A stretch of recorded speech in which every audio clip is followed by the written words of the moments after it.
I have a body. It's not what it looks like.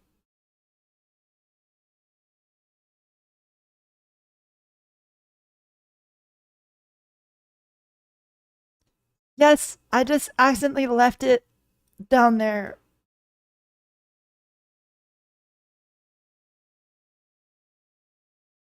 It fell off.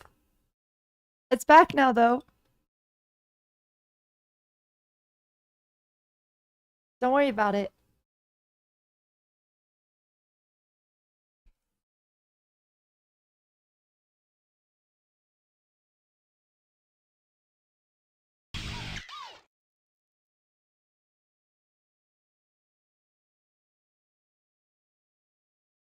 Mm, mm, mm, mm, mm.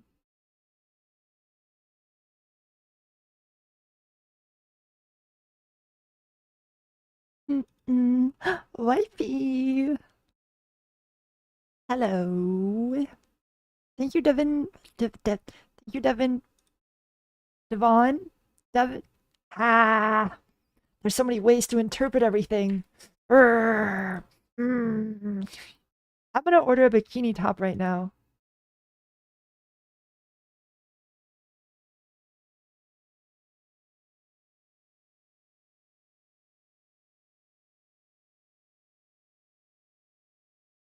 Send pics? Crap. I don't actually even know which one I want to get yet.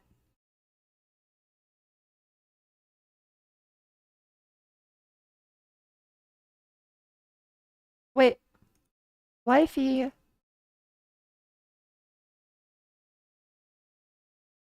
do you think this one would look good on me?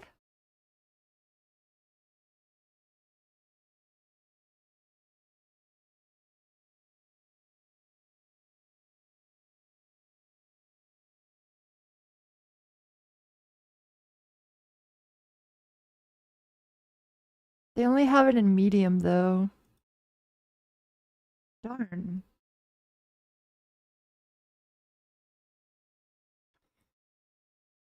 Mm, mm, mm, mm, mm, mm. So expensive.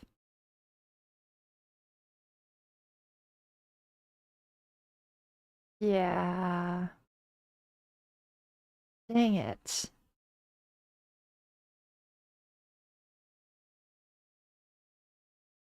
Why do they only have that one thing in that color? Yes, PMOing me. I guess I just have to stalk their website until everything's in stock again.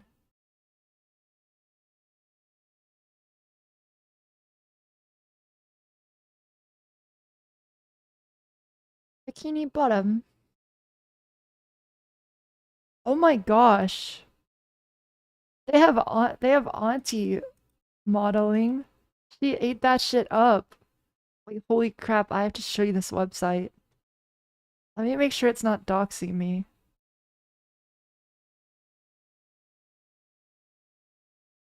Look at the yo uh, look at Auntie.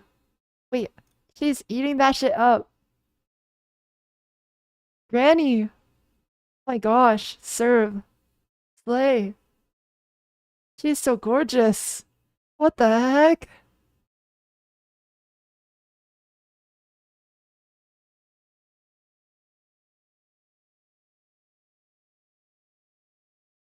I bought this, but um I have nothing to I want to get this top with it, but it's only in medium and I have no boobs, so it's not gonna work. They have nothing else on their site that has the same color, and I couldn't find. I searched for like an hour to try and find a top that's the same color, and I couldn't find it. So I'm just cooked, huh? I'm just fucked.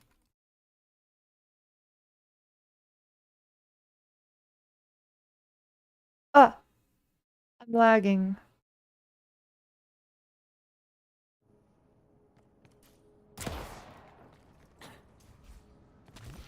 Y'all, I played my first Lady Geist game last night.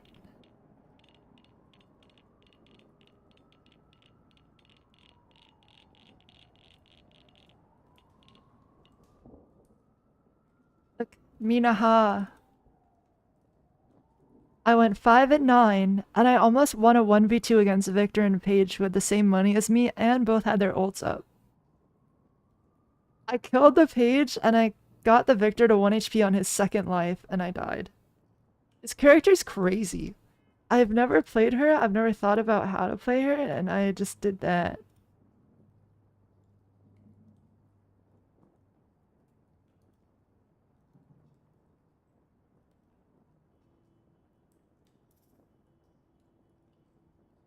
I also had a crazy Wraith game. Mina, ha. Look at my fucking objective damage.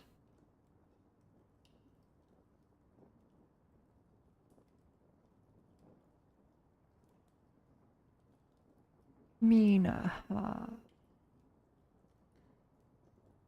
Lines chat on the left. Oh. Come here. Pulls you closer to me.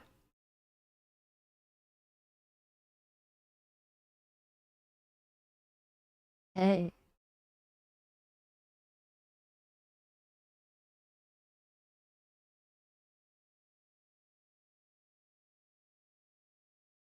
I'm trying to wink. Uh, Hey.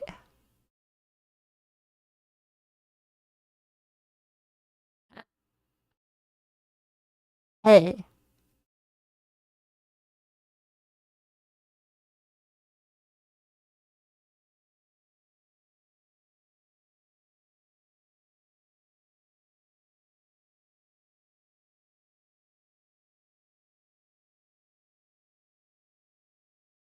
Riz?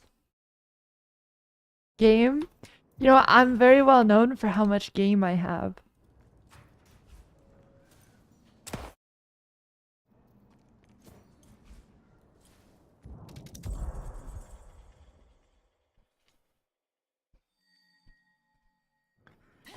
You know what I've realized? The reason I'm not enjoying this game lately is because I suck, but it's okay to suck. It's actually really uncool to suck and be super mad about it and not do anything about it to fix it. I'm just like, God, I'm playing so bad lately when I should be playing better. Who says I should be playing better? Me? And I have there's so many times where I'm like, that ability should have hit. It really looked like it hit, but it didn't. I should have just aimed it better. I just gotta aim it better. I just gotta be better. I just gotta get better. I gotta work on improving so I can stop being shit.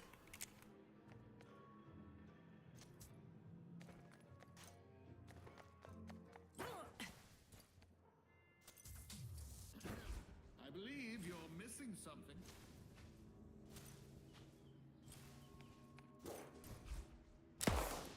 You know what I was thinking? This lane has an advantage because you can do the super speed from Secret Shop, but you can't do it on this side.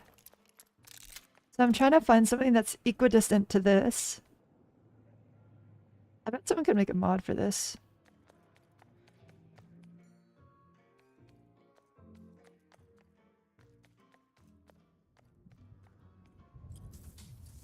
Oh, did it.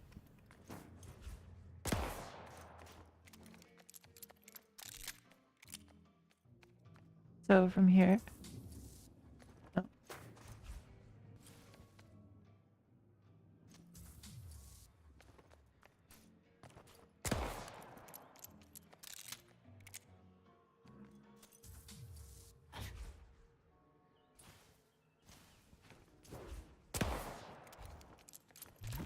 Whoa! Deadlock match overlay goat. Wait, I was wondering, if I have another account that I play really often on stream, can I have both attached to my stream? Or is it only one account?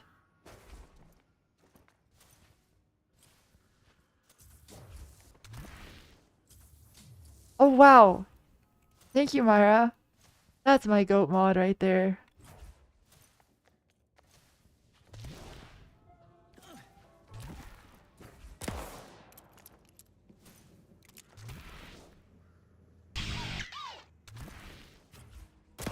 Ditto. Hi, Infernasu. Happy 1 year anniversary.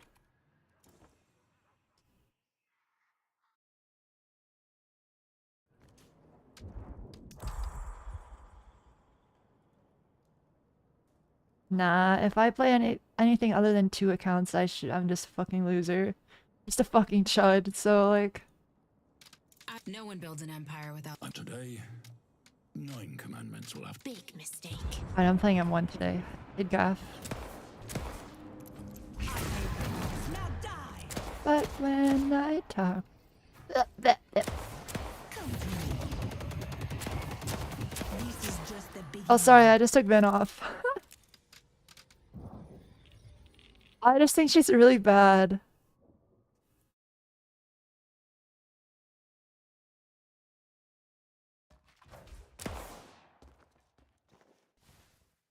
Sorry for party rocking.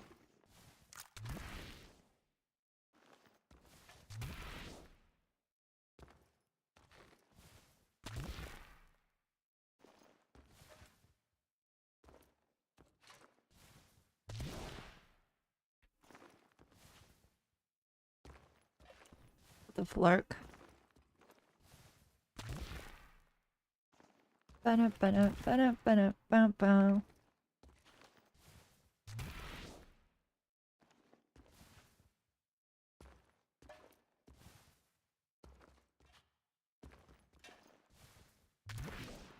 This would be much more enjoyable if I was Minaha.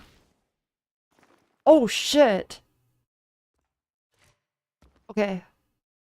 The next one's really hard. I've only ever made it once. Wow. Soon, I'll be Viscount of New York.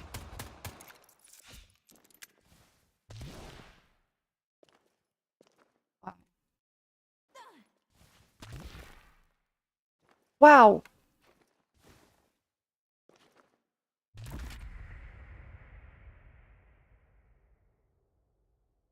I love this song so much. I think it's one of my favorites right now, if not my favorite.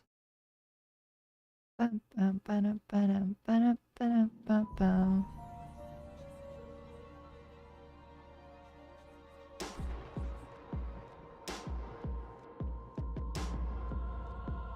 Mina. Oh, I'm Wraith, actually. What happened on your expedition? I wish I knew. That why you're here? Correct. It's time shit. I find answers.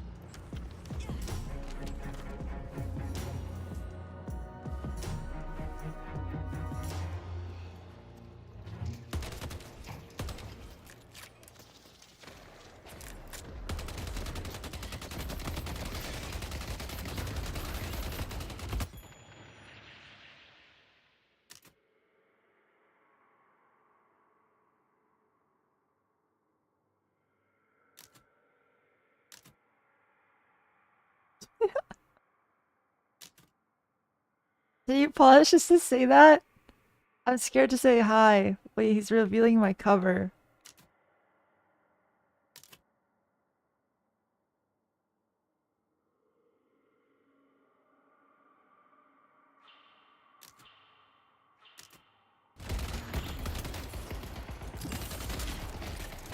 It's been a while. I've been all on my own. I can get some new gear.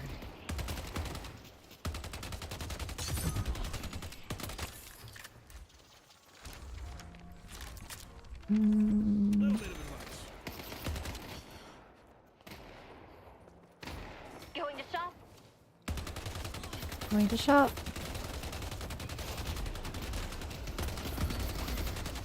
Death comes in many forms.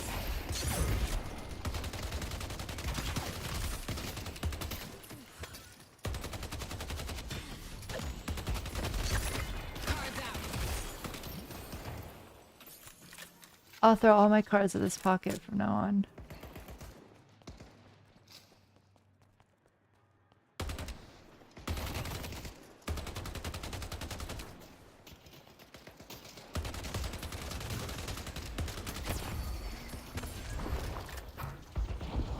What?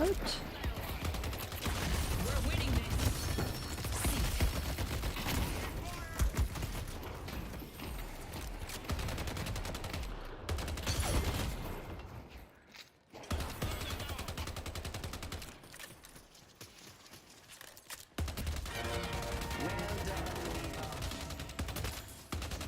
Mina. A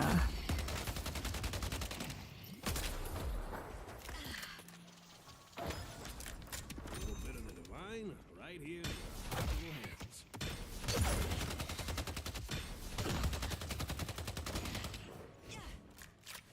Going to shop?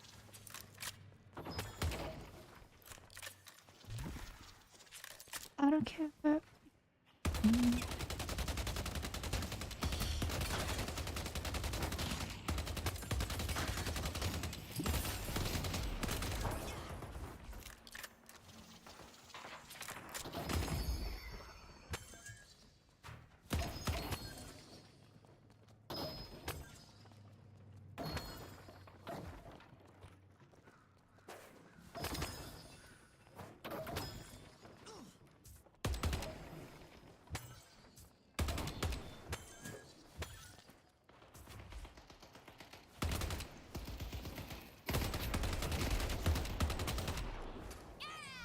Pull back!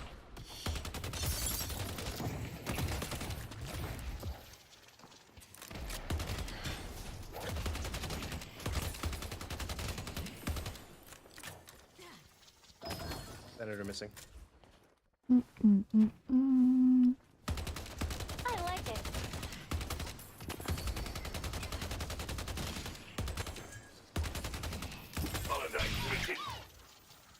I don't need a gun to kill a man.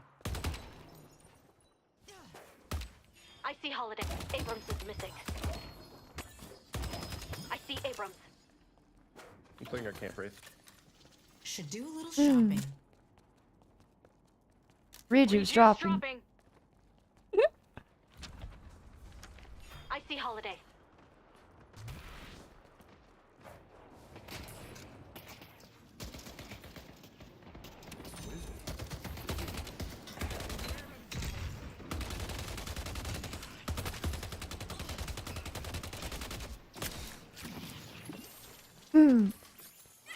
I see Holiday. We have buff wave coming up. Blue lane missing. Oh shit, pockets. Headed to yellow. Pockets missing. Fucking god, you guys are report. They're about to feel helpless.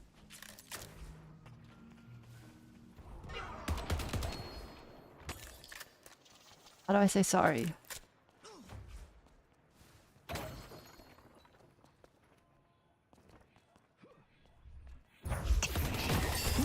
Yeah, 3 blue. You should be wasting your time at the pool hall, not getting shot at.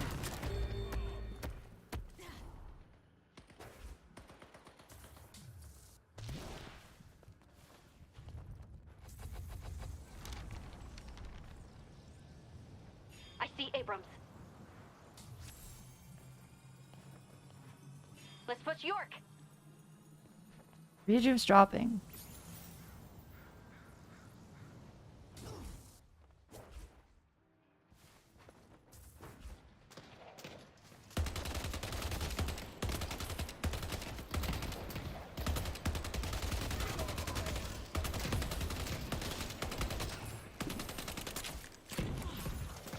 Oh.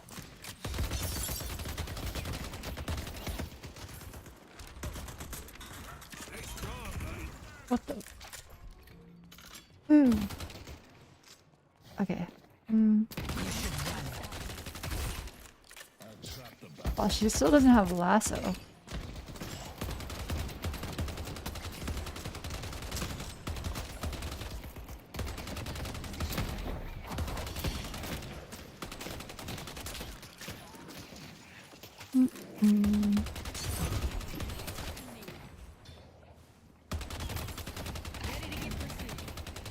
Be right back.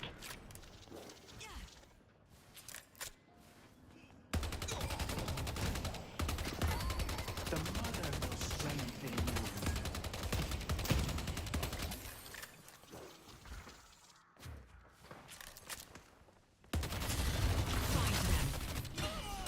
Let's push yellow.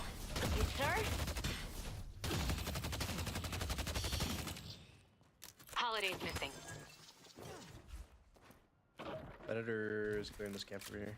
I see Holiday's looking yellow. I see the detective.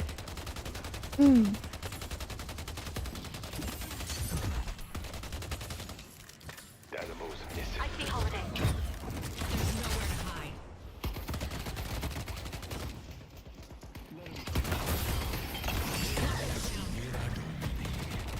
What the fuck just happened? Did they TP mid-ult? Holiday's on the bridge.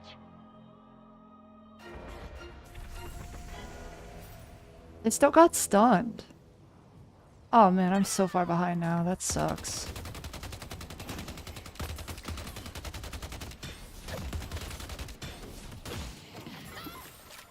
The Ven's been getting solo farm a lot. Oh, your report. Centers. Okay.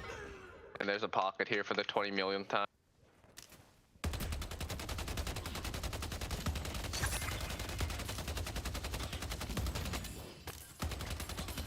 My Bebop is an insufferable loser. Holiday's missing. I love this trick.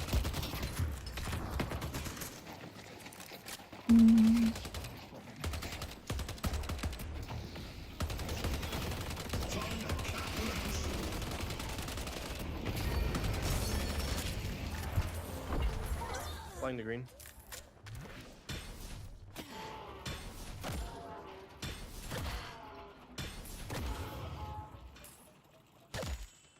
Oh my god. Headed to York.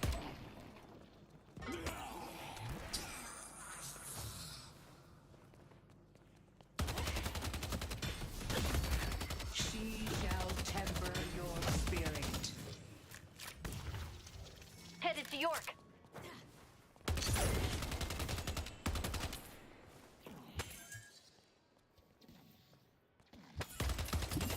I gotta spend these souls. We don't mind anymore. Three green.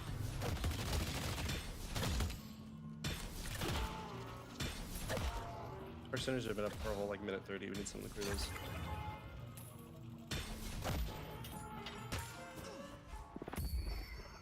Wraith, I can slide blue if you want to go get them. That.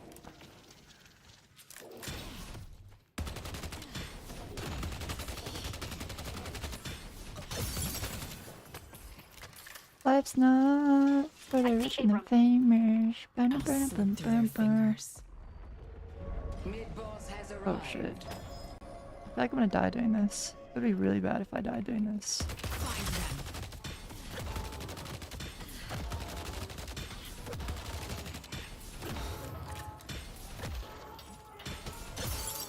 I won't die. There's 3 yellow.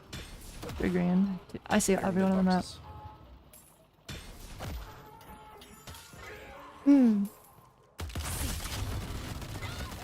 The spirit urn is waiting to be claimed.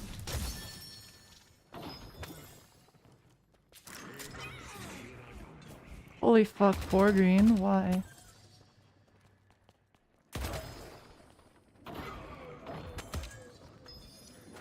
Yo, there's 4 green guys. Let's wake up.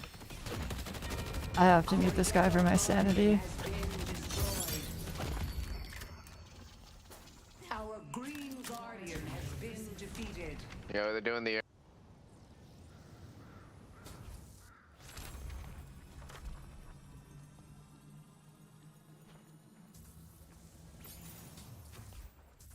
The urn has been dropped.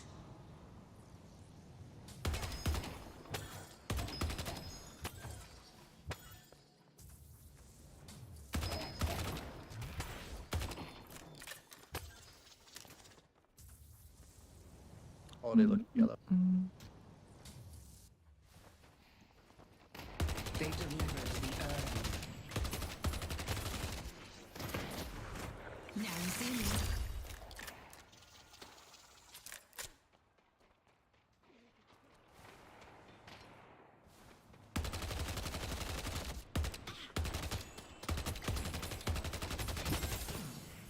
I need to use these souls I've saved up.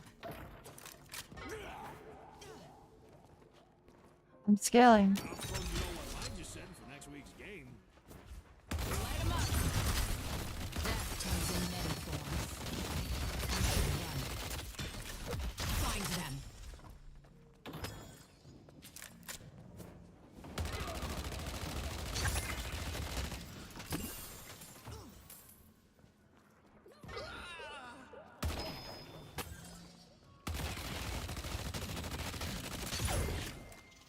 Skill maxing.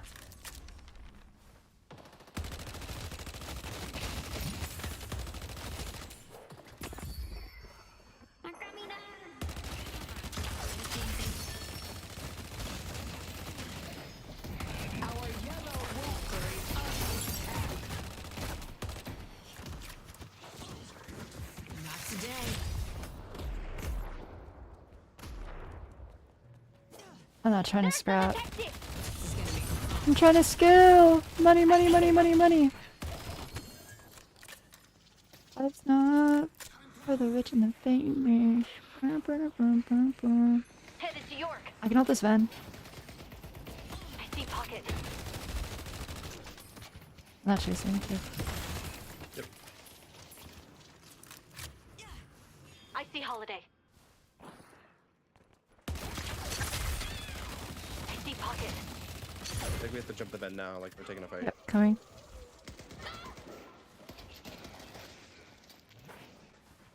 Fight's over.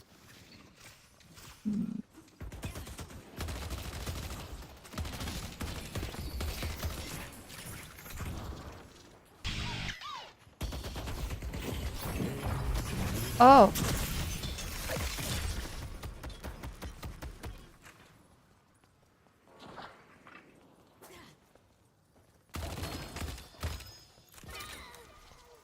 Okay. I am almost finished scaling. Abrams. Although the vent has more money than me. Tell you. Hold on.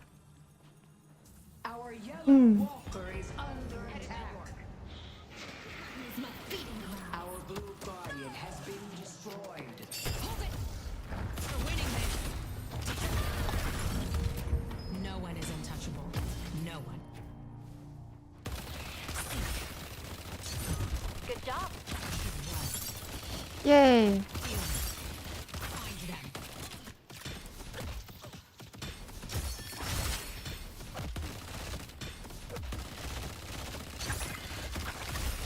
I see Abrams.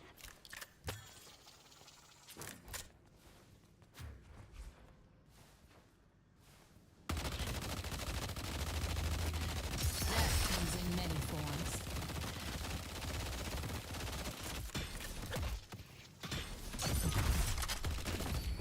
Be blessed. When I hit 4,800, I'll fight. And I'll be very strong.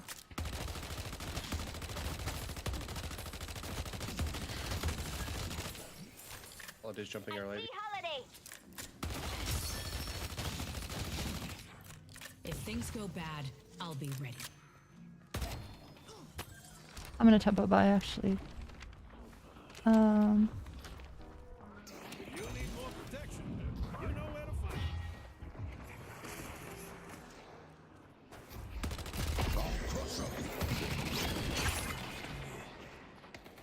Our green Leave drifting. walker is under attack. Wow. Nice job. We look at the Celeste.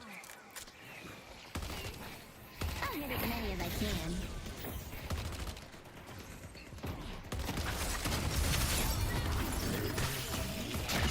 Nice. Holy fuck. Our yellow walker is under attack. We keep fighting as a team, we'll win. I love this trick. Let's move. Our yellow walker has been destroyed. Headed to Greenwich. I choked my card. That sucks.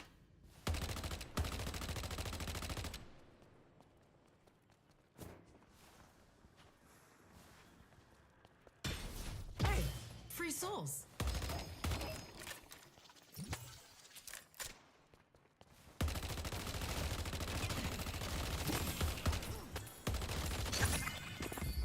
I don't have a lot of time, but it'll be enough. I see Venator.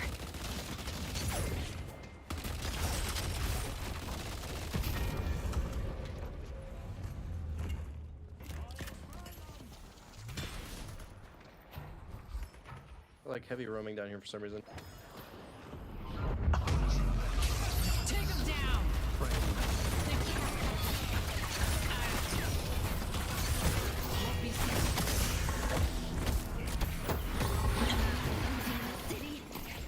Silence wave.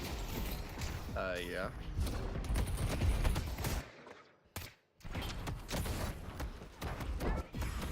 Ever heard of a Kelvin who doesn't?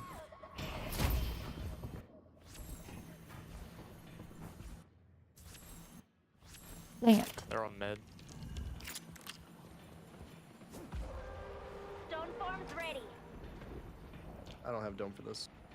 Hmm. The rejuvenator is descending.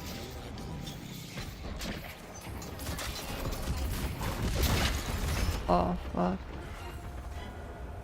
They took the reju. The rejuvenator has expired. Our green walker is under attack.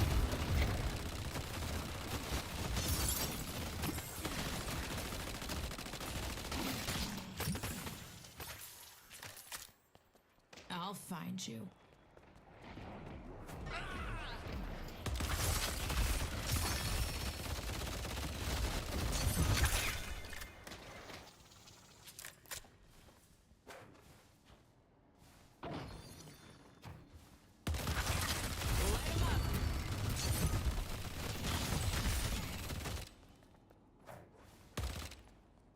Dude.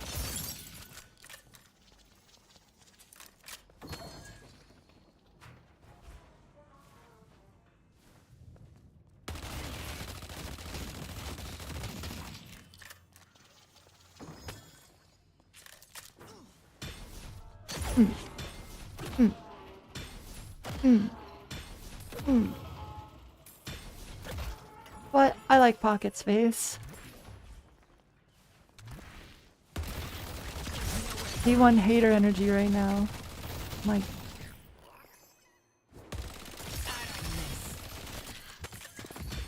The mother extends her hand to you.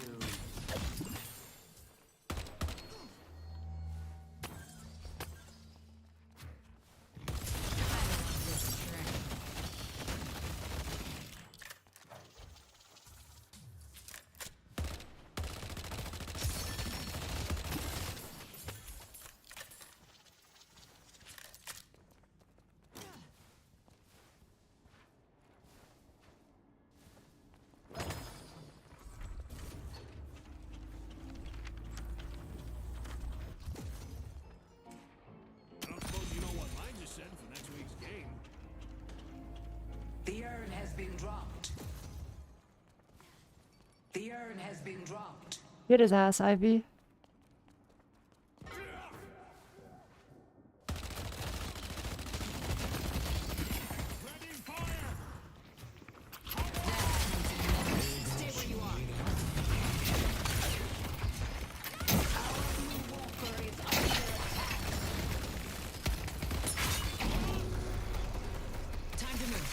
Death brings consequences once more. I see Dynamo. Our green walker is under attack.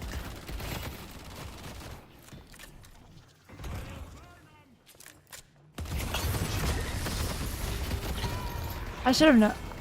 I was thinking, I think I have to give this, but then I was like, maybe. Clearly my maybe was wrong. I just got fucking one-tapped by Pocket. I didn't consider that that could happen.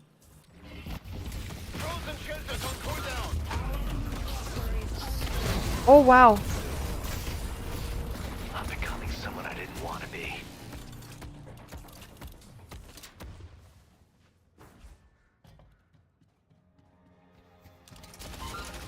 You got yourself a little problem.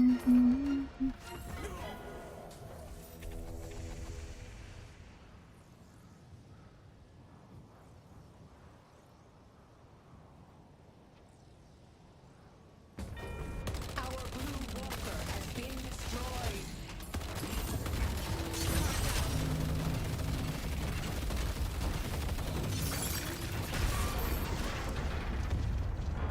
You won't be lucky next time. You're mine.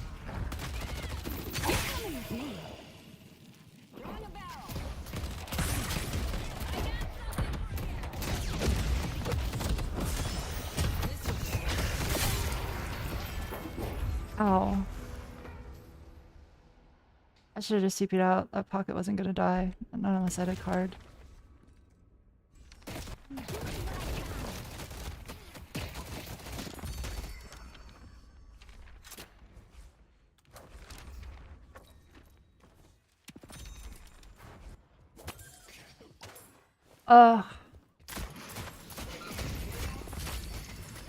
I think like we did well in lane. We had more money than them, but I let the other team be too free to do what they wanted. Like the pocket got to roam too much. But can I even truly stop them? I don't know. Thank you for tending to our wounds, Captain.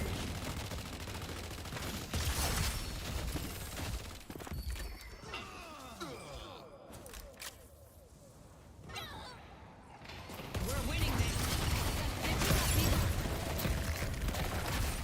This is the price I I got him. The best you got?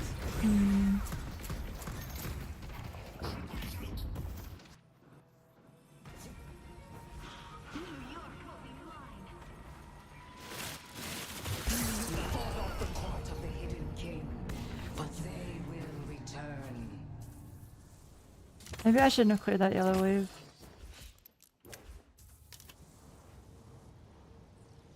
I'm just missing for every important moment. Sucks.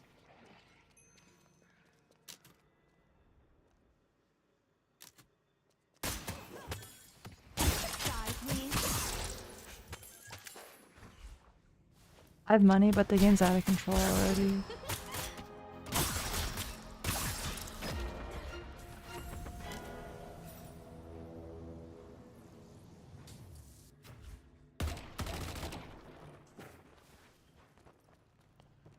Light him up. I should be green right now. What the fuck am I doing?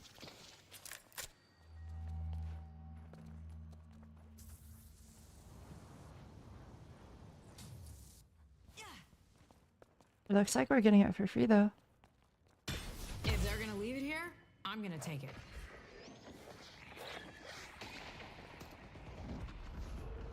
Mid-boss has arrived.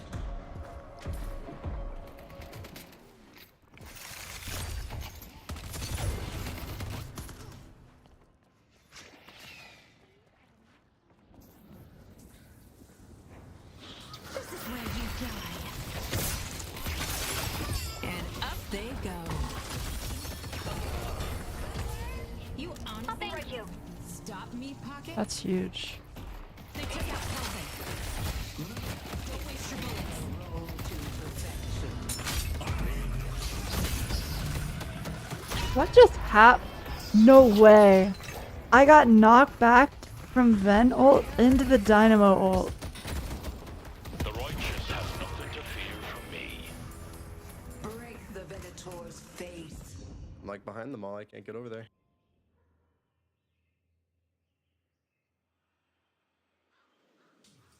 Oh, we actually had such good momentum. Report this guy. That was a terrible for spot to take a fight though. dying My bad. Since like Herald and Dota. Like it's the stupidest thing ever. I know it's okay. I think it's a good bit.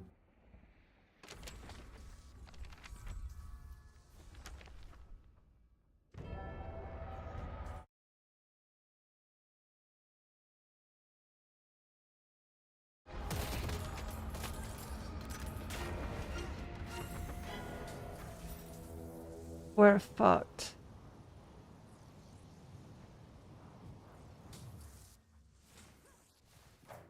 This is gonna be fun.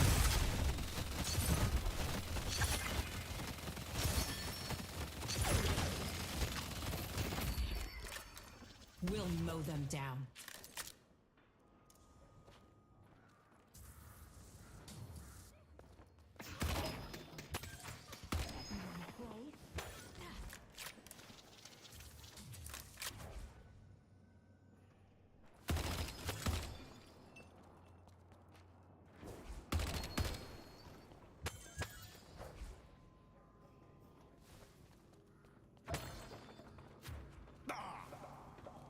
Oh.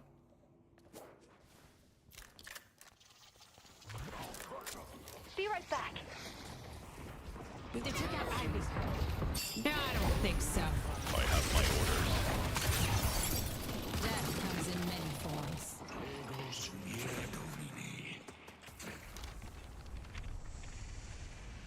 I don't suppose you know what I just said for next week's game.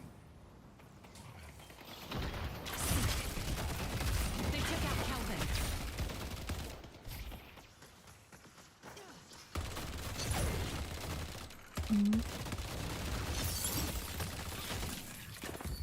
Take this gift.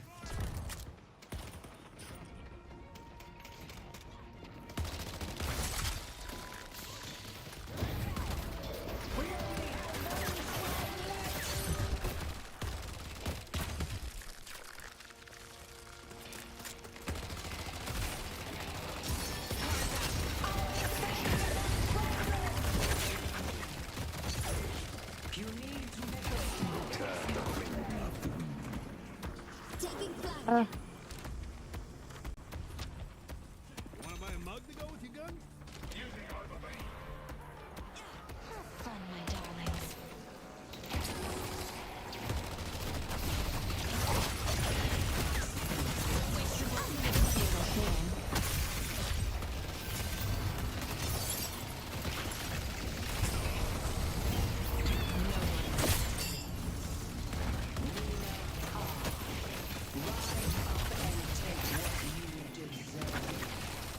I see the enemy.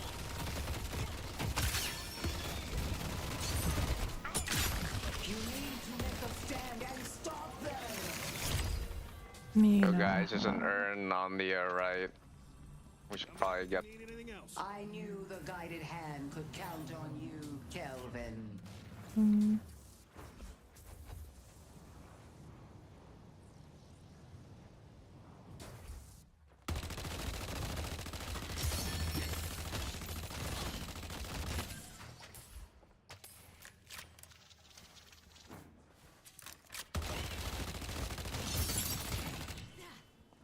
I see pocket.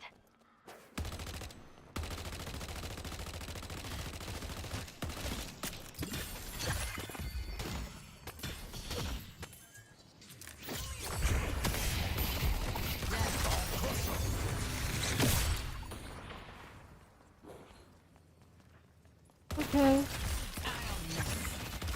The urn is ours. Find will be owned.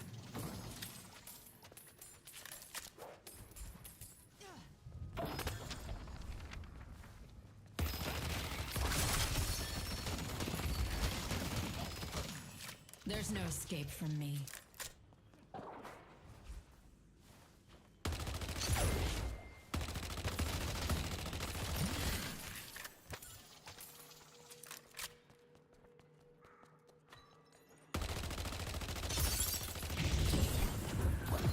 This is my chance.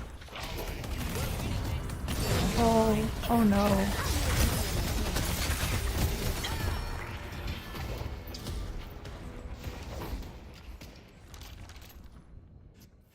I should have We shouldn't put expected that. that. Perfect, where you going, bro?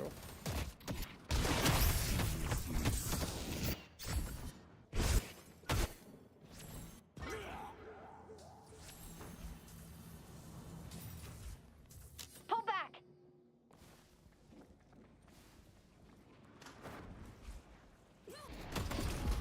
Guys, we're going up there like one at a time.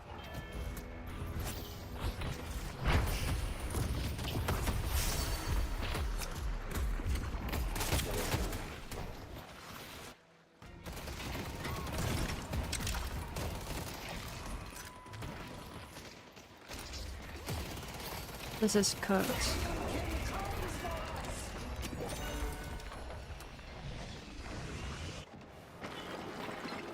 No way they're going mid. What? The court of the hidden. I should have stayed. Yo, they're going mid, bro. Go mid.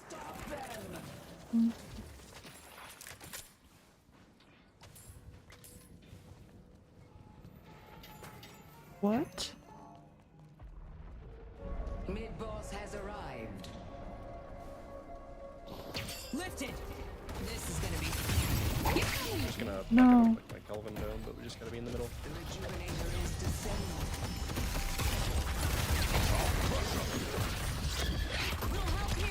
No dynamo. Is in many forms. Took one.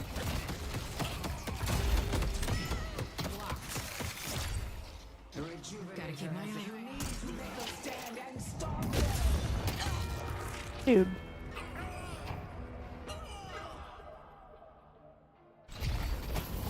Wait, we're winning the mid fight because of that. Oh my god. Hold on. Soups are hitting patron. Oh no. Aww. Won't forget that anytime soon. Good game. Good fight. I won't forget that anytime soon.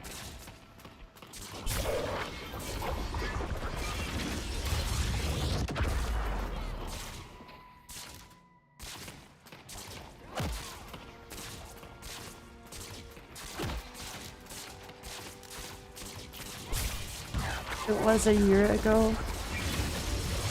Good game.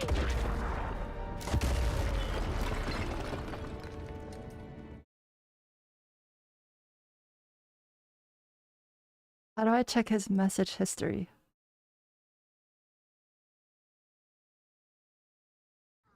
No price was too high.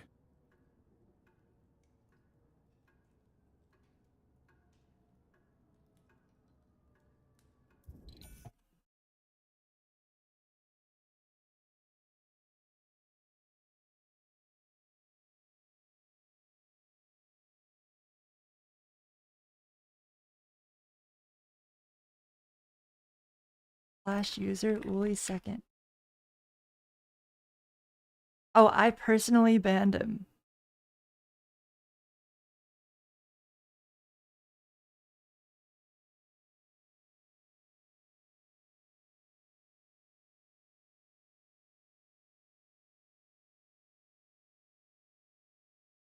Wait, how do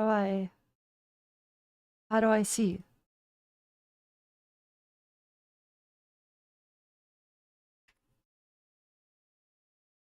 Why did no gift me? Why did no gift me? Hello chat.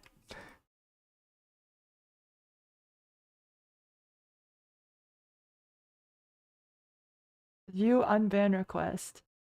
Liz chat, let get unbanned. I just wanted a free sub. Wait, who denied the unban request?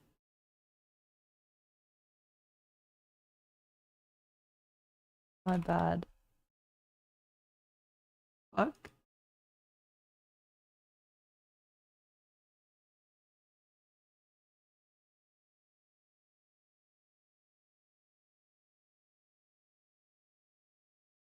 Do we have any unban requests? This is a boy, bruh. Unban request. The truth hurts.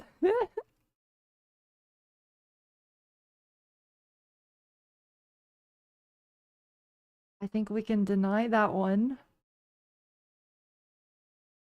What's next?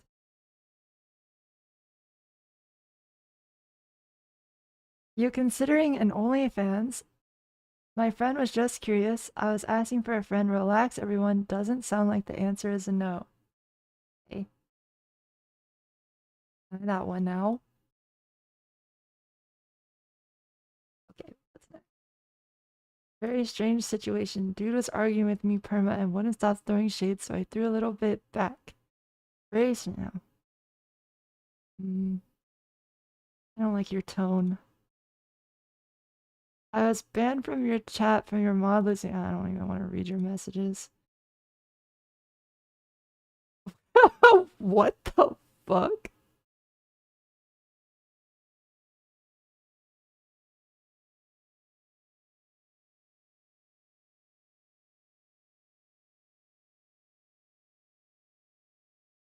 My fault, homie.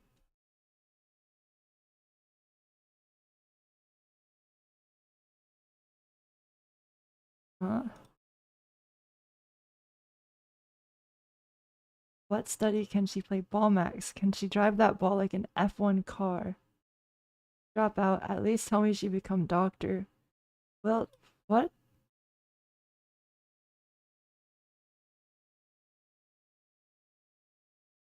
Oh, I think he was acting like a 12-year-old.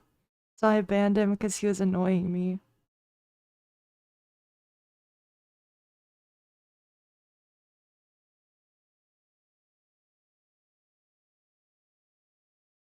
You're denied. Dear Eskay, you're so nice and so chill. Oh, was nice at first. Um,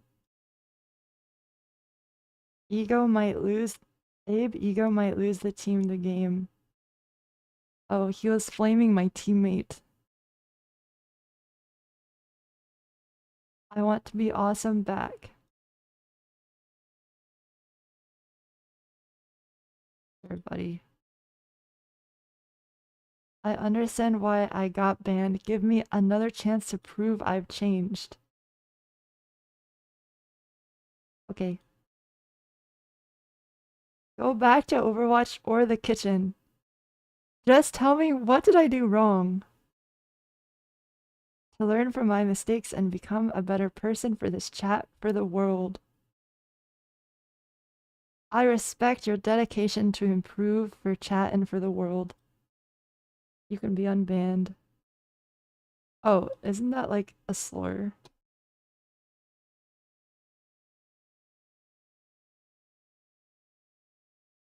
Um.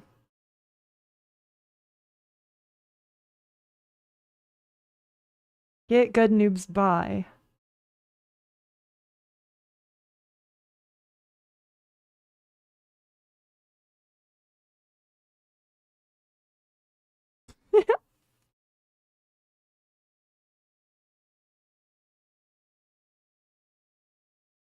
um.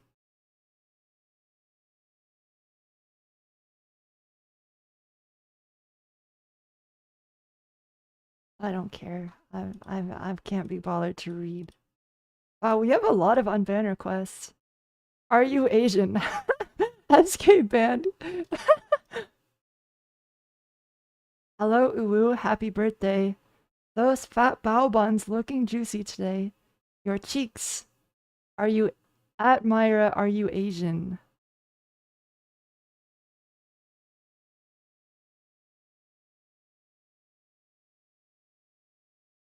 Let me in, please. Okay, you can come back. I don't deserve a ban. I didn't say anything wrong. Where is Necros? It's Jover. Blonde girl is mine. Go away. Wait, Myra, why'd you cook this guy?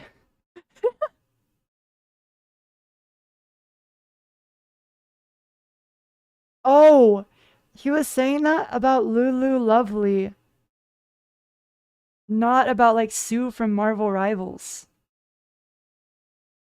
Oh, ew.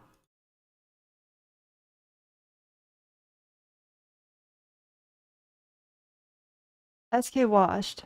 Washed. Sorry, I was just playing. Okay. Why am I banned? Saivado went crazy. I watched your side guide. Ain't no way I'm losing it. I had 0 first. Oh. I think I lost a game to this guy and I was probably really tilted and he came in chat and just started talking about the whole thing and said GG's. I watched your side.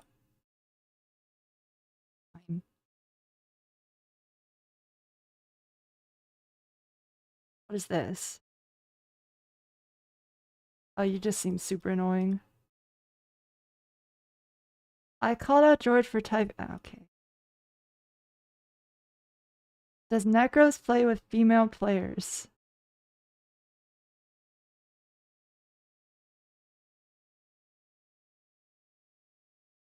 Why was I banned?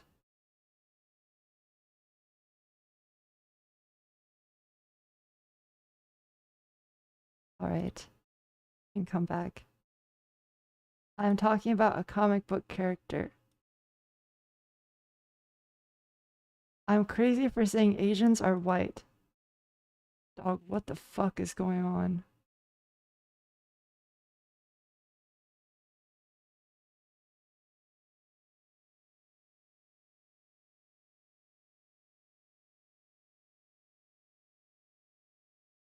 Where is SK from? Where is SK from?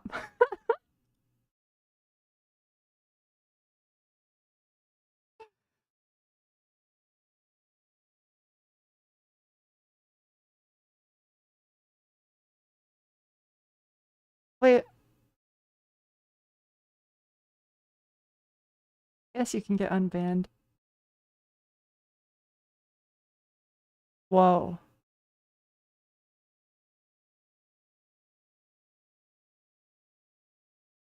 That was long. I wanted to ask if you got my friend request.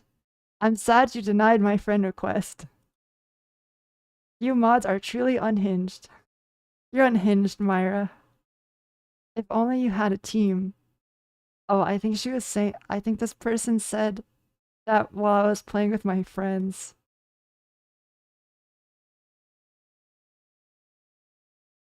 Don't insult my friends. You are mean, but I can unban you if you don't be mean anymore. Can you get the big streamers to help with this garbage? Do something. Help me, please. Can you do the things to protect my privates, please? Help me save my privates. I don't think you can imagine. Please help.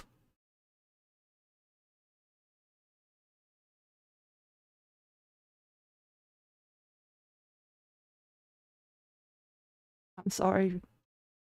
You are the weakest link. I can't remember why I was banned, but I'll behave. I'm reformed.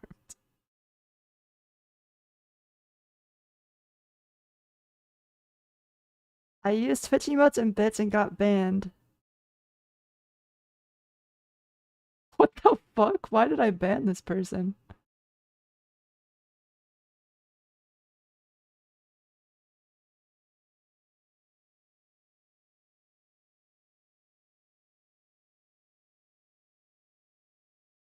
Drops, drops, drops, drops, drops, drops, drops, drops, drops. I don't know what I did.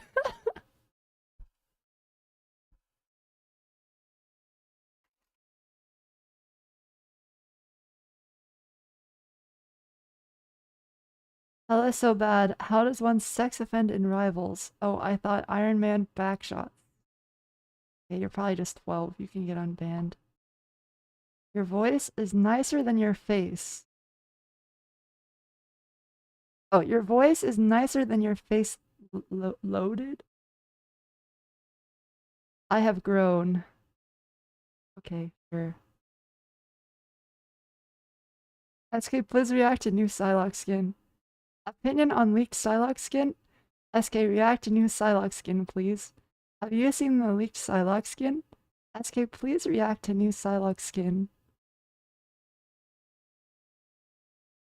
I just wanted her to react to this skin.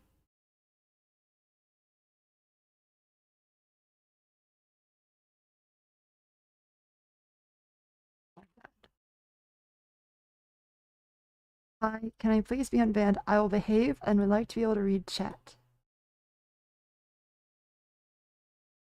Sure.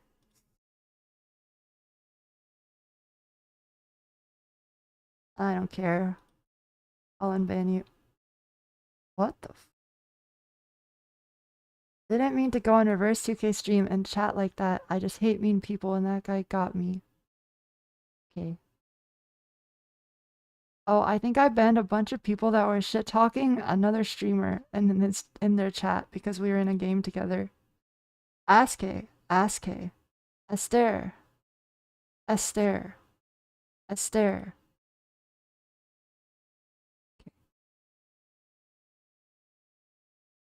Well, we're done now. Welcome back, everyone.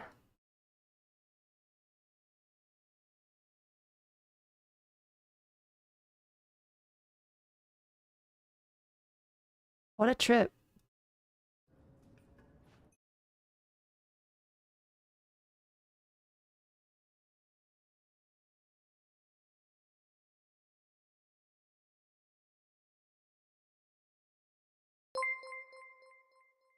Did I just close my Twitch chat? Oh. Myra, can I get banned? It's banned. Oh. Yeah, we're podcasting in 2 hours. Oh, with Fitzy, Jake, and SVB. It's funny, it's like an old Overwatch squad reunited on a different game. Sorry, chip sounds.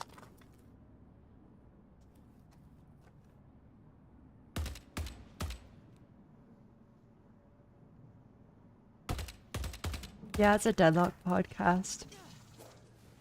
I told SVB I probably don't have anything interesting to say, so I don't know if you want me. So You're not serious. let's either do this Like or he go was killing like, vampire. You are Eskay, about you to have see plenty of something interesting rare and things to say. wonderful. And I said, okay, I will come on your podcast.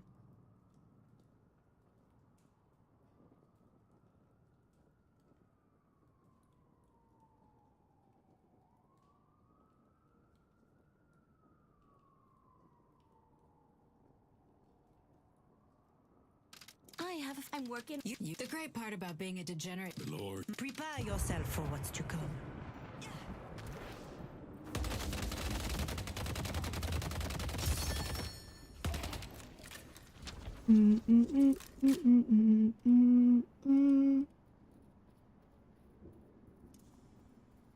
What can I say except welcome? Whoa, this build looks woke.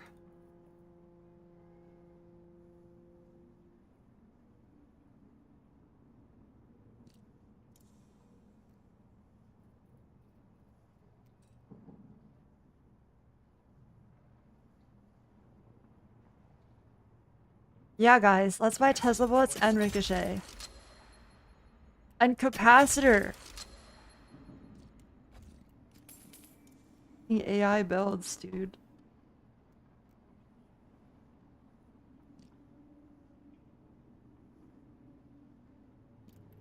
Shadow Weave.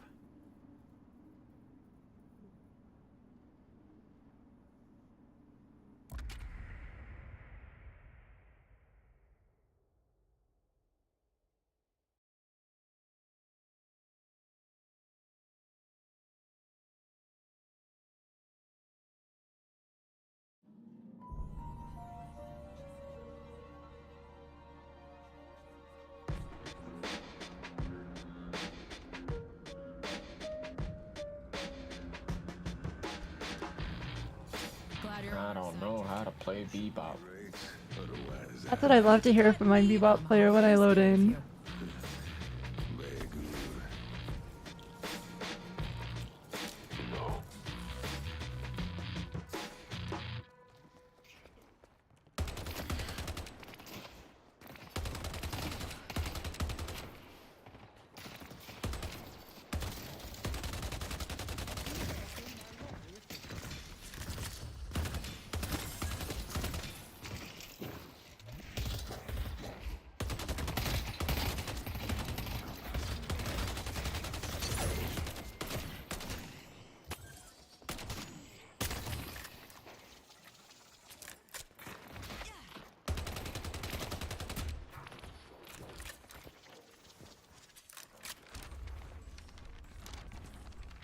High velocity.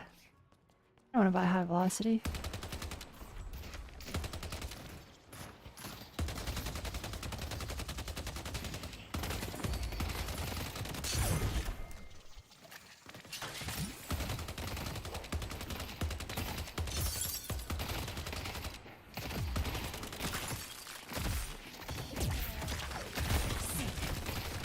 Death comes in many forms.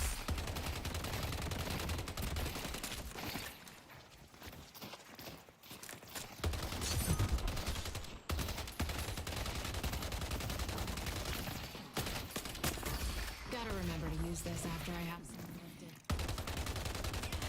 Why is Sinclair just aura farming?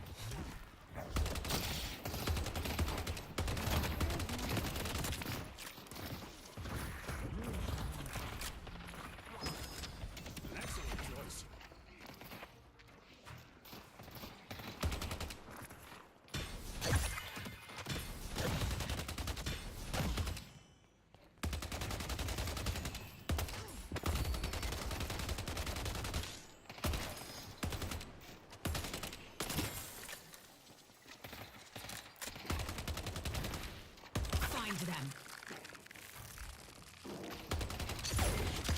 love this trick.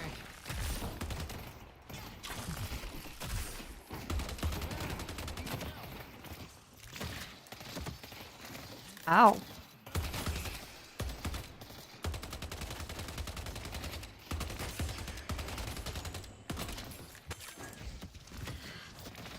Oh, sorry.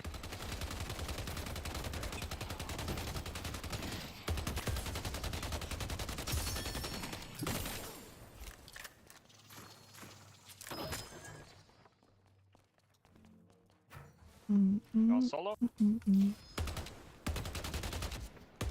Huh? Oh, giving me solo wave. If things go bad, I'll be ready. Oh, solo heal. I see. Whoa! Dynamite's missing. Target's missing. Oh, high velocity goes into opening rounds.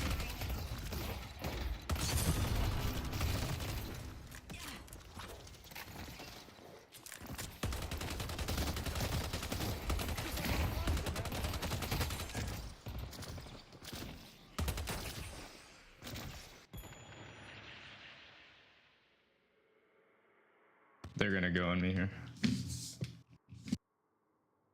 I'll place a bomb. They use case and entangle.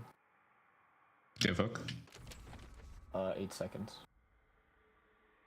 I don't think we fight this. Actually, Loki, we might win the burger box, but You should run.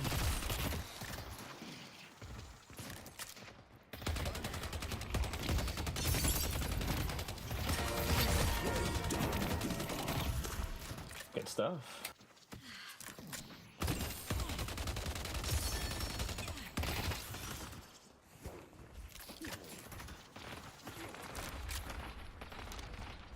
Hey, you're making history.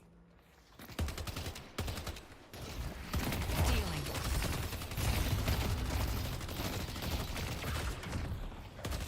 it's a buff wave. That did a lot of damage.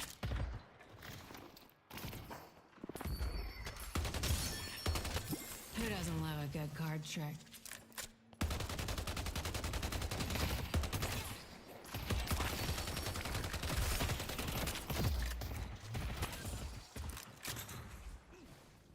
Getting buff. Okay.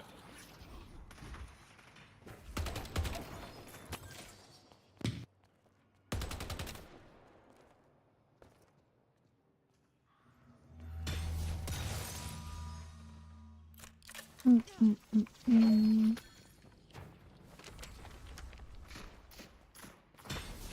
going back to you.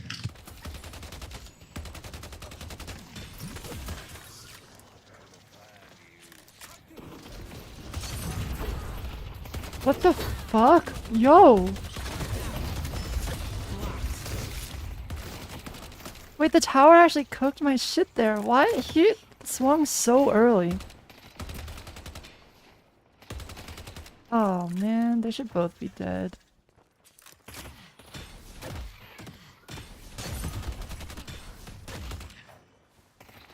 Death comes in many forms.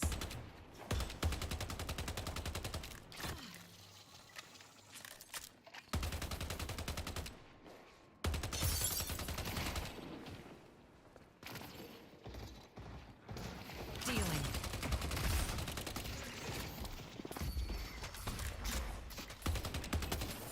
Let's go yellow.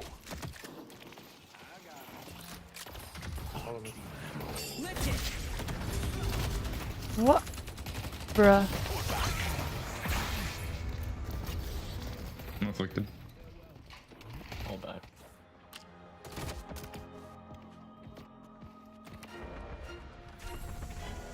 Infernus is missing. Man. Let's push Broadway.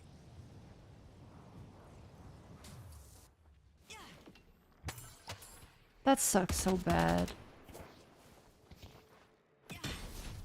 Unlucky. Oh, That's this is bad. unfortunate. Yeah. Did he move back while lifted? Maybe that's what stopped me from being able to ult him. Oh, sick.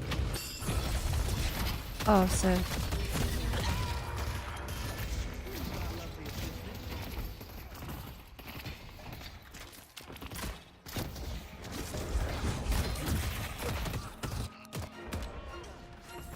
Man, the last 2 minutes have been so unfortunate.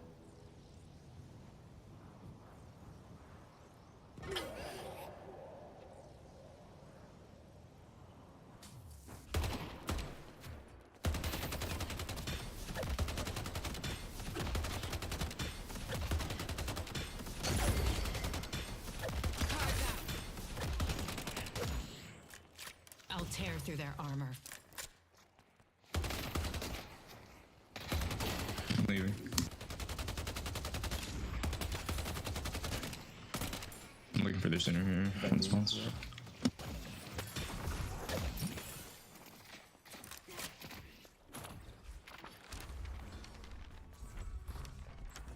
I got one of those for the missus. Apollo's here. I'm just dead. Take this boon. The fuck? They should get blue.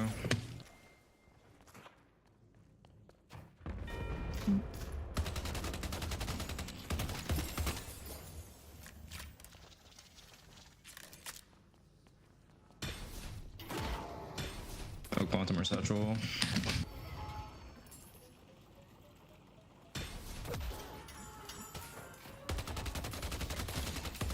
Bruh.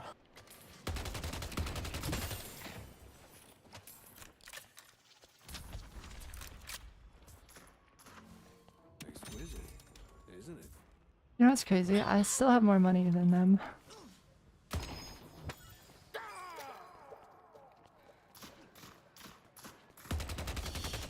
Lash is missing. I see Lash. Pull back. They destroyed the Guardian on blue. No blue here.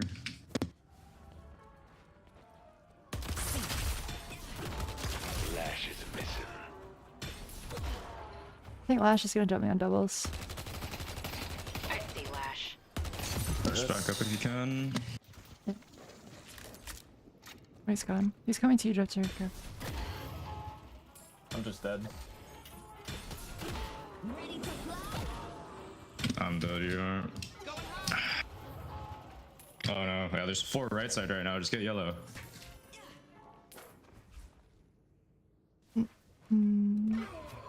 Like something has to be pushed. Holy fuck. No, just don't die, bro. You're in our jungle. Like, we don't have die. to split push something just because you're getting shit on. Like, just don't die. It's not even that we're getting shit on, there's 4 right side of the map. We have 4 left side. Your Apollo, your Infernus is on our side.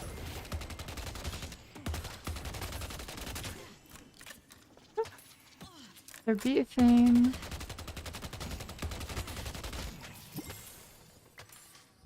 The spirit urn is waiting. The girls are fighting. Now where are you? I mean, our lane just got ganked and then they got ult, so it's difficult. Coming back yellow.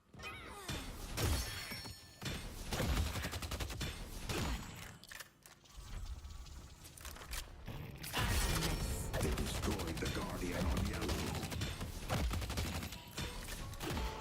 I'm making money. Oh, come back, Ern.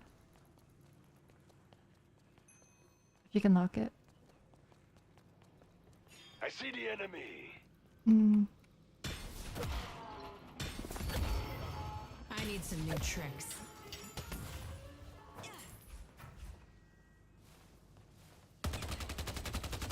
We should be helping them to get Ern. And by we, I mean everyone but me. Need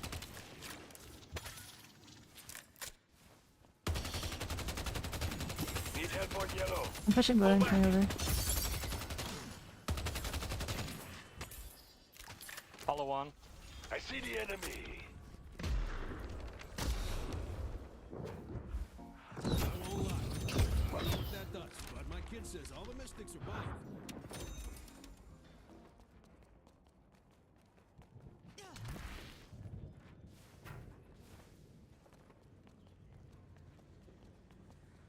Fuck. Soldier is here. Be by any time now. And away we go.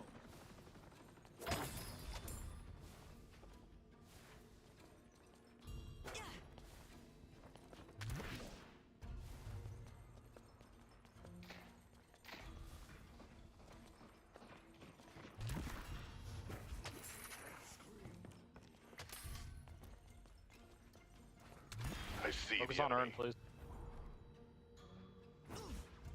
Sorry. Apollo's starting now. Yeah, this is bad. Training my whole life for this. You don't have a chance. I can ult someone. I'll get Dynamo. Yeah, I got him. 24. Oh. Oops. Stay where you are.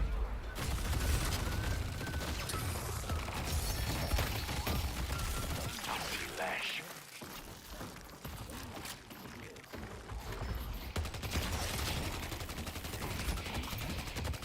L aim, L aim. No way. They thought that was gonna be enough. Light 'em up. That was good. We're only 3k down now. Yep, good job. Apollo is just falling off. I love this trick. I see him furnace. I don't think we force this. Just back up. Getting hyperland. Ready to go all in. Hope you win whatever fight you're about to start.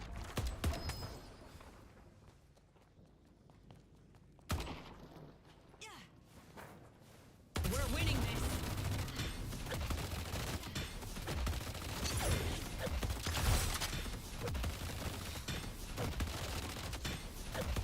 Good run. I have so much money.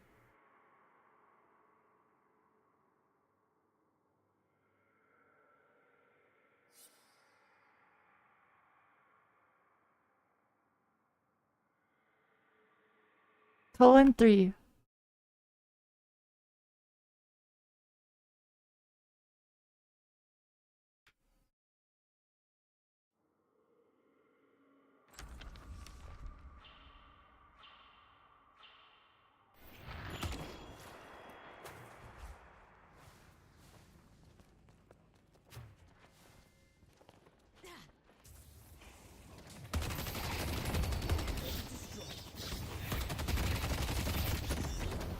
Catching me. Alright. I'm in green.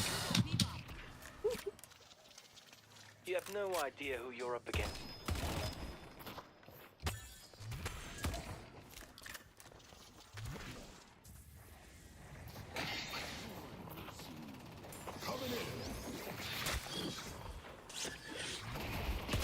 You're mine.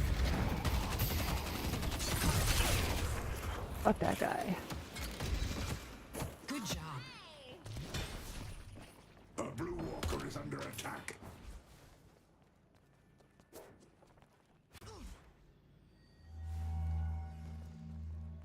Oh, I want that.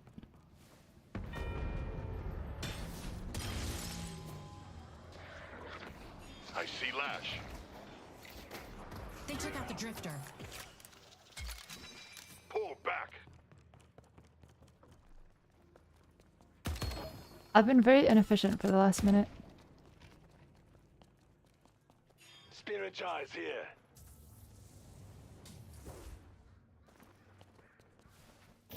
This is gonna be.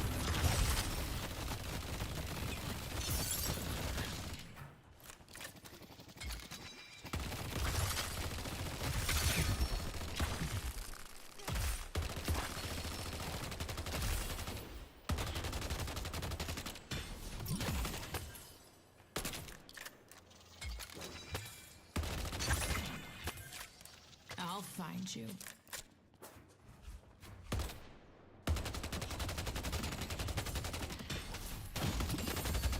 Let the king strengthen you. They claim the urn.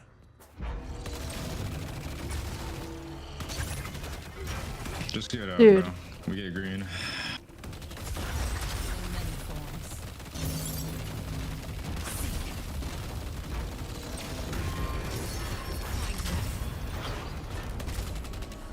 A blue walker is under attack.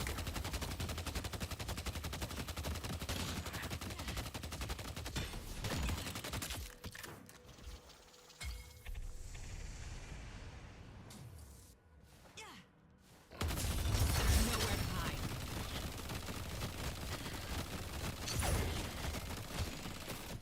Pockets on top of the garage. With the shop. Let's go to Broadway.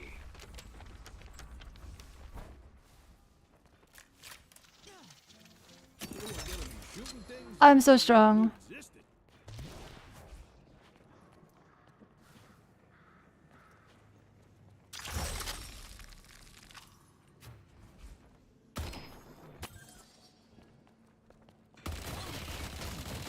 Broadway is under attack.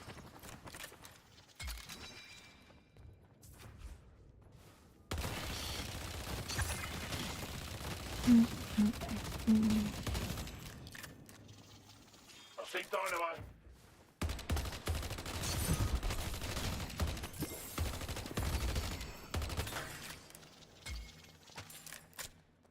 Okay, I feign walking away and then I go kill him on this wave. Thoughts? 3 yellow. Can I actually want to be on this guy though? And up they go. Not if I misclick my TP. Oh my god. Our yellow walker is under attack.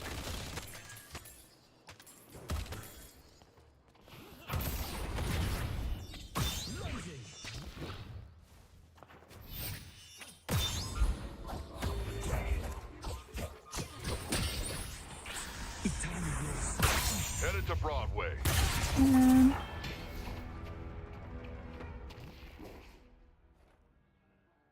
Broadway is under attack.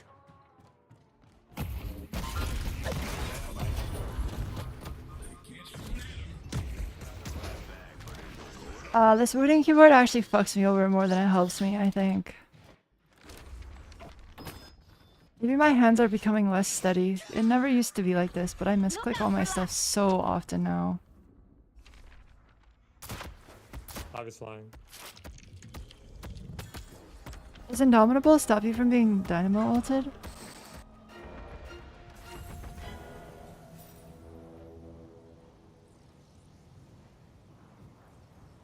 Oh, okay. I'm definitely not buying that this game then.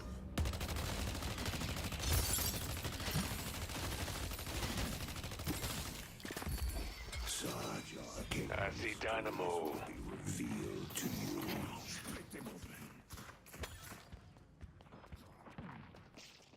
And spawns yellow at 30. Oh, I just ate the wrong guy.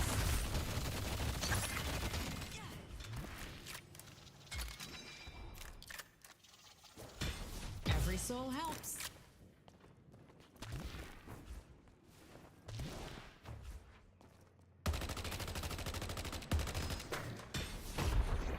Yeah, I don't think so.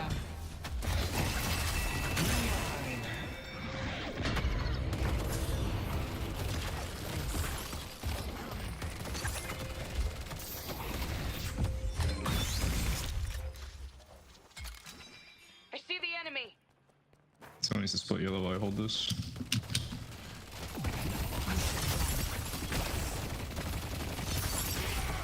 Bebop's pulling him Nice hook. in. Took down Infernus. I might die. Oh my god.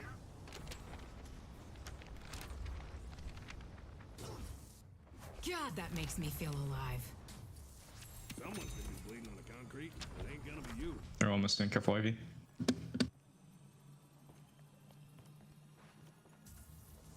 I'm gonna go for turn in. Can we go? Should we Yeah, stack 3? coming. There's 2 in our. 3 over. I'm just gonna run it in. I'm just gonna run it in. I see the The enemy. fuck? There's 3 on Ivy? That's awful for them. We delivered the Nice.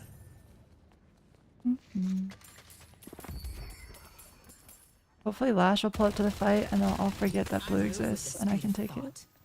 That's not gonna happen. Not with me showing a map like this. Well, maybe it will. No. Open out the Slash. Headed to yellow. He has no grapples now.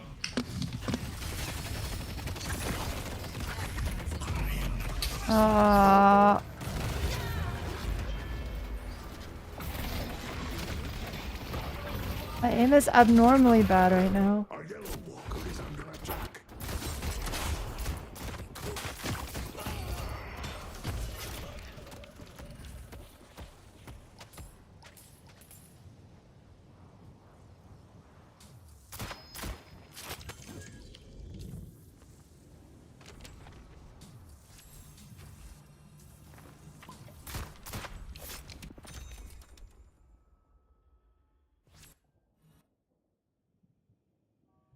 Nah, it's not the projectiles.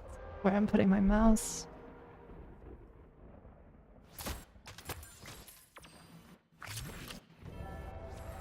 The rejuvenate. Nice bunny LS fault.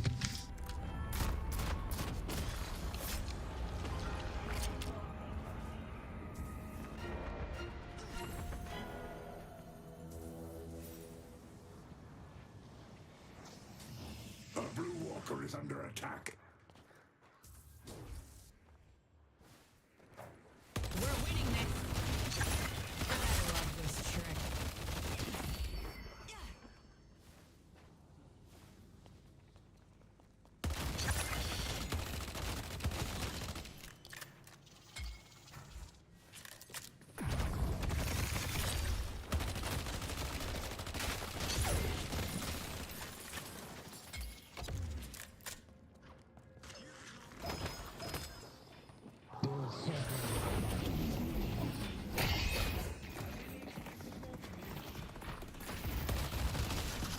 Someone's here. Take him down. Let him up. What is going on with my ults?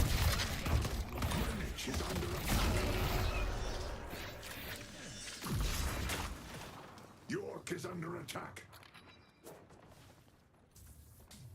That's the second time on that specific guy that it's worked like that.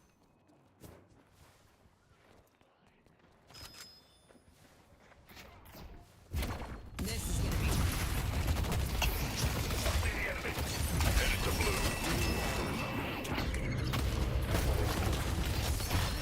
Yeah, Mark on blue. Uh-oh. Thank you.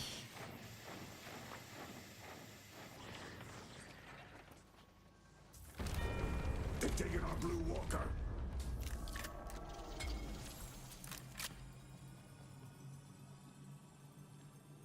York is under attack. They've destroyed our yellow walker.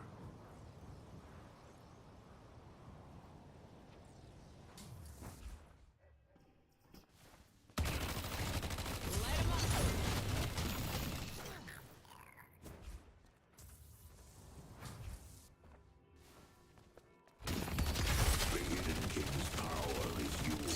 You should run.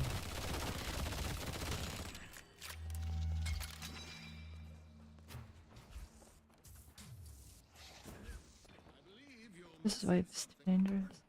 I see the enemy. Going to shock. Can we get out of this? I have the urn, so they can't really get anything with the rest of the rejuice. Mm.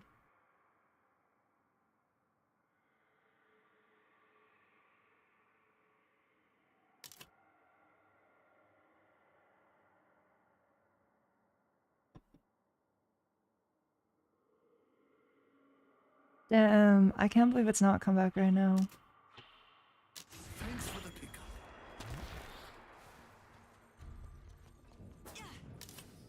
Pull back. Pull back.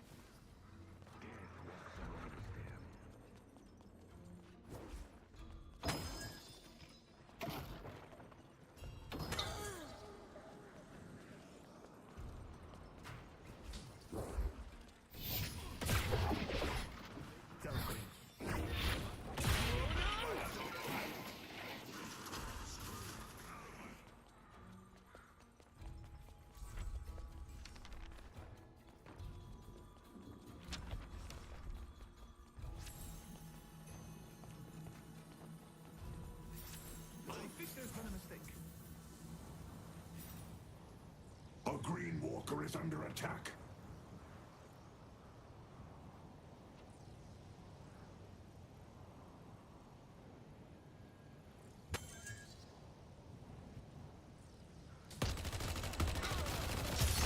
Just get Aaron. There's five right side.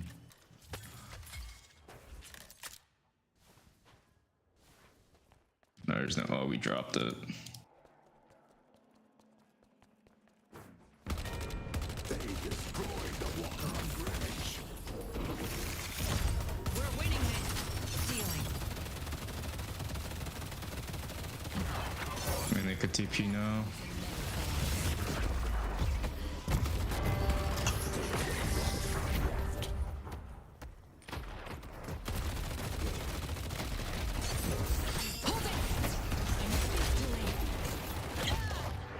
Yeah, I figured. Ah. Okay, I got a shrine. There's gonna be 4 on Bebop in a second. I mean, Ern's gone, just give it. Right. Like, we had 2 holding green wave, and there's no one there. Pay for what they've done to us. Second shrine was ambitious, but like, what else am I gonna do? I just want to stall as long as possible for Bebop.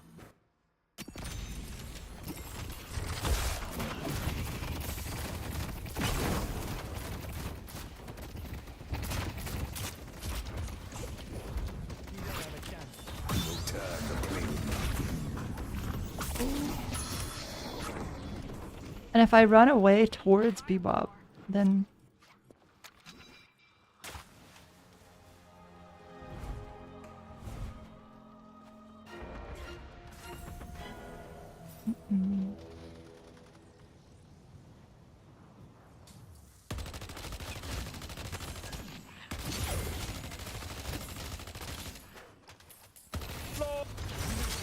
Are we?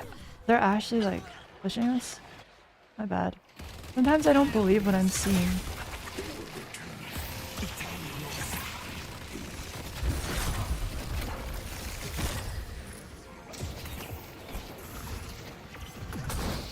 Holy shit, how long does that last?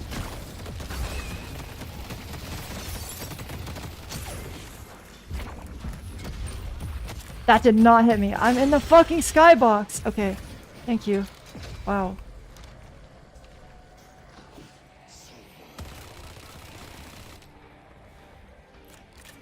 We've only one shrine left.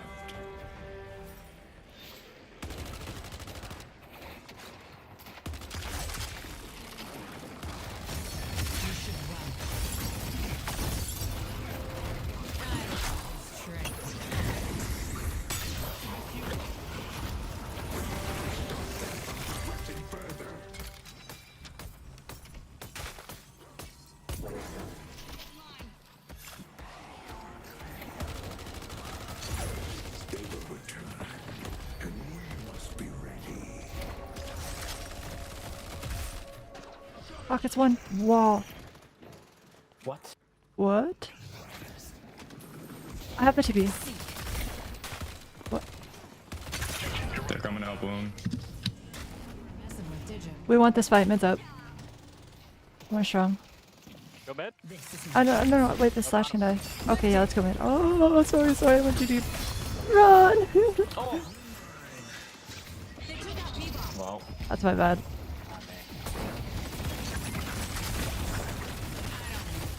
Infernus is kind of feeding.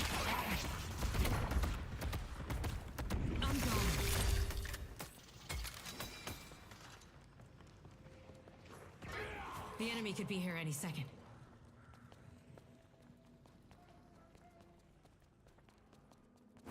I don't think that's game. GG. The spirit urn is waiting to be claimed.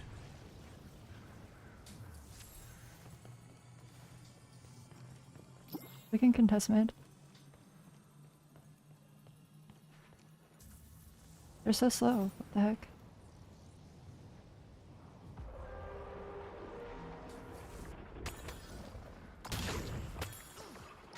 Hello, guys. This is gonna be. The rejuvenator is descending. Death comes in They have the rejuvenator. Yo, what is the radius on that? Up they go. Stealing. Alright, I don't do any damage. I'm out of here. They took out McGinnis.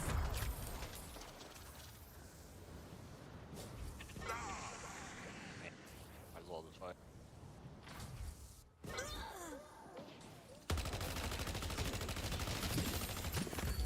Your king cries.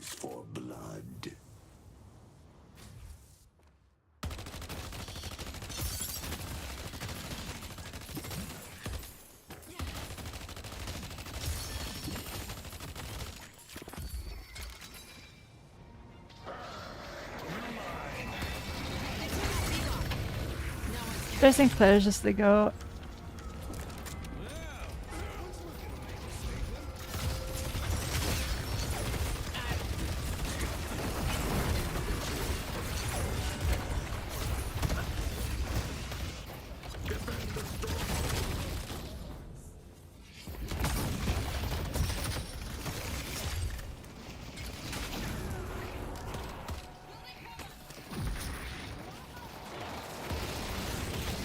You're mine.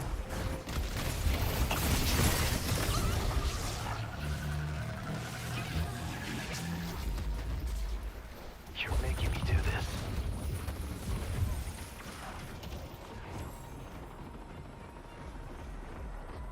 Man.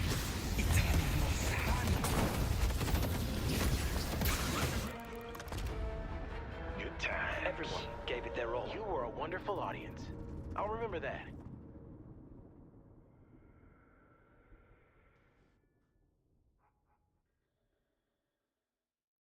No need to thank me.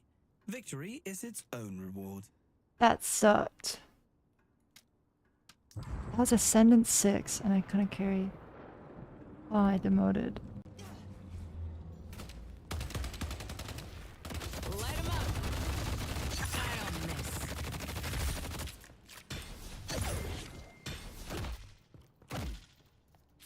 I felt like I wasn't doing any damage.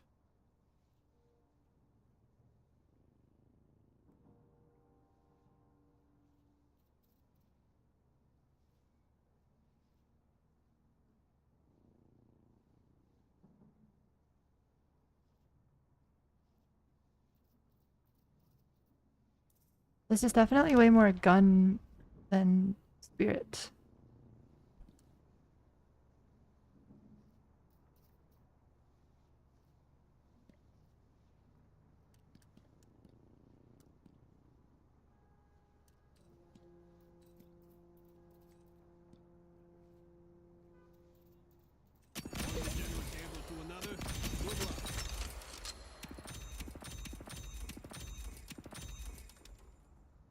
Okay, I come online at 44k. I'm probably god once I hit 44k. Alright, just do better. Lock in, twin. There's nowhere to hide. Does my damage just come from my gun at this point?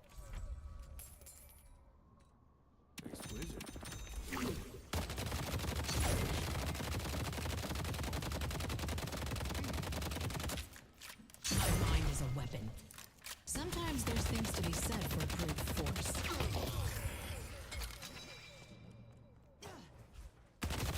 You should run. No, it's still the cards. No one is stopping me from getting what I want. I was just whiffing everything. The only one I like to play is Wraith. Wraith.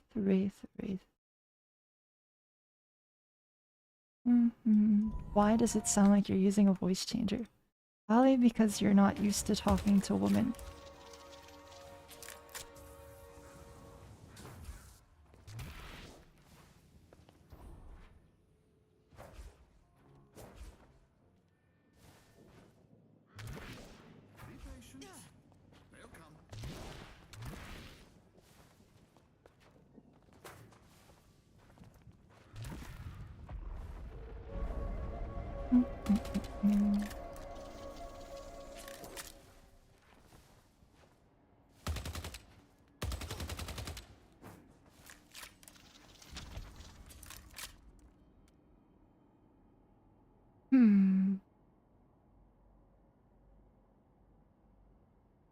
The enemy could be here any second. My mind is a weapon. You should run.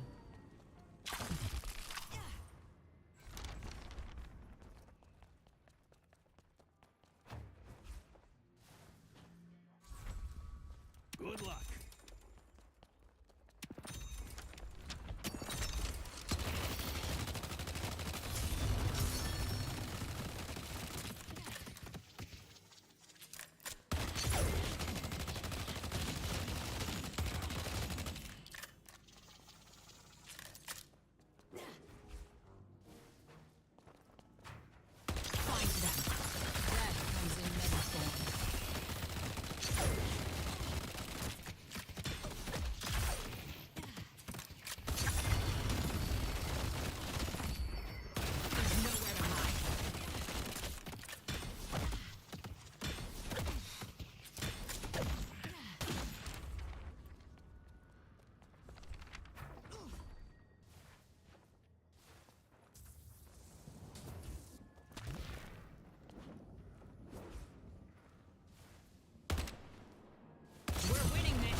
I'm trying to see how fast you can throw cards. I love this trick. Hmm.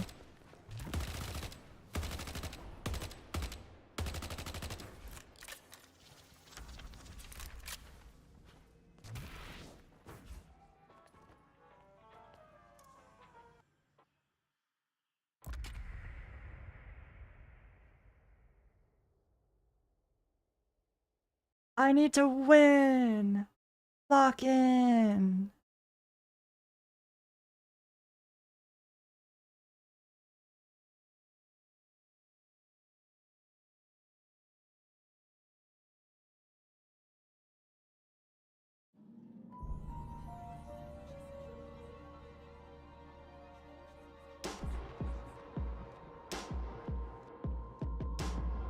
Lock in! Okay, no music. Yeah, never mind. Oh, this is a good lane for me. This seems fun. Full in 3. No music. No nothing. Completely raw. My aim is back. Lowering my chair to the perfect height. Yeah, I'm just debating kind of where I want I to be. haven't but I lost think- 3 games in a row. I don't know. I kind of want to avoid Drifter if I can, but I think... What do you guys think? You should just do it, bro. Don't let your dreams be dreams. Don't let yeah. Yes. Sure, man. Maybe, do we maybe full swap Abrams and me into Drifter and Celeste and let Rem and Wraith go into fucking Lash? Fucking Viscosy? Viscosy? I don't know. Oh, also, that Mina player is Feast or Famine. So if you kill her early, she tilts out really bad. Alright, we can chain pauses. Nah. Wait, I'm scared. I feel like I should have leaned against Drifter Celeste. Why did you switch? It'll be fine. Well, I just Dude, really you had, wanted like, to make you happy. 30 seconds. Wait, aren't you the person who was duoed with fucking what's his name? Yeah, I do it with what's his name occasionally. Yeah. Okay. The guy. That one At guy. least you know who I'm talking about.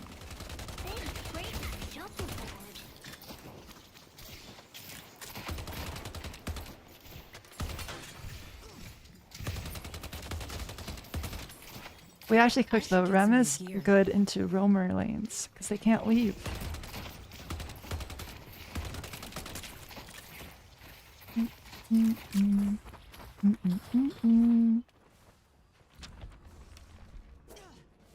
Good luck.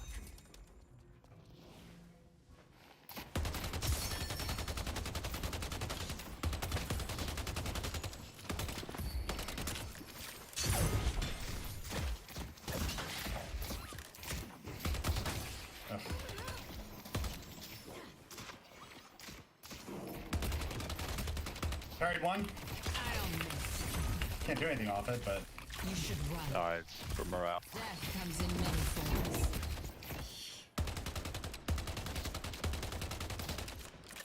Okay, I got bit.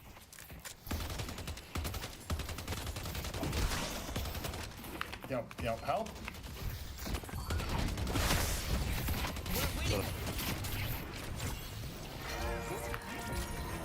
Easy peasy. You win that all day, right? I missed a parry on a fucking creep. GG. Bro. I believed in you. I trusted you. You were the chosen one. I'll melee, but I'm We hitting do boxes. lots of things. Also, is this a robot? Oh, I accidentally alt tabbed. Odd. Leaving you.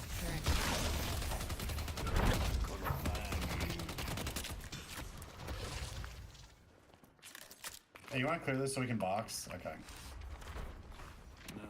I bought out of order. Sue me. I'll take Subway.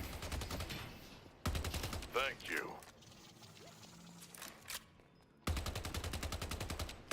waited for you because I love you, Abrams.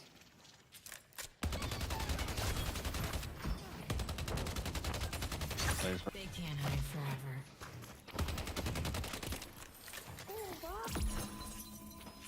Flash.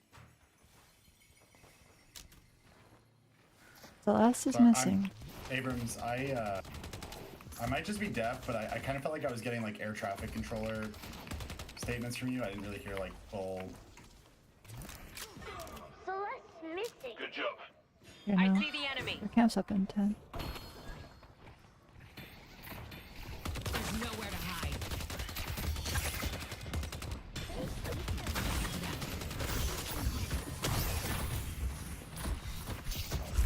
Repositioning.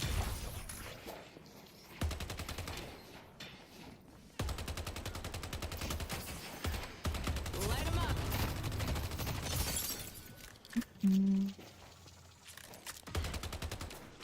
Gosh. I wonder if I'm developed. I've been getting increasingly shakier This hands, gets no cube. and I think it's affecting my gameplay now. Also It wasn't being chased. before, but maybe it's bad enough now that I constantly alt tab and whiff when I'm trying to aim.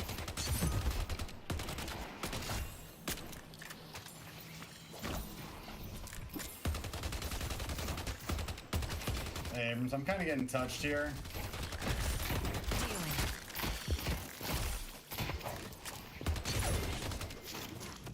Oh, for fuck's sake.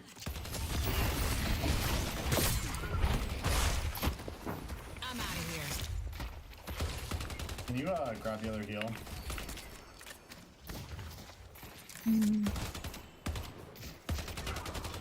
Good job.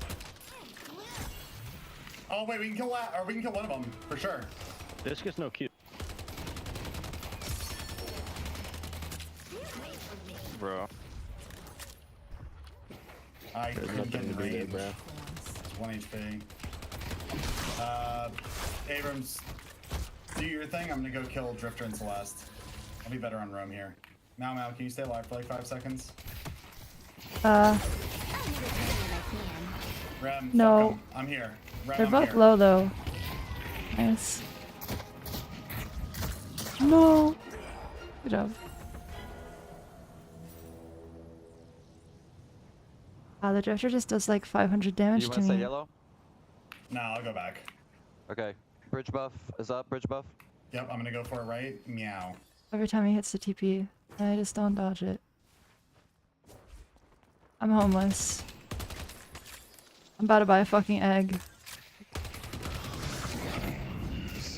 That was a waste of ult. It was to chase me, but I just left. You like that? I got Does Cuntface McGooball have ult? Or, No, no, have his, cube? I think so.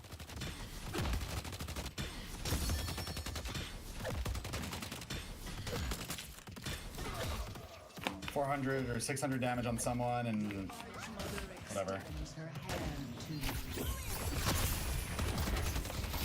I'm roaming back to help Wraith and Rem. Be back in 20 seconds, okay? Can you guys, Wraith, can you ult someone and I'll smoke them? Yep. Alright, I'm here.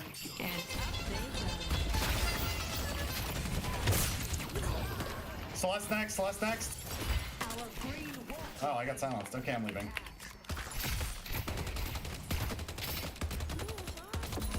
Pull back. Abrams, Hey. I'm here.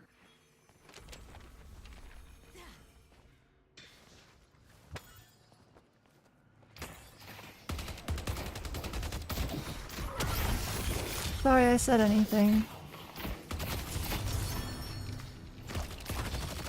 Hi, Bebop. Ready to use item.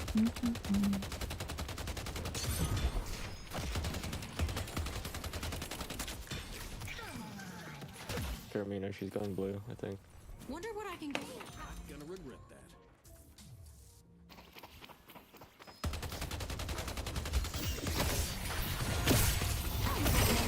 Seriously? Fucking knew where I was. Okay, I didn't It's realize probably they can not just...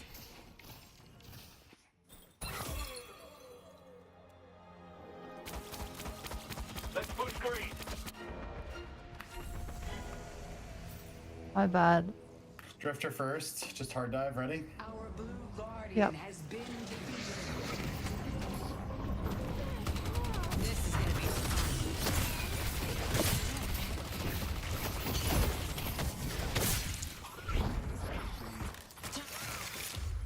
Nice. Drifter. Drifter. I'm coming.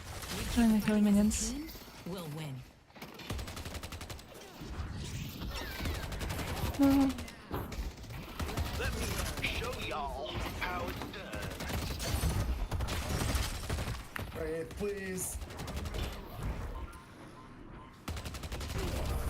Nice. Nice stacks. Fuck it, I'm coming back. Burger Box 3.0. Ryan, can you help? Never mind, he's dead. I'm going for double. I lived. Yeah.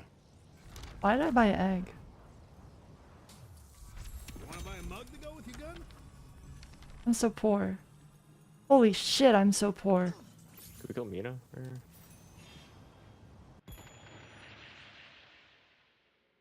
Wow.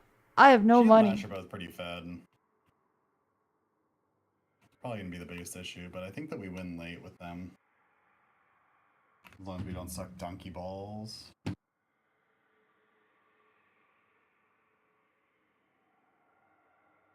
I'm kind of homeless. I'm gonna pop egg to get cultist.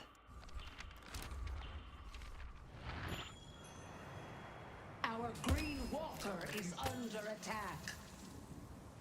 I see Celeste's sisters. They're so cute, friend. Our blue walker is under attack. Allow the mother to open your Rem, you good? Yeah. Okay. 20 seconds, bridge buff. Flash on the camp, 2 people right side. Drifter's coming for you, Wraith, right now. Good call.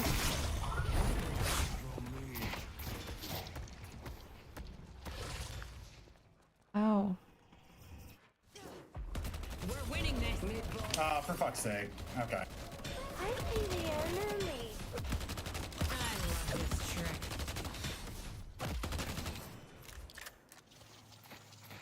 Do something, bro.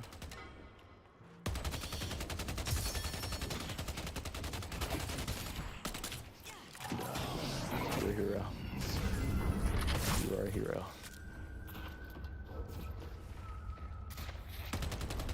The spirit urn is waiting to be claimed. I'm not homeless. Warden, you got yellow, green? Yeah. Okay. Lifted.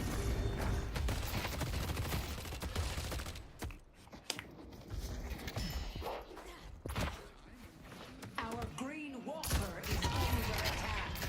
Ow.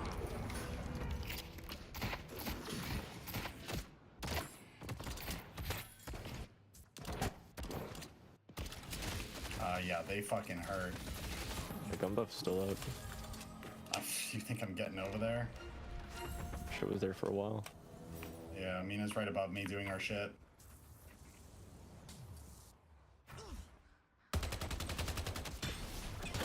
This might be chalked. Actually, you know what? I could be even more homeless. We gotta look on the bright side. Mother will bolster your mind and spirit. I'm unsure how we stop Earn here. Anyone got thoughts? We can push yellow while it's happening. Trade towers then. Yeah.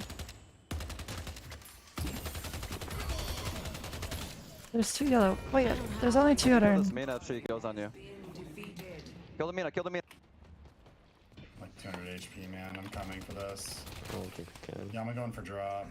Our yellow walker There's 3 is max. under attack. Oh, they delivered it. 3, yeah. Make him auto. Not today. Yellow's. Ow! 800? Yeah, we have a really bad early game, I think. I'm doing rather well. What the fuck? Chopped. I'm so. This is gone, Bebop. They'll probably go for you. I'm here. Oh.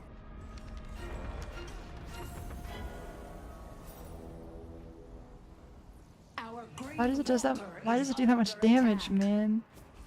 I didn't even get hit by the first part of it. I only got hit by the second part. If the first part hit me, does it just one-shot me? The second part did 800. What the fuck?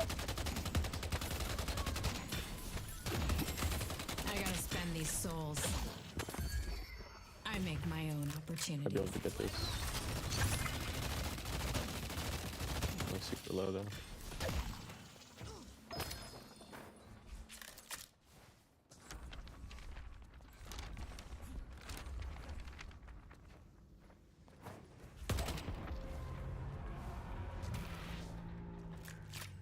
Bebop, Wraith and I can be there to help you. Can you bait Drifter in? Or Yes. just pull him. Just pull him. Dead. I got it. Send that wretched pile of goo back to the deep.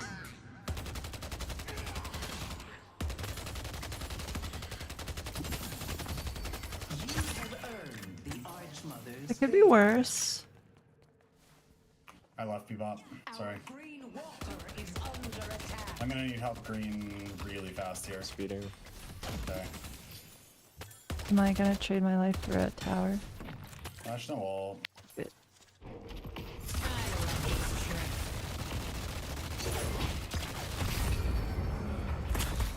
Not getting caught. Hold it!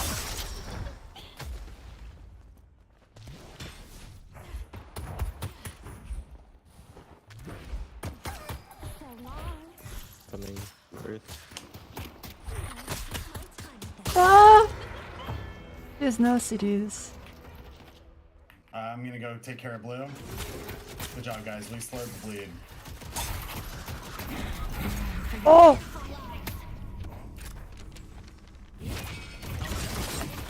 Urn is up Nice. and it's come back. Grab it. Fucking green side. Ricochet. What's the plan? I'm green. Gotta remember to use Remy, you these cooked? I can help you. Wait, we're scaling, we're scaling, we're scaling, we're scaling, we're scaling. Walker is under attack. I'll be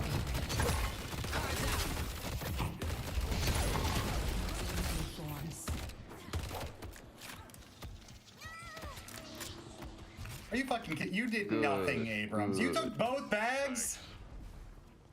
Holy shit. They're gonna take green. One bag. Yo, That's fair. green needs help, green needs help. I'm going, 1 sec.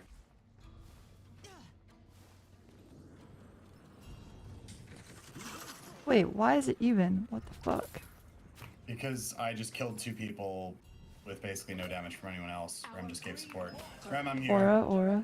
But I picked it up when there was candles. That makes me sad. It always does that.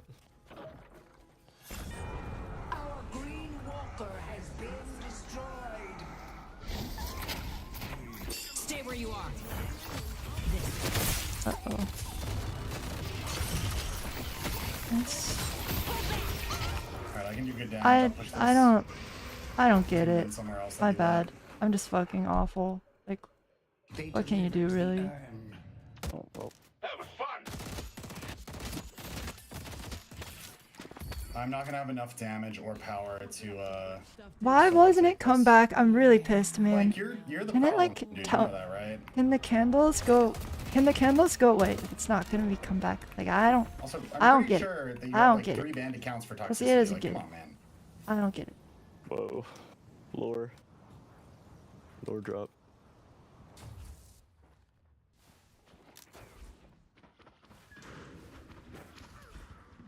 Doubles is up. When you start standing on it, it should lock in until you pick it up. And if you step off, it unlocks. You I'm get just me? trying to hyper farm a little Like, bit. there's no reason. I look at it, it's candles.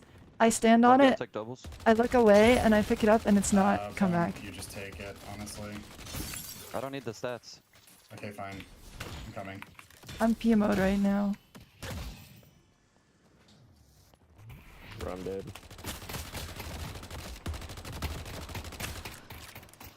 I'm coming, Wraith. Maybe. Okay. Helper. Take him down for your pitiful life. Drifter, Celeste, Yellow. I'm not gonna lie to you, I'm not coming to that fight. Fuck my Chungus life. Yeah, no.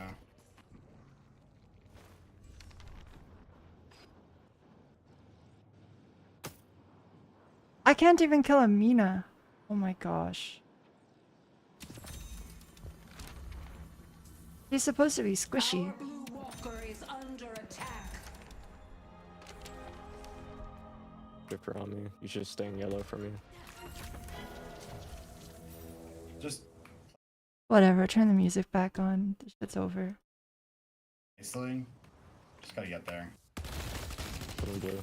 Warden, if you You want to be a look for toxic cunt this game and like go like position 3 kind of, if you get Echo Shard on your fucking 3, we can shut down Mina or Yamato every single time.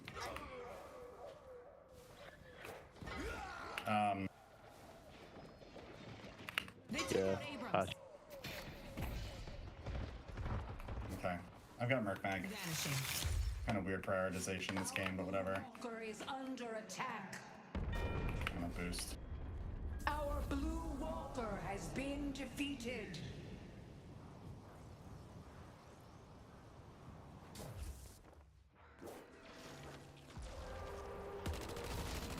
I don't have AoE Bola. I can be here, but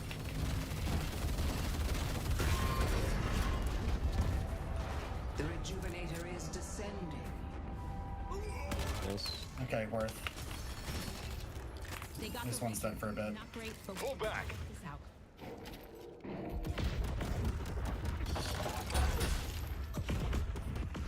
Death comes in many forms. Wraith, you're fucking nuts. I did. This is some high Holy! testosterone activity. Can we take shit? Get that shit. Get that shit. Get that shit, get that shit, get that shit, get that shit, get that shit. No! So close. Fuck! Bridge buff. Coming. Can we kill her? No, he rejuves, just play safe. Ah.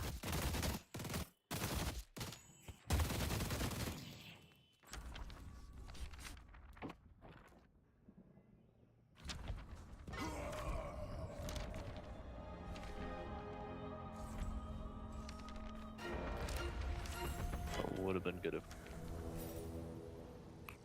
They're probably gonna run her in here. I mean, it'd be really nice if we could avoid that. We've got sleep, I mean... Yeah, can you sleep him, Viscus? I mean, Ram? Not too late. They delivered the urn.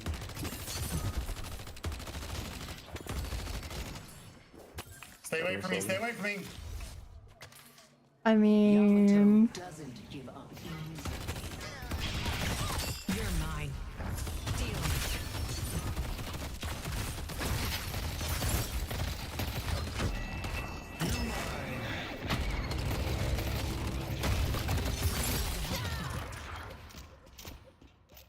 Okay.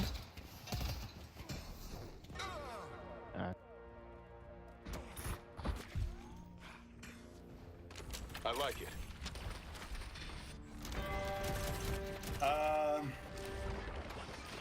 You need to understand and stop them.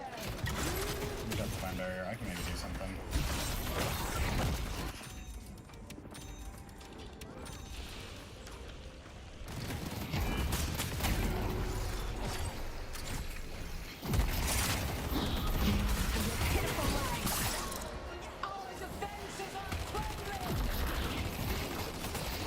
This is gonna be fun.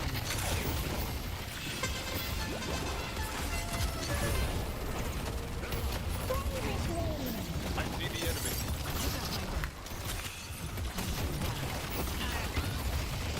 Winnable. Last rejuve down. Great work. Take the Celeste, take the Celeste. think so. Flash no ult, he's just gonna slam. Nice. Guys, heal if you need it. Heal if you need it.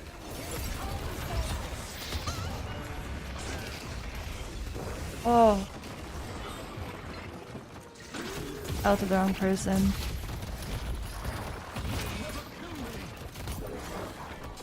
Winnable!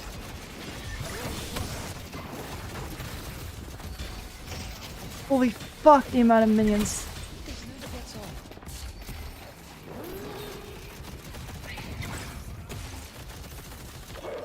Flash is one. Nice.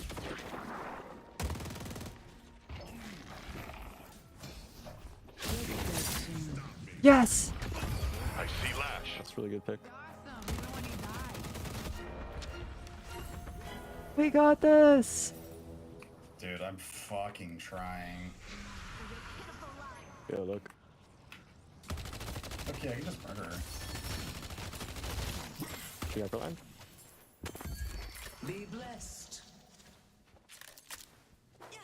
Character. There's a lot of stuff on the map. You need to make a stand and stop them. I don't need care, I just need to kill. I got this.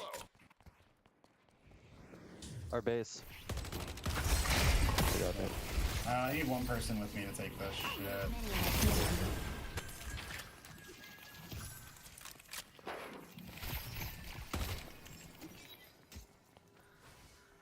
Watch out, Yamato's there. Locking him down. Still 30k. I don't understand how my Wraith ult works. How the fuck did she land up there? Genuinely. Hey, you guys are in a little bit of a sus fight there. Without your help, we Thank you, Bebop, you're insane. Alright, I'm online. I can kill absolutely anyone in this game.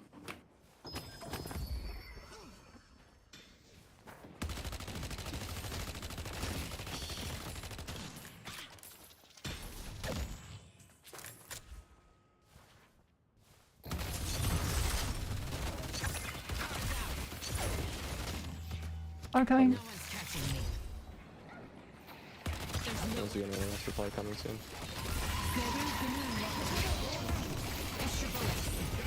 One person's gonna have to go back to deal with Nina. I'm here to deal with the rest of it. I can go back.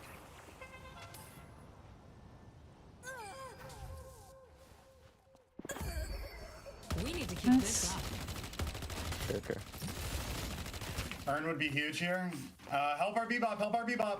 The spirit urn is waiting to be claimed. I'm super low, I can't. Pull back. My fault.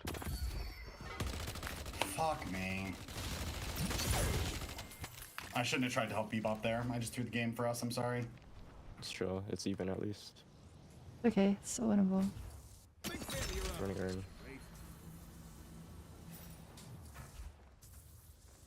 Mid's up in 30 seconds. We could look for a pick with Wraith. I've got AoE ult, Yeah. but like... The urn has been dropped. I do have... But it's on a cooldown. Let's look. I mean, you've got shoulder charge. Mina's gonna dodge. Nothing else, though. Guys, They're help more- team they're on here, right they're side. Bebop, you're probably gonna have to deal with left side base if you don't mind. They're all here. Sounds good. Here, Lash ult. I got him. I'm out of here. Bullets are We got Urn, we got him. Yes. That's the best you got? What? Coming. In too deep. Play back. Thank you for your aid.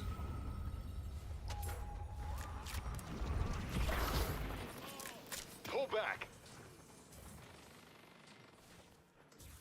Ram, I got you. I'm right here. They're going to mid right now. That's fine. I've got. Oh, Rem, can you make noise from middle? Like from like the mid drop in? I'm gonna go right side. They're going. Can contest? Yeah, we're contesting. Yeah, I have to push the wave a little. You need to make a stand and stop them. Oh, They baited it. I have counter spell for the parry. I'll punch. I see Yamato. I missed. Fuck. They have the rejuvenator. It's over. I try. What if I kill everyone? Please. Almost. Yeah, it was close.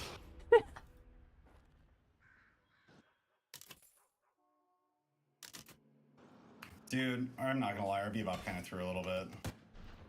Yeah, Not ideal. Raid did not buy a single green item until 21 minutes into the game. I didn't hear anything this fucking bebop said. Bebop didn't say shit. You're He just white knighting. Aww. Yo, chill, bro. What? You're white knighting from a lady. That's sure. crazy. I care so little. Wraith played like shit. Thanks. I mean, we tried.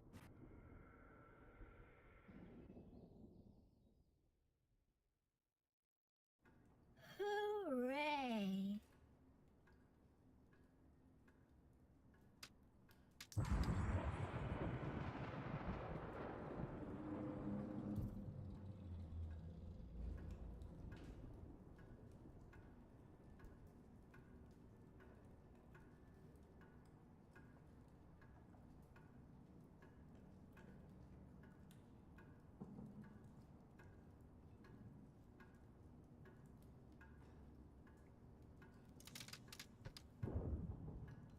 This should be easy. It won't be, but I'm really good at lying to myself. Stay back! Throw it Bola! I thought I had this under control. Right.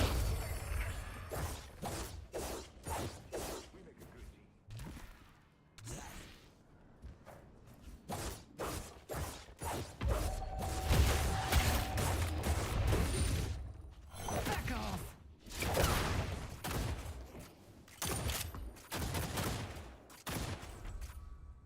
Hope you find your way. I'm earning my paycheck today. I don't like people getting too close to me. Punk, you shouldn't have pushed me. Right.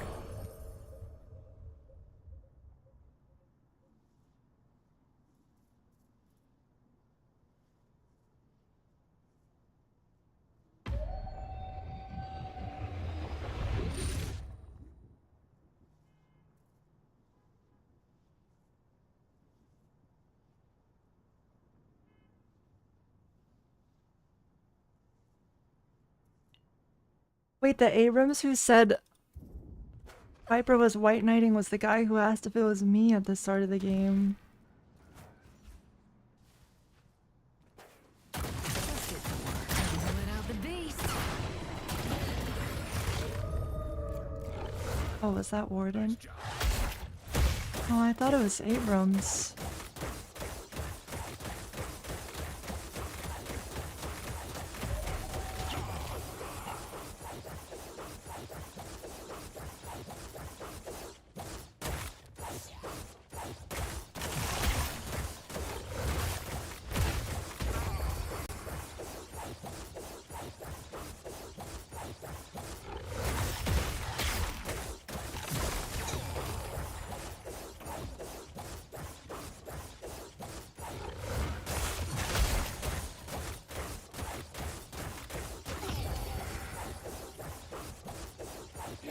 Sure.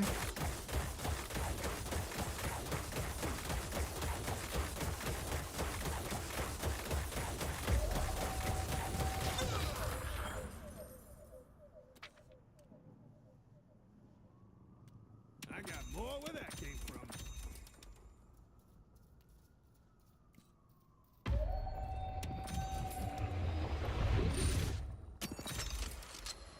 Need something for the hangover while you're here?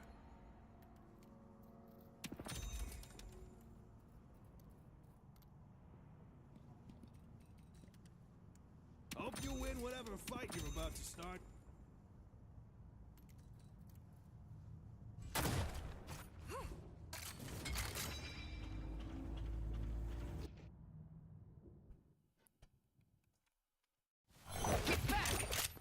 Time to let out the...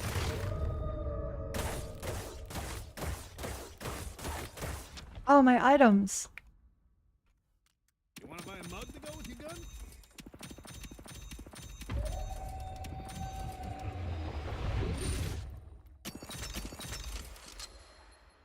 Glad I don't have your job, Silver.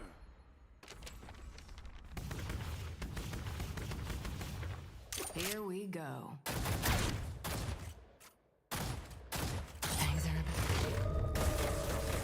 Oh!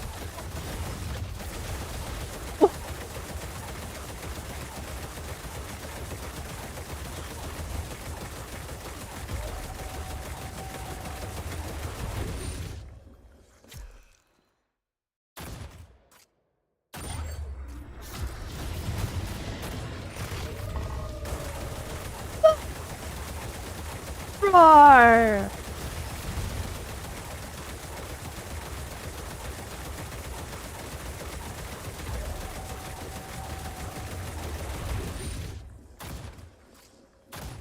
God, not again. Oh my god.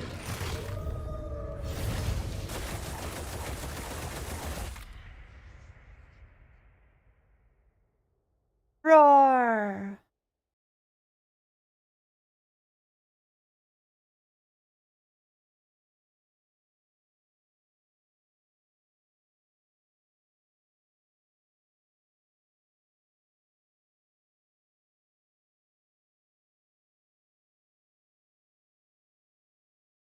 Roar!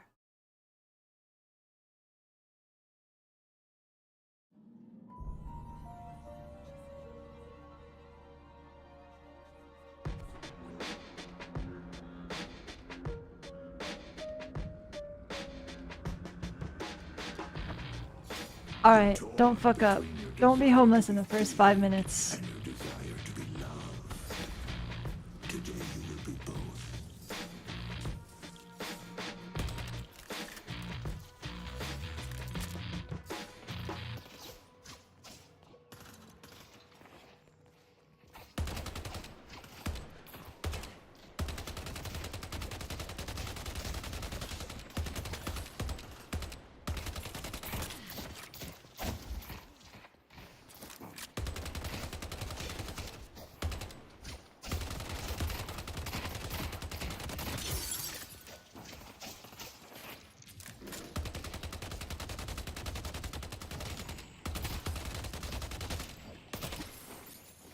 I should get some new gear.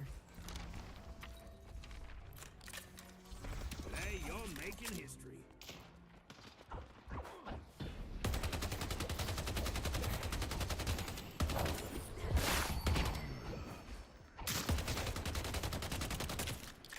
This is a horrifying lane to play into.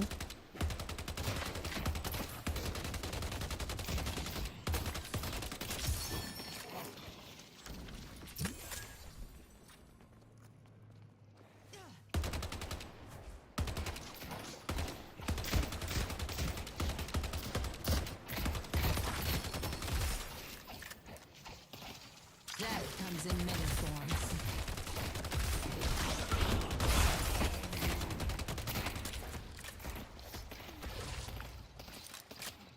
Okay.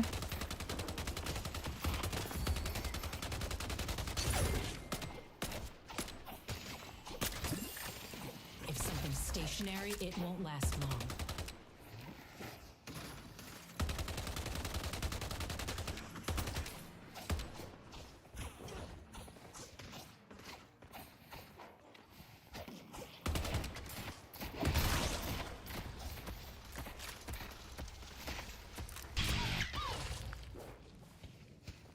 Dungus Max Sing.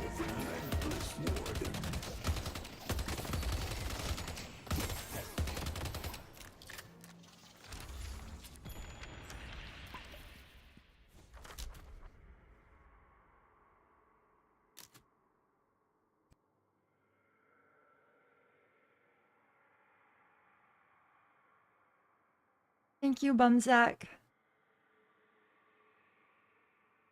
Thank you, thank you. Lock in. Go, go, go. I just have to not die. He thinks.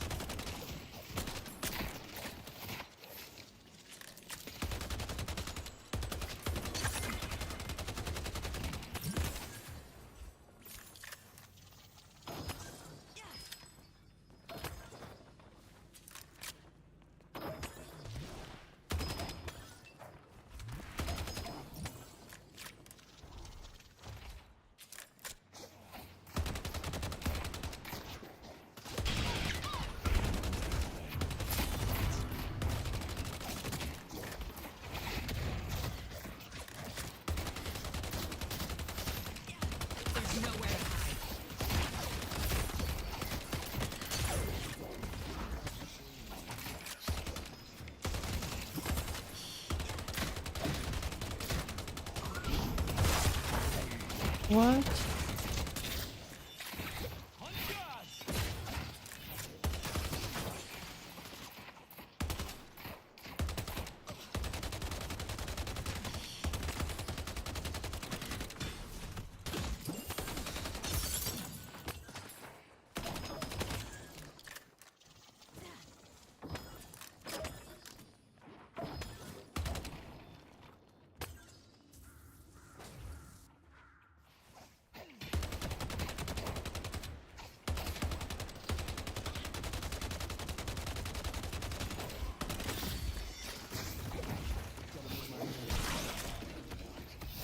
Dynamo's missing.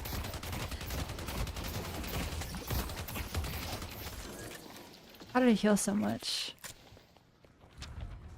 What's after this wave? I got more where that came from.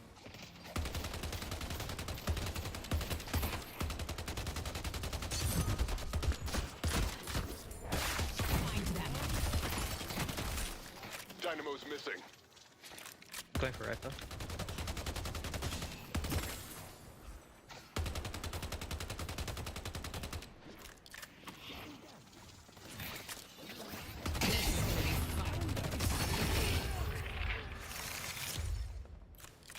Yay!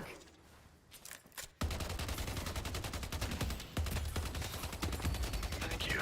The hidden king to open your third eye.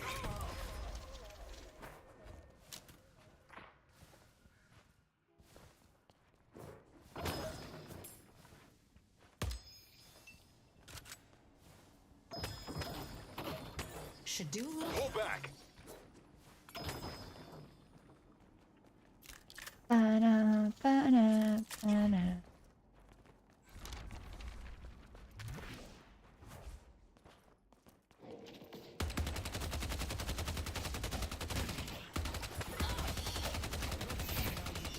You're mine. I really expected more from you. I see drifters missing.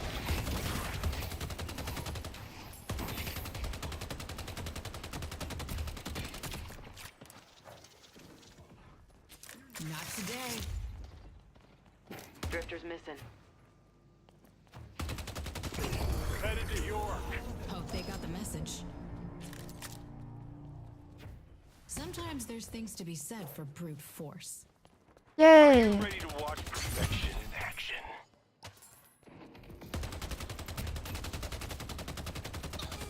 I love this trick. Oh. But I didn't even buy Quicksilver Reload before I fought that guy. Dynamo's missing.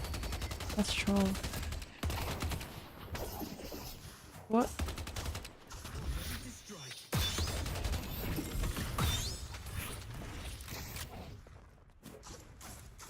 Drifters missing. Here's your chance to shape your destiny. Headed to blue.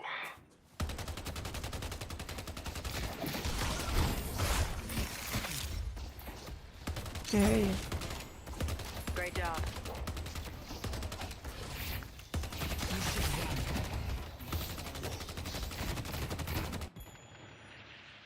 Uh.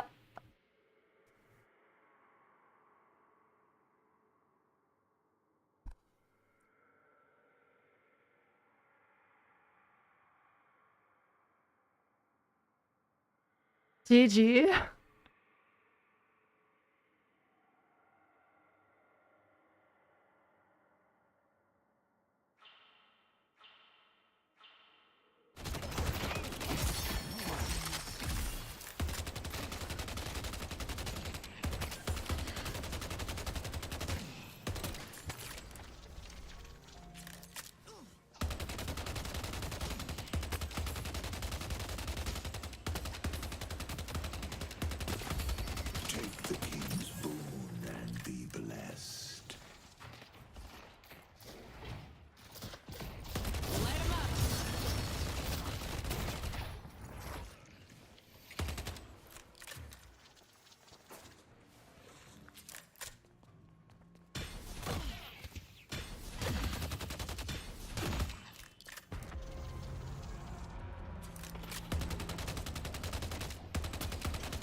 ready.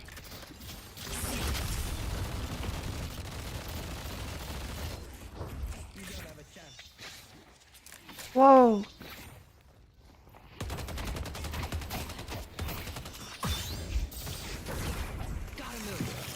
Katani Lo-san. And then I fucking die instantly.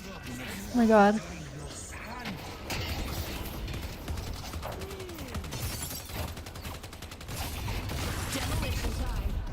Oh no.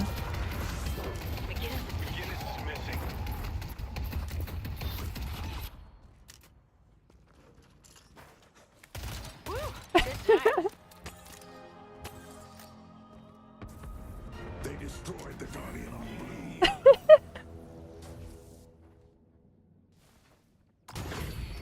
Flash and I are so petty.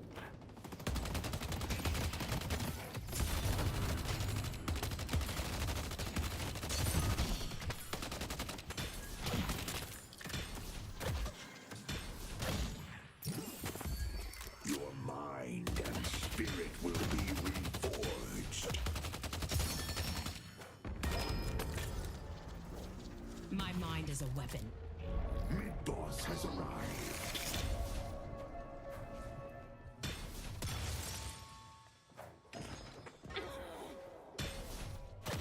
Headed to green. Such conviction.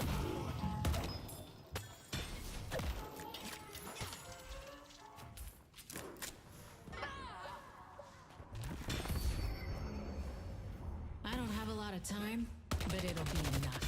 The Blue Walker is under attack.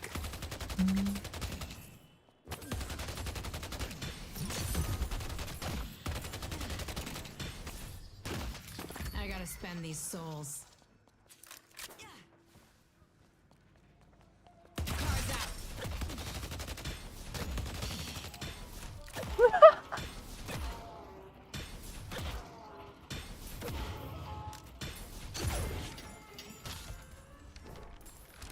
Type shit.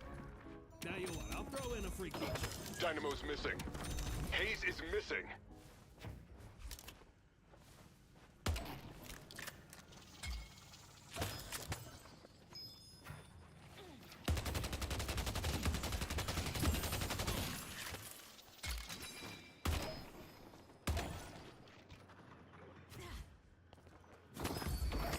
They're about to feel helpless. Need help on yellow. The urn has been dropped.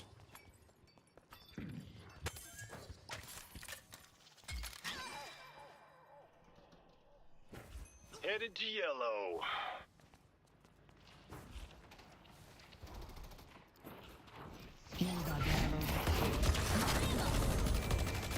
Death comes in No many way. forms. Hold it! We're winning. Ready to pick up and slam them down.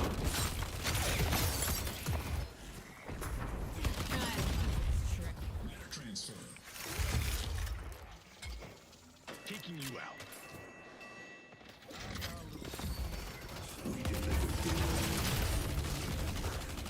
Good job.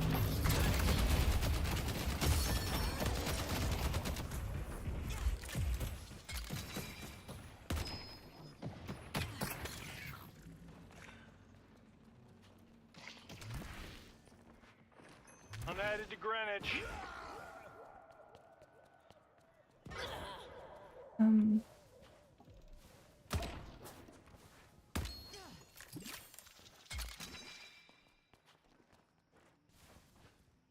I'm getting rusted barrel suppressored. Happening.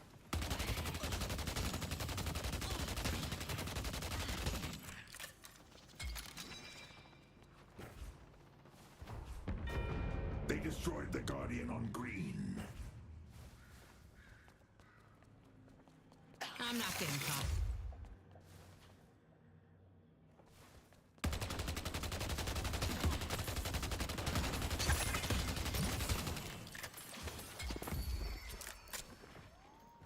Gotta use this after I have someone lifted.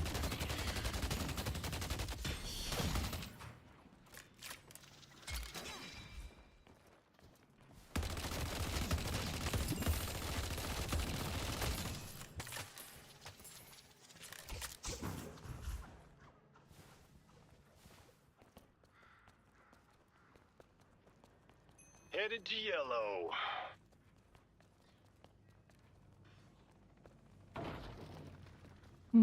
Let's take out Dynamo. Lash breathe. No one is gonna catch me. Lift it! Find that. Pull back.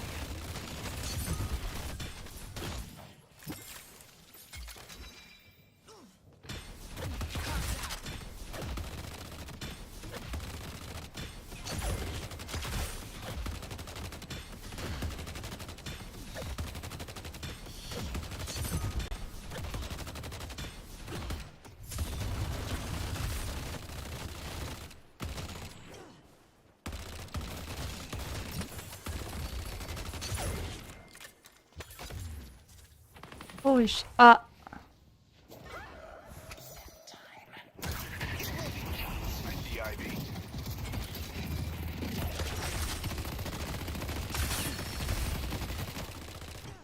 This is gonna be fun.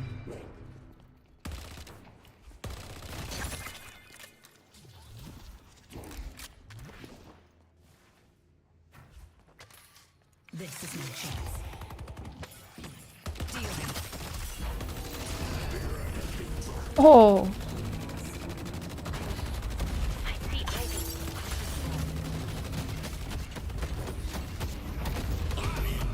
What?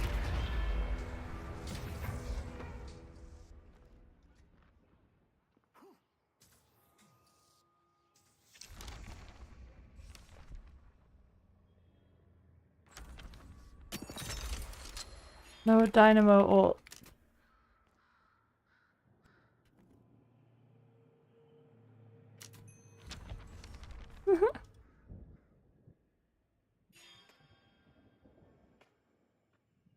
What? It didn't show us comeback when she picked it up. That's whack.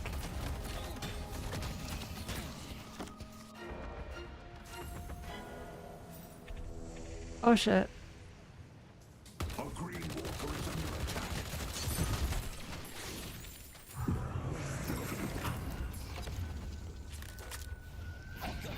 Let's push green.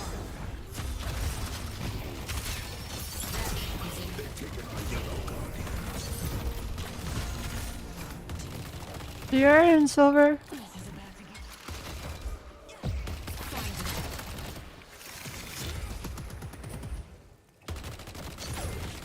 We keep fighting as a team, will we? Soul jar is here. The spirit urn is waiting to be claimed. That sucks.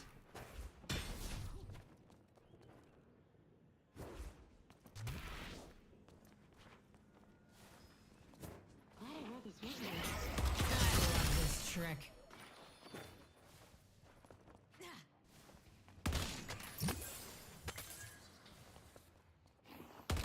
We're winning this.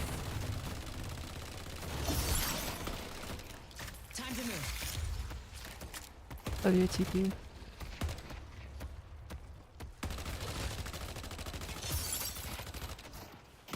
I don't miss. There's a soul jar here.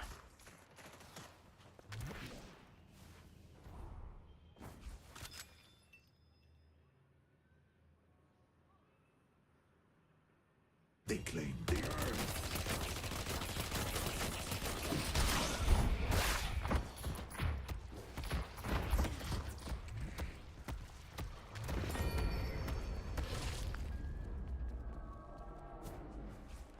A blue walker is under attack. Okay.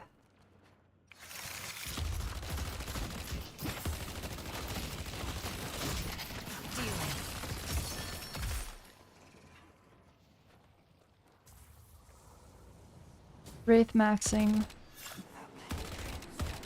How long has my ulti been up?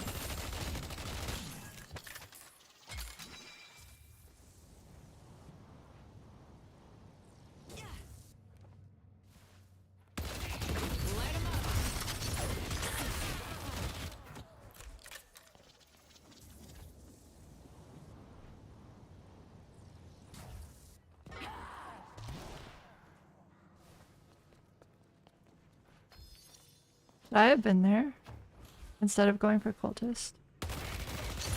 I don't know.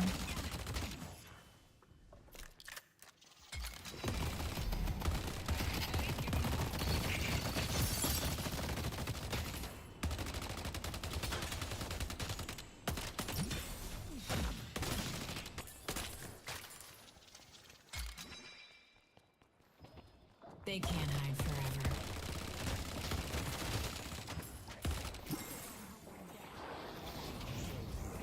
Death comes in many forms.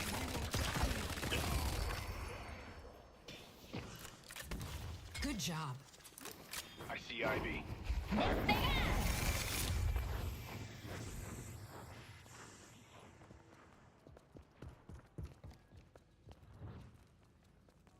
should run.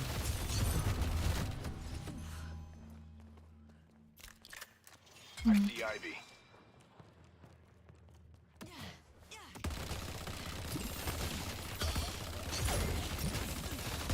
Excellent, Graves.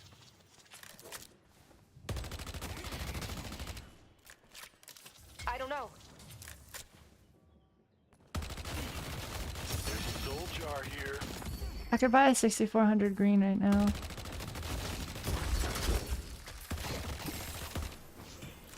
Let's push yellow. But Indomitable doesn't really do anything. Okay. Slam's ready. Come back if you need anything else. I'm Indomitable. The urn has been dropped.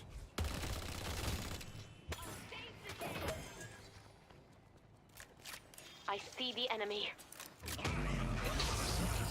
They took out Paige. There's no one. They claimed the urn.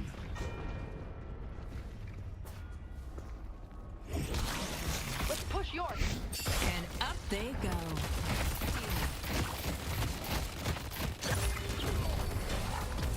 They chose the hard way. Good job. Whoa.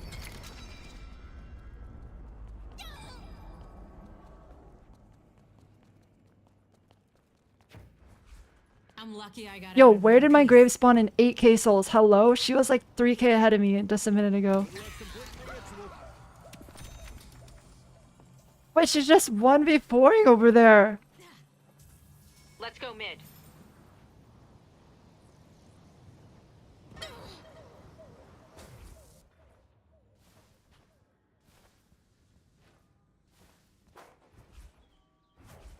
I'm out of here.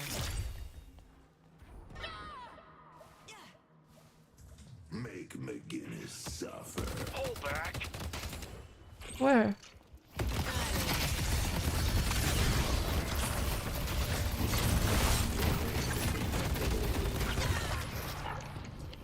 I got her for you, Graves.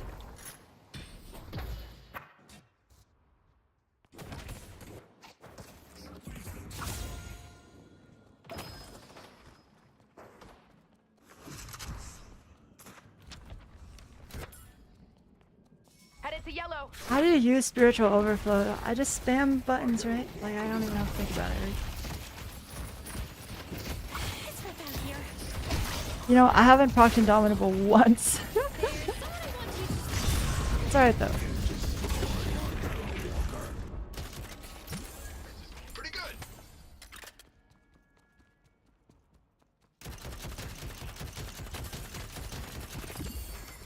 What green item would have been really good instead? I could have bought Siphon. Why didn't I buy Siphon? Or Leech? Oh, Unstoppable can stop me from getting Dynamo ulted. I forgot about that.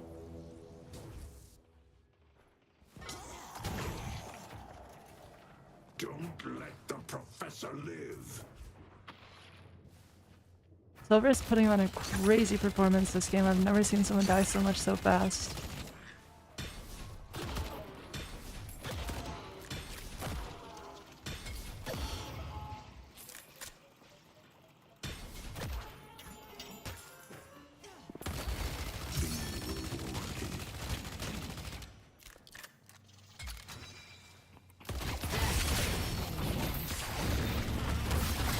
Locking him down.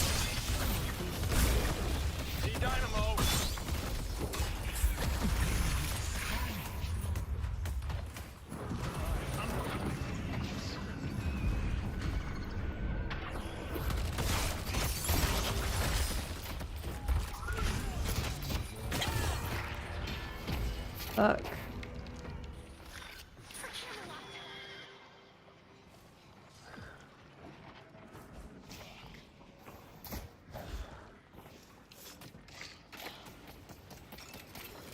Sentries up. Hmm.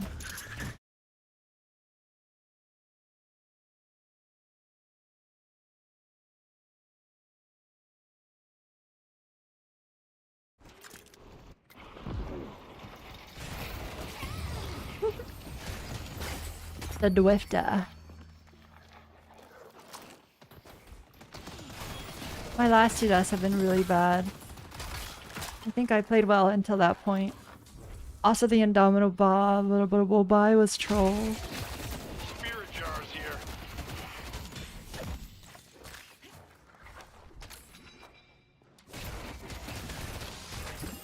Spirit jars here.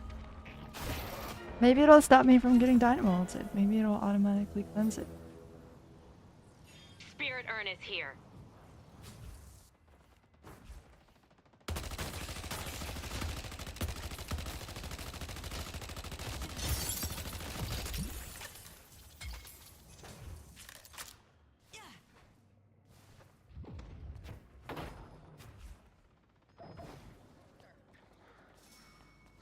I am the Reaper's handmaiden.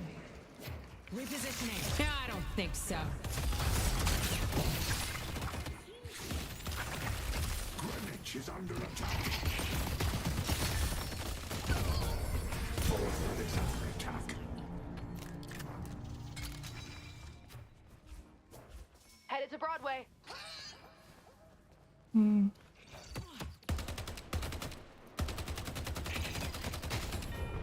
They've destroyed our blue walker. Let's go mid. I see the enemy. I see Apollo. Let's go mid.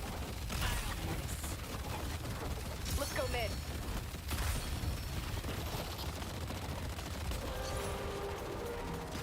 Save page ult for dynamo.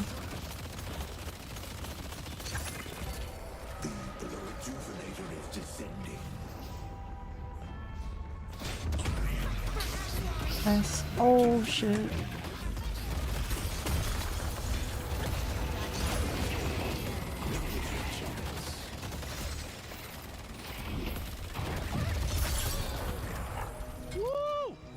Feel Nice. free to give up anytime. My bad, Paige. I didn't realize he had Indomitable. I think he literally just bought it. No, I should have hit him with the curse, but it was like just barely on cooldown, I think.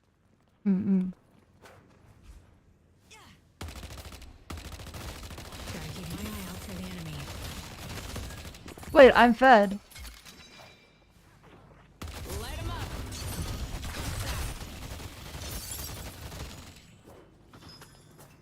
There's a soul jar here.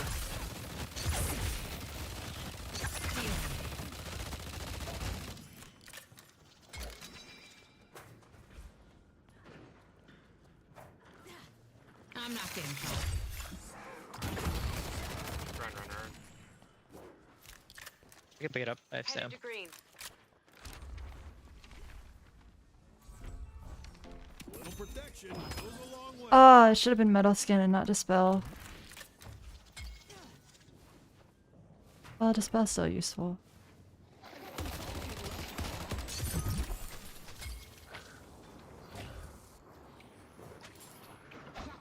Nowhere to hide.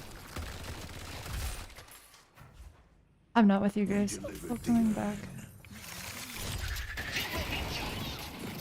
Take 'em down.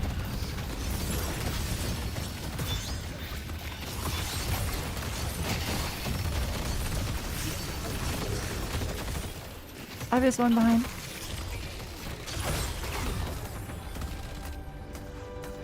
I'm just getting warmed up. Time to make my exit. Thank you for the barrier. Oh my god.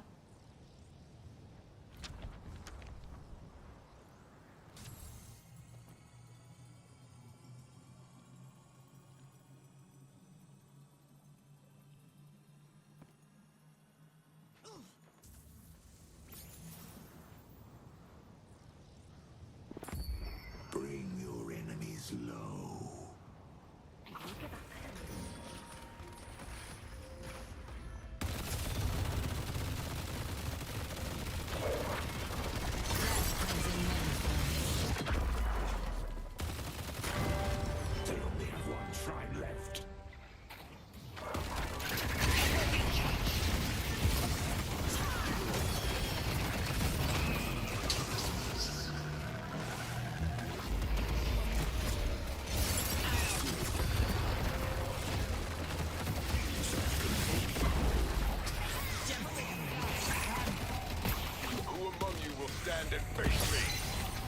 Wow.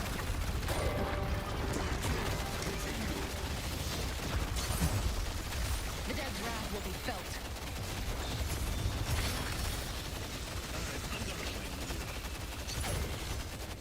Hold it!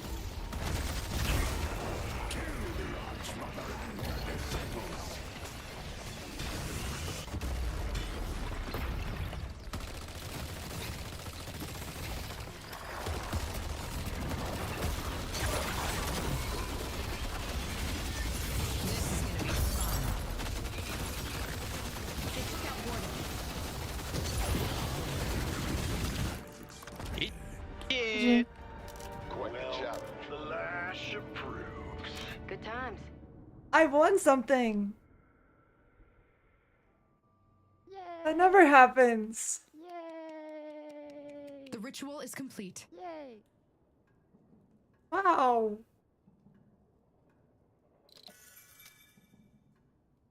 It was Ascendant 5.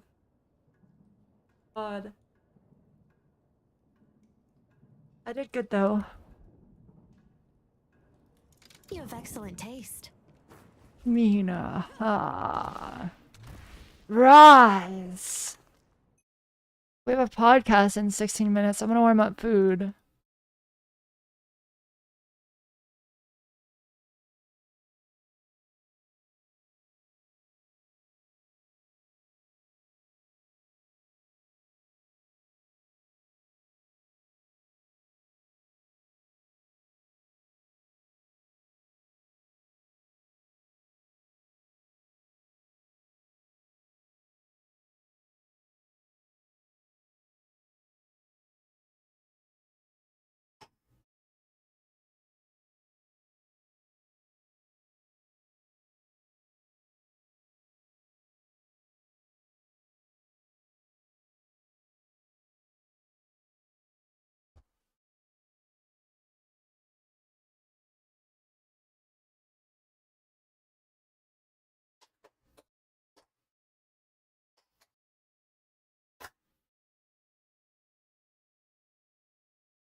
Y'all, when we were in the I got sunburnt on the top of my head because I wasn't wearing a hat. And now my head is peeling. There's like very large flakes coming off of the top of my head. It's really gross. That's what Aramori was talking about. She has it too. And Rain. Us three all have sunburnt heads.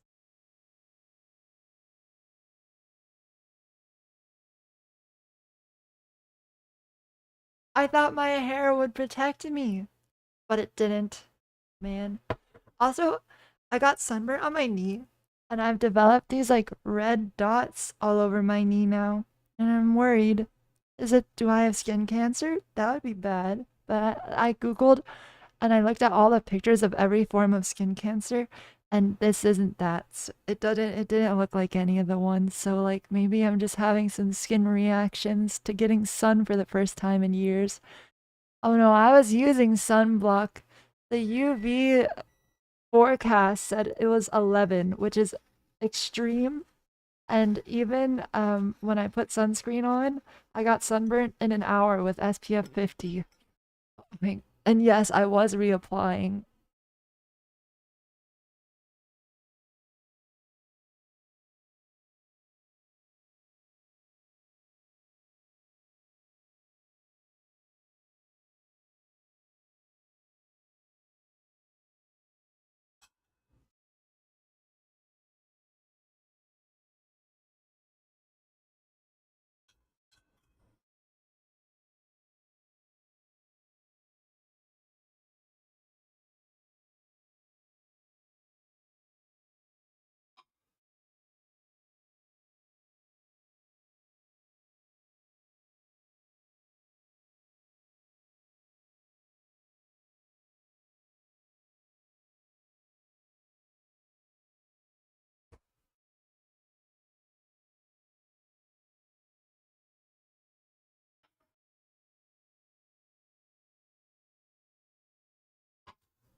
Sorry, I fell asleep with my mouth open again.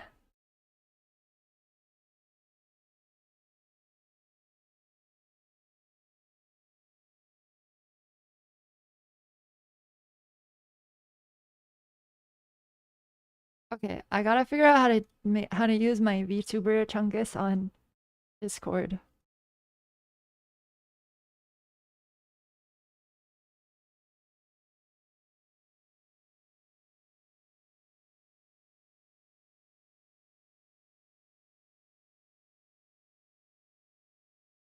How do you stream? How to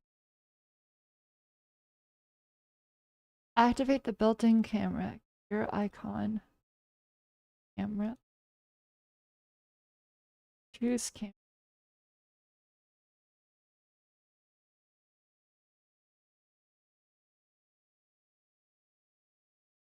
Virtual webcam. Activate. Ah!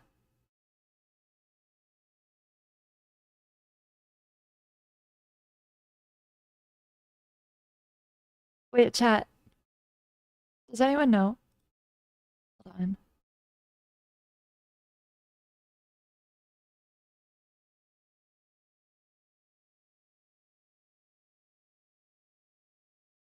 What the fuck? Okay. My Discord stream preview has me flipped. You see this? I'm flipped. Am I actually flipped?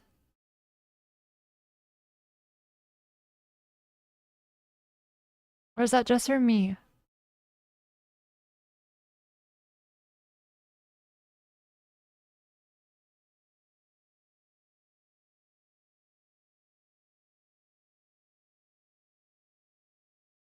Okay, how are we gonna set this up? I'm really large. Hold on.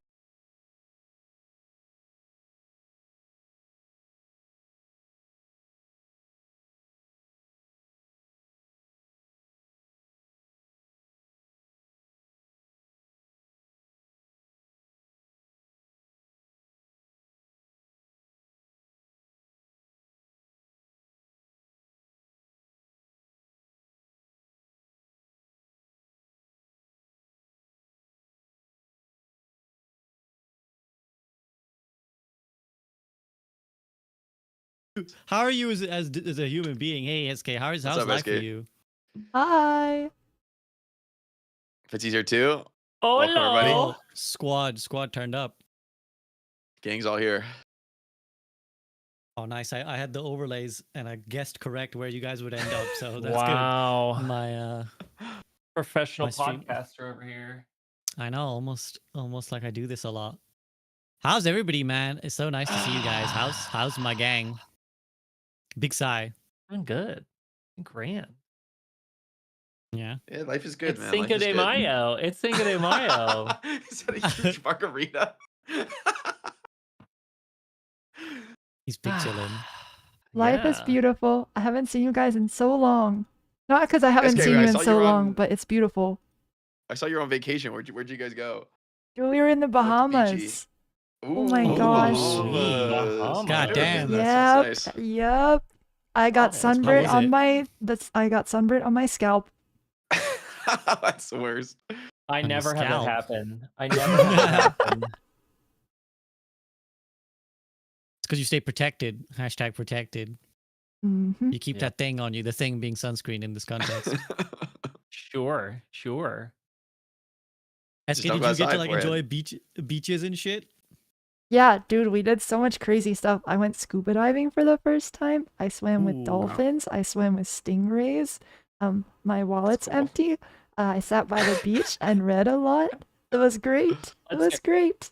No, you Chat, should. can we get Thanks, chat? Can we get 5 gifted for Eskay's wallet? Can we get 5 gifted? Yeah, that's the life. That's the life of the streamer. You gotta party hard and you Yeah. gotta stream hard because you guys like you're just constantly grinding on the stream. So you gotta enjoy your vacation when you can. Yeah, I don't go outside. So you get it in one Outside's huge overrated. dose. Touch all the grass for a week, and then you're like good for 6 months. Then you get sunburned. You're like, I'm peace. I'm out. Fitzy, you gonna be sipping that all day? Are we gonna get progressively slurring Fitzy as the podcast goes Hey, on? listen, I'm gonna let you know. I already came from having dinner and the margarita, so we're already in. I came pre-buzzed, It's Cinco de pre-buzzed. Mayo, all right? You changed the date on me, all right? I had plans. Cinco de Mayo plans. I apologize. No, I didn't account for You this. It's not a celebrate- British holiday. Well, I don't know that it's Cinco de really Mayo's a like- US holiday. I don't know. Cinco de Mayo is like a fake holiday too. It's like Yeah, invented by the beer yeah. companies. Which holiday isn't at this point? To be No, I think perfectly Cinco de honest, Mayo right? it commemorates, if I'm not remembering wrong, like some very obscure battle, maybe in the Mexican American War. But it's like there's not really like just like as I understand it has one of the thinnest justifications of any holiday. Yeah, Maybe there's I'm like maybe I'm the- wrong, people, but people think that it's like, oh, it's the Mexican Independence Day, and it's like, no, it's actually just nothing. It's very small. I don't remember what it is, but I It's know okay, you don't people need have much of that an excuse to false drink. assumption. No, I don't drink very often, but you know what? I took 4 years of Spanish in high school. You know, I play Sombra. There's just I had to, you know, of course. You basic respect- honorary Latino Fitzy here, right here. Yeah, exactly. Nice. Eskay, are you drinking? Yeah, I drink water. Could you tell? Hot stay water? hydrated. Slightly, Yeah, hot slightly water. lukewarm. Mm. Always Nice. hot. I feel weird being in VTuber form right now because I've hung out with you guys in real life so much. I like your You VTuber know- model actually. Thank Yeah, you. your VTube's hella cute. Check this out. Like I- yourself. I- Like I yourself. I just saw a picture and it was Smirk. it was you know the Overwatch gang at Disney and stuff, and it was you, me, and Metro Oh. in a line. Yeah. Dude, Metro Oh was my so God. chill there. Like every time people flame Metro, I'm just like, you haven't met Metro at Disney World. Like he's the chillest guy ever. He's so cool. It's true. He's just gotta work So on you get him in ranked. Yeah. Gotta touch Get some him in grass. rank, yeah. Mm. I think we went for Mexican at some point, didn't we? Fitzy, you were there for that, right? We did. I have that picture as well somewhere, but God, who all was there? I know Casey Tron came. You Crazy Tron. and ML was there. and Yeah, ML ML7, was there. yeah, and you were there, and Metro, and Arge was there. There's a bunch of people. There's like the first. yeah. It was like the first content creator summit that they did. And then Jake, I think you were there when we like went to the campus. You were a Blizzard shield fully at that point. Yeah, I mean, I do kind of do a lot of work for them. I'm not, in fact, an employee of Blizzard Entertainment, so. But I must yeah. disclose, I am not an employee of Blizzard. I mean, it's weird because I live in LA, so it's like easy for me to come down for stuff. Sure. But I think at the last one I was like traveling or something. But they're always fun to see the new content, especially when you get to do the unreleased content and sort of try out new heroes. I remember, I might have played Freya then, like the Freya before she had a model kind of a thing. I think that was it. Maybe it was a different time.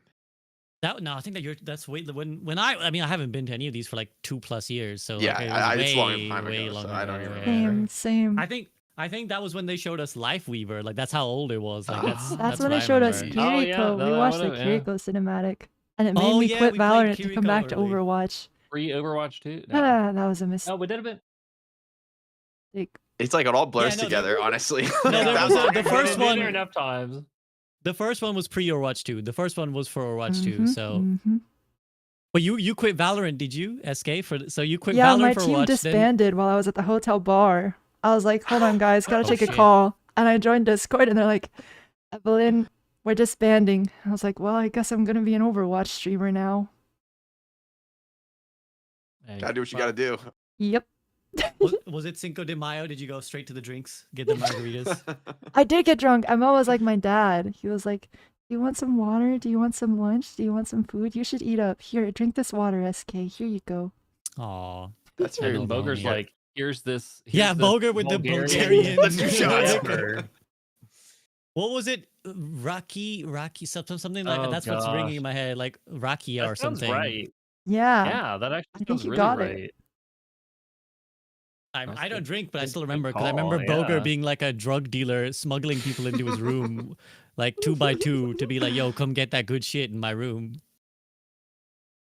Damn, that was fun times. Unironically, one of the few reasons I miss being like a streamer and a Overwatch creator is meeting and hanging out with you guys. It's a lot of fun. Yeah. It's always fun to do the in-person events. I'm really excited for Overwatch World Cup to be back because I feel like that's always like a kind of a touchstone moment to be at BlizzCon and see everybody is always really cool. Yeah, BlizzCon back. Yeah, we haven't had that 2 years, 3 years. Yeah, it's been a hot second, right? And that was like one of my first things in Overwatch esports, and esports in general, honestly, was doing Overwatch World Cup. So that's kind of, for me personally, for sure a throwback. Now, that's a Deadlock podcast. We're just talking about Overwatch because we're all Overwatch streamers and we go back like 5 years together. I'm trying to bring us the Deadlock events. We were all Overwatch Valve's streamers done at some Dota point. stuff in person plenty of times. Oh, for sure. I'm sure. I mean, They're just building. There's a lot to discuss. It's cool to work in a Valve ecosystem because there's a lot of freedom as far as like what we do. But I guess we'll talk about all League that. Have to do this. Yeah. No comment. No comment. I must reiterate, I am not a Blizzard employee. For you, I am not a Blizzard employee. Well, that seems like a good time to get into it. So, are you guys ready to go ahead with the podcast? Hold on. Roll it. One more margarita. I'm ready. One more margarita. Let's go. Let's do it. All right, guys. Welcome for the great Deadlock debate. We are here for another episode of the Group Up podcast, and I'm very excited for our inaugural Deadlock debate. I don't know how many of these there will be, so whether it's the first and the last or the first of many, let me introduce my cast. My old homies. We brought them back. They're all Overwatch converted to Deadlock. So let's go around and introduce in the bottom right. Must declare that he is not a Blizzard employee. He is now a Deadlock lover. Jake Overwatch. Jake, how you doing? I'm good. I choose to believe that I can love both Overwatch and Deadlock simultaneously. That's not how gaming works. You have to pick a side. You have to go really vitriolic for everything else. You have to hate everybody else. It's really important. Nah, that's not you really got to share about, the but... stream numbers, the Steam numbers. Like, you just got to post those screenshots all the time. Okay. Hey, well, Deadlock another numbers going up. They're going up, you know. I actually don't know Overwatch numbers, but well, since he's introduced himself in some ways, we'll go to the bottom left. No, it's all good. There's no vow of silence here. In the bottom left is my man Fitzy. Fitzy here. How are you doing? That's me right there. I'm doing great, doing grand. You know, been enjoying Deadlock.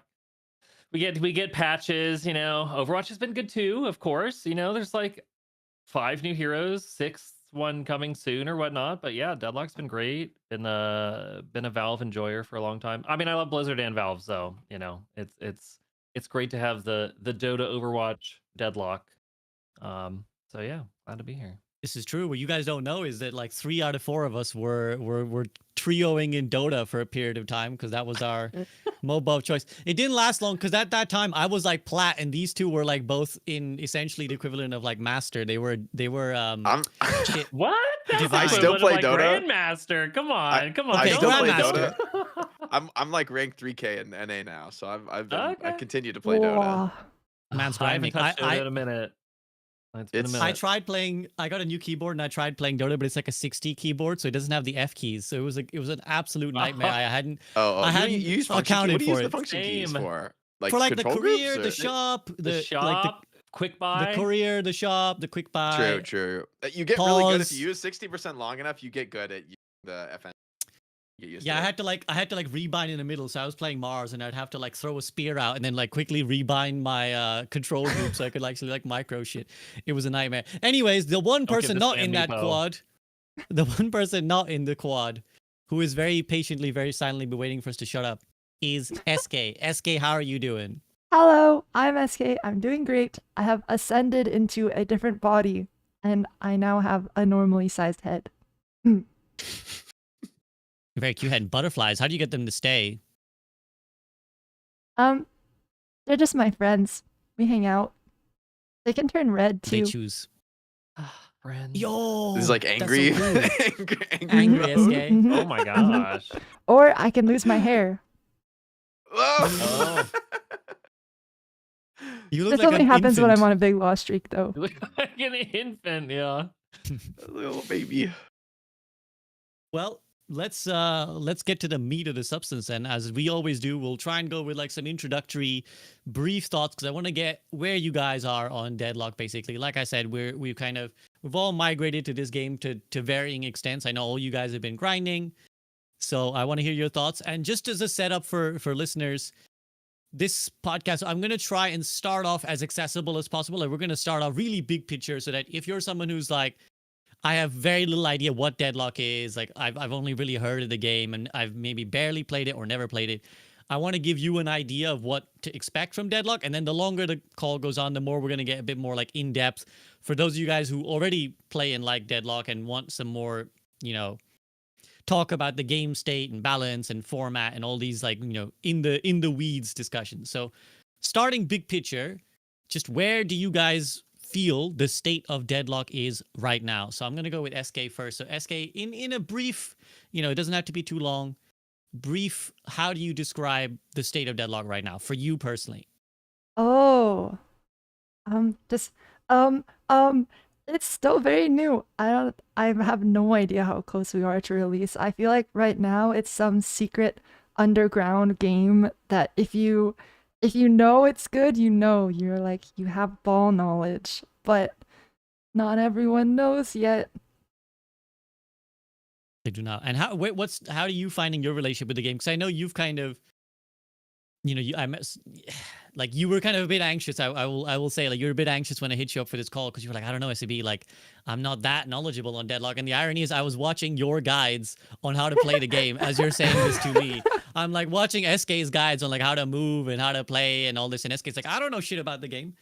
But your relationship has been a bit perhaps different to Jake and Fitzy, right? These guys have been really at Deadlock, I think, from the beginning. You've kind of come in and out. So how are you finding it at the moment? Like, how do you rate the game at the moment?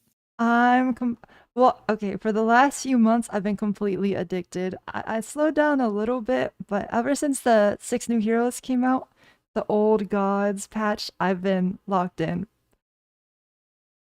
It's amazing. I don't know. That's great. It's good to hear that you're locked in. So you kind of, yeah, you're just in the zone right now, right? Like it's grabbing your attention maybe in a way that it ceased to at a certain point in time. Yeah, I really want to hit the highest rank. I'm obsessed with my rank right now. For better or for worse. This is the classic Eskay phase. You do this with we did this with Valorant, you did this with Street Fighter and fighting games, and surely only a matter of time now with Deadlock. And then I get bored and move on, and hopefully that doesn't happen. It is the way. Okay, so now I'm going to talk to the no-lifers. So Fitzy, how do you describe the sort of state of Deadlock right now? Like, how is it for you?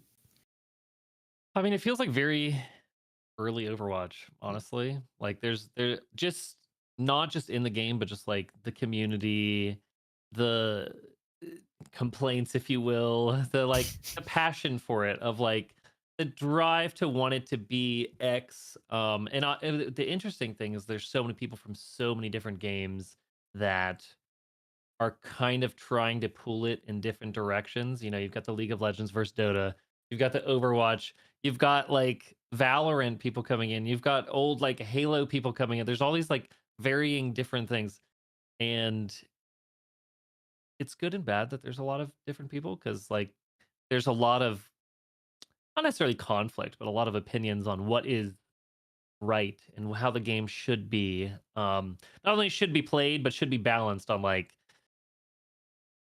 I don't know, you have the Overwatch debate of the crowd control, and like now there's these items though, and Overwatch people are like, whoa, you can counter by items, like and then there's the MOBA people that are like, you gotta farm like this, and Dota people are like, you gotta die for the farm, and League of Legends is like, stay in your lane, and like there's all these different conflicting opinions on how to play the game and what is right. And anyways, I think it's in a pretty good spot in terms of progressing. Obviously, as they add new heroes, they're kind of figuring out how fast do they want the game to end. Is it a 20-minute game? Is it a 40-minute game? Should there be surrender? No.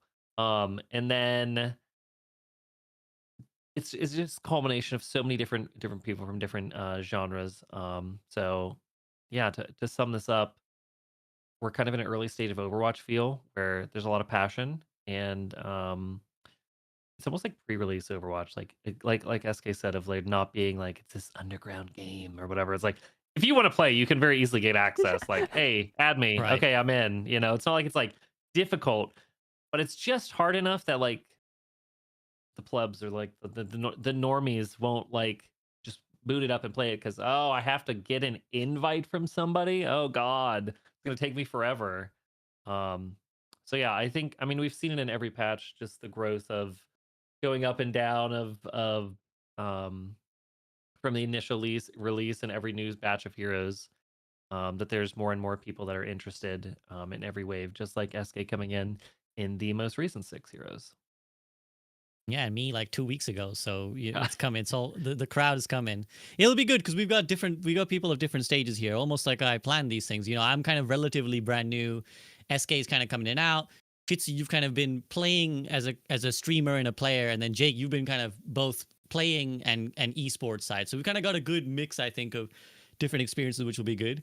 Now I've left Jake for last, not because I despise him, which although true, I was taking it personally until you said that. So. What I want from you, Jake, so 2 things. I want your personal opinion on the state of Deadlock, but I also want you to explain to anyone, like I said, who's really just like has very little understanding of Deadlock, just maybe has heard the name or whatever. How would you actually describe Deadlock? Because a lot of people, I think, miscategorize it and missell it as like what it is. So like, how would you actually describe it, and how do you describe your feelings towards it? Yeah, I mean, I think the first thing to say about Deadlock in general, which is kind of where I want to start, to your point about, hey, if you've never played the game before, you've seen a little bit, you just don't know what to think about it, because it really it's I think a first time for the genre that we've seen a game like this. I don't really think that there is any game you could compare it to. You look at some other like shooter / MOBAs, like some people talk about Smite as like a little bit, but it just feels so different. I think the game feeling wise, like what it feels most similar to, I think it's actually more of a hero shooter than a MOBA in terms of what skills really matter. Like, to be honest, if you're a really strong hero shooter player and you can like move and shoot, you could have really bad macro and you will just like destroy people in fights and get kills, and like you're not going to be a turn of 6 from that, right? Like, you need to understand all the elements of the game to be really, really good.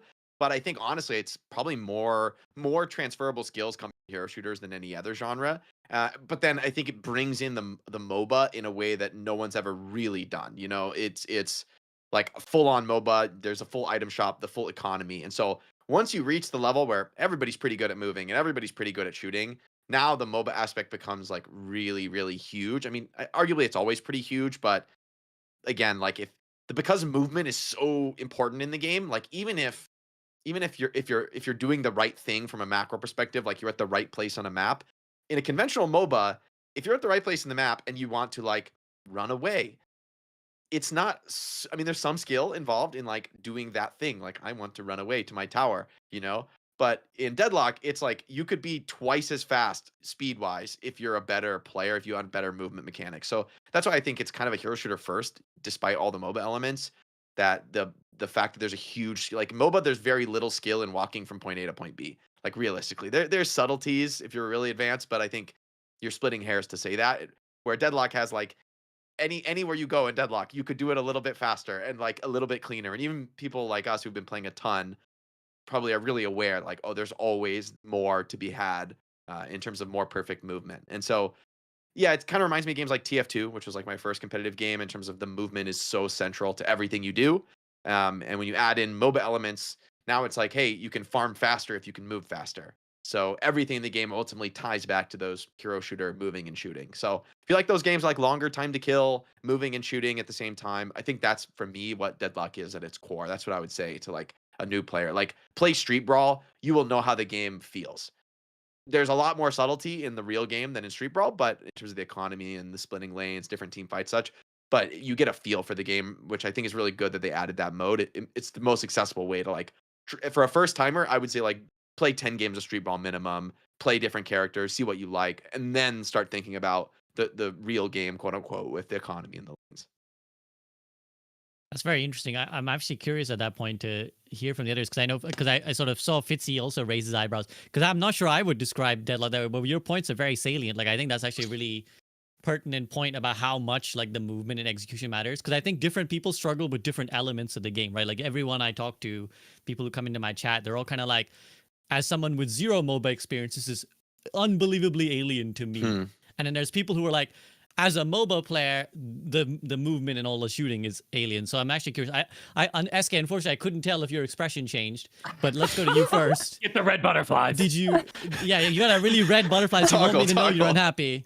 You need to take your hair off and go baby mode, baby rage. Whoa, yeah, I can do that. So, how would you agree with that description of like what Fitzy, what Jake just described as like what is Deadlock in a way? Because I think it's actually a good discussion point. Like, what even is it?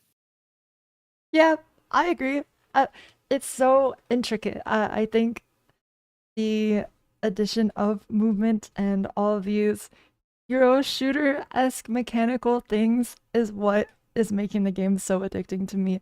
And I've always been curious because my experience, this is my first MOBA ever. So my experience is that of a hero shooter player coming over and being incredibly stupid, but still winning because I'm better at fighting than people. But I've always been so curious what a really good MOBA player who's never played FPS, what that experience would look like. It's such an interesting topic to dive and think about. Fitzy, any your thoughts as someone who's kind of really just been good in both genres? I mean, I've played various genres at high level, never like, you know, the top, but obviously very good. And yeah, I mean, I feel like the MOBA aspect of what I was talking about earlier of, you know, there's so many genres that are coming into this. You have fighting game people coming in here. And like the fact that you have to parry, like someone's just really good at parrying and they're going to win the lane. And like, maybe that momentum leads them. But what's really cool is that you can, oh, sorry, go ahead. Oh, sorry to interrupt. I have a friend who's a professional player in Guilty Gear. And he came to this game and he plays Billy. And when you lane with him, he gets like multiple parries every game. It's crazy. It's so cool. And that's that, and then there's people in my elo who just like trade punches for 10 hours like boxing. Burger box. And not a single one of us parries because we're just like, oh shit, I should have parried. And yeah, I mean, I think it's about taking your skills and doing well at what you excel at, from like bring in your skills from the other game that you're coming from, and trying to find that hero that kind of excels in that. definitely playing this game without any MOBA experience. I mean, I'm sure Eskay's gone through it, but like, there's items are this foreign concept. Now, there is the fact that there's like, oh, I follow build left to right, and you go through. But then you run into farming, you got a box routes, you got wave pushing, you've got like there's so many mechanics and MOBAs that like you can have your teammates deal with, and you can like, excel like at the hero shooter aspect, but you really have to find that hero that suits you for what you're really good at and what you really excel at. And yeah, I mean, I'm curious, Eskay, obviously you played more of the movement heroes of, the Celeste and the Mina that are like, oh, I'm doing the wall bounce and flying, whatever stuff. I'm like, Yeah. yeah, it's part of the game, but I'm not like, oh, let me bounce off the walls like 17 times. I love doing that. Like, as a Lucio player, obviously you were drawn to that aspect of the game. And I'm like, how do I like strategize and manipulate the enemy team and my The team and like mastermind.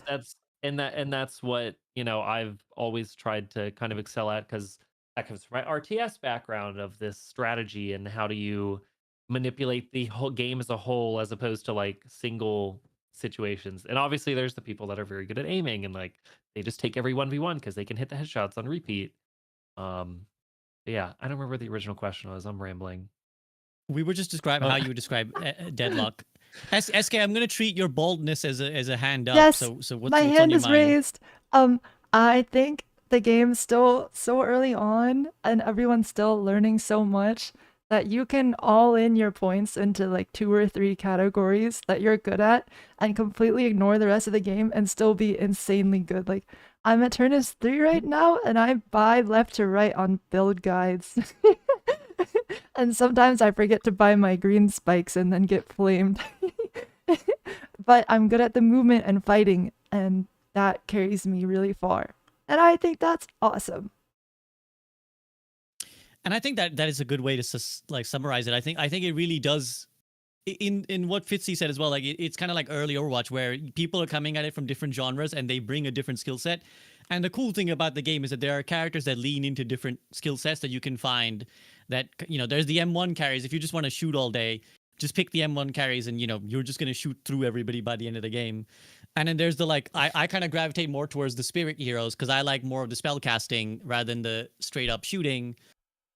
And again, I think for me, I probably fall back more on the MOBA mechanics, like when shit goes badly, because sometimes like I don't even know the hero, so I just troll in the lane, and I'm like, all right, time to disappear off the map for 10 minutes, and I'll come back like the most farmed hero in the team. Like that's what I default to. So I think it's like everybody has their own approach, and I think it's great that hopefully for anyone listening who's like, whether should I play Deadlock or not? Hopefully that gives you a good spread to understand that like it kind of depends what background you have. The only thing I would say in general, and I have been saying to people, is like be prepared to be overwhelmed because this game is hugely overwhelming and it is not your fault if you feel overwhelmed. Like if you get in, you're like, what the hell? Like this is like unbelievable, all the things I have to do, especially when you start watching guides. It's like the Dunning-Kruger a little bit, because when you just play, you're like, whatever, I'm doing fine. And then you start watching guides and people are like, so at 4 minutes, you need to start going here. You need to go to these boxes. Then at 5 minutes, you need to go jump over for the boon. And then at 6 minutes, you need to come back and shoot this. Shove the wave so that at 8 minutes, it's like, bro, please. So there's a lot. There's a lot. That leads me to talk about the next thing, unless anyone has anything they want to add on this topic at the moment. No, we're good. Okay, so I'm going back to Jake. Sorry, one thing. Just comparing the different genres and coming into the game and being overwhelmed and whatnot. So the MOBA aspect of people coming in and talking about how the hero shooters thing is that in a MOBA, you're top down, you can kind of, we'll say relatively easily read everything that's happening. Relatively. In Deadlock, like there's people above you, under you, they're underground, they're in the tunnels, they're on their side, they're invisible, they're on they're everywhere. And so the Overwatch aspect of that, or a hero shooter or whatnot, where you're calming on what's happening and like who's low and who should we target, what ability has been used, and being able to process that very quickly is something that in playing Dota, I never really, it's like, let's gank. Like that was the comms. It's just like, I'm coming to gank, like I'm going to stun, then you stun. That's it. That's the comms.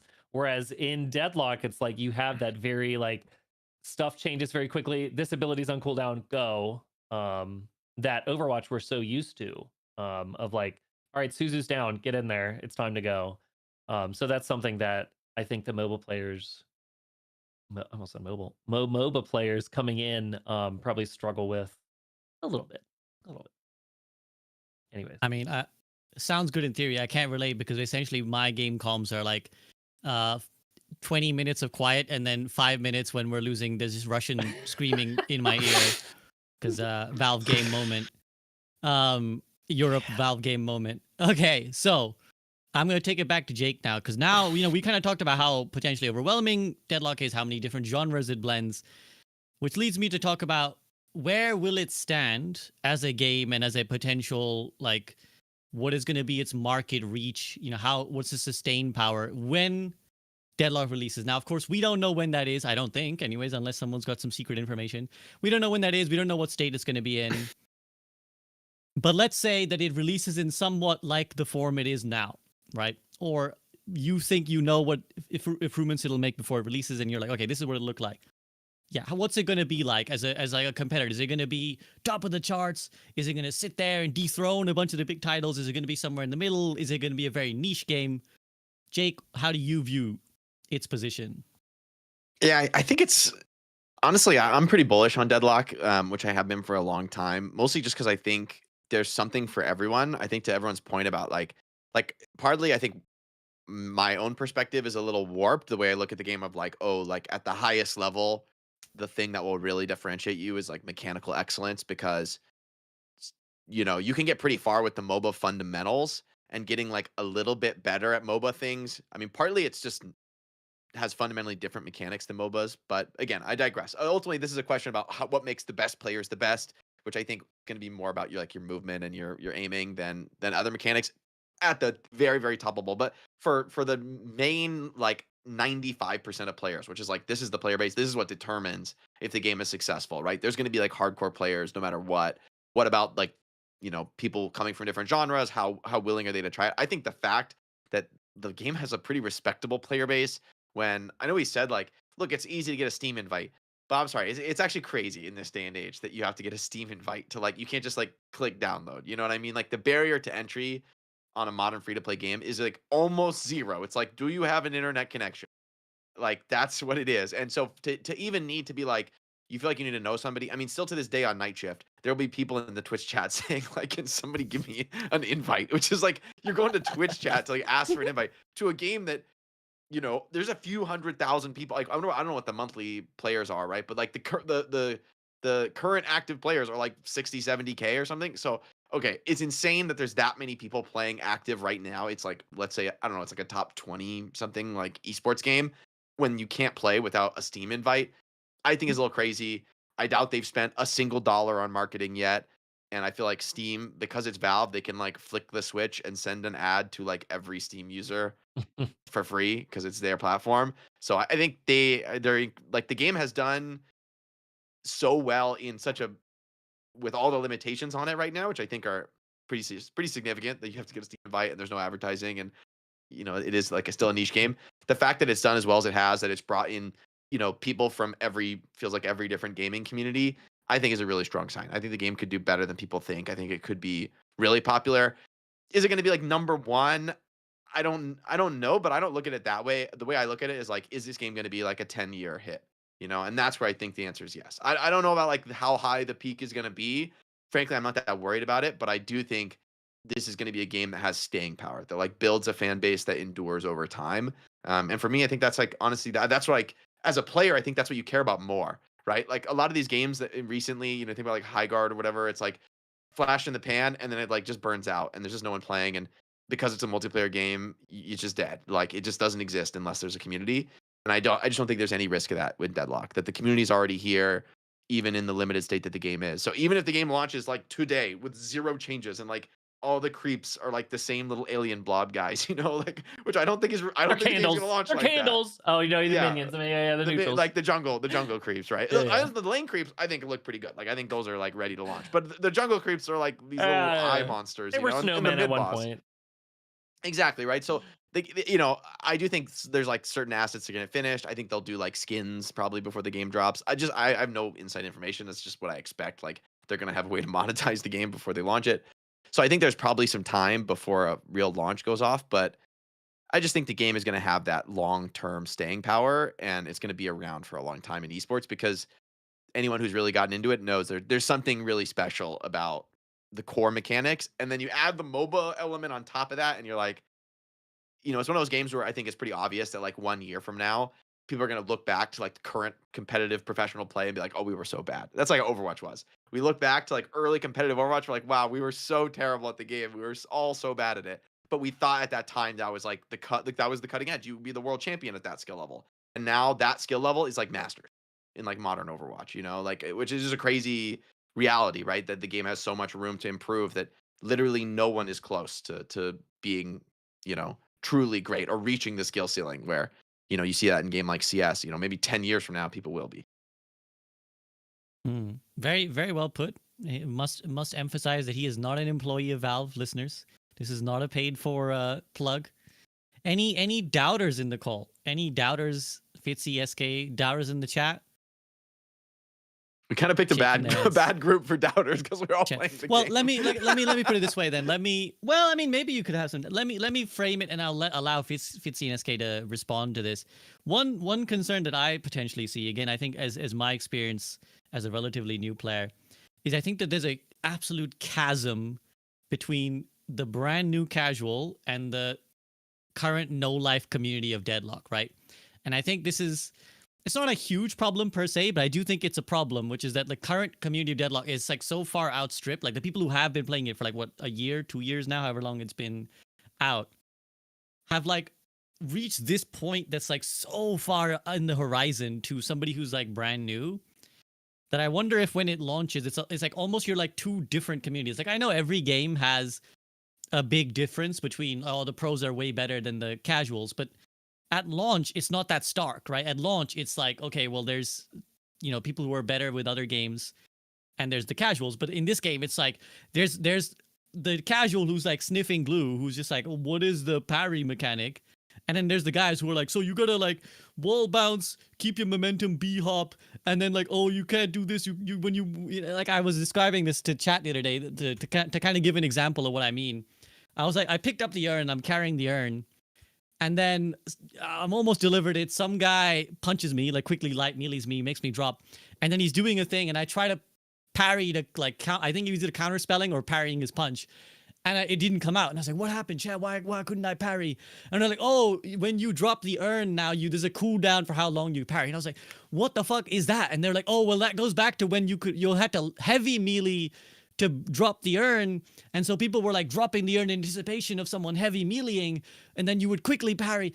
And I was like, that's just fucking dumb. This dumb as shit, bro. Like, why do I need to know that like 3 patches ago they patched it so now you can light melee the urn, but now you can't, that remnant of the cooldown of the parry still being there. And it's like, it drove me mad. I was like, how on earth am I supposed to know that? And if I didn't have a chat telling me that that's just what happened, I would just be perplexed to the nth degree to be like, why did that not work? And there's like 50 things like this in Deadlock. So to round it out, I think that there's a potential problem there, which is that like there's almost like 2 different games that are being played. Like there are 2 different worlds that are being spoken about, where the content creators, the pros, they're like in this completely different space where Deadlock to them is like, I think they buffed this guy 2% too high. And like, I think this item is like, you know, a little bit high value than the price cap it's in. And then there's the new guy who's like, so how do I like wall bounce again? Like, what's the air dash thing? So with that in mind, I'm bringing back to the original question. I'll take it to Eskay first and then Fitzy. Yay! How do you view the game's position as a potential, you know, like market space if and when it launches? And like, do you view any problem in the idea that there's going to be this big discrepancy between the casual and the pro? I do. I remember talking about this long ago before I even came back for the most recent patch. I was like, it's gonna be so crazy when this game comes out. You've never played it before, and there's a guy with 4,000 hours just like flying around you. But that's not gonna happen. Like, you'll never play against those people. And while you were talking, it just made me think of Street Fighter 6.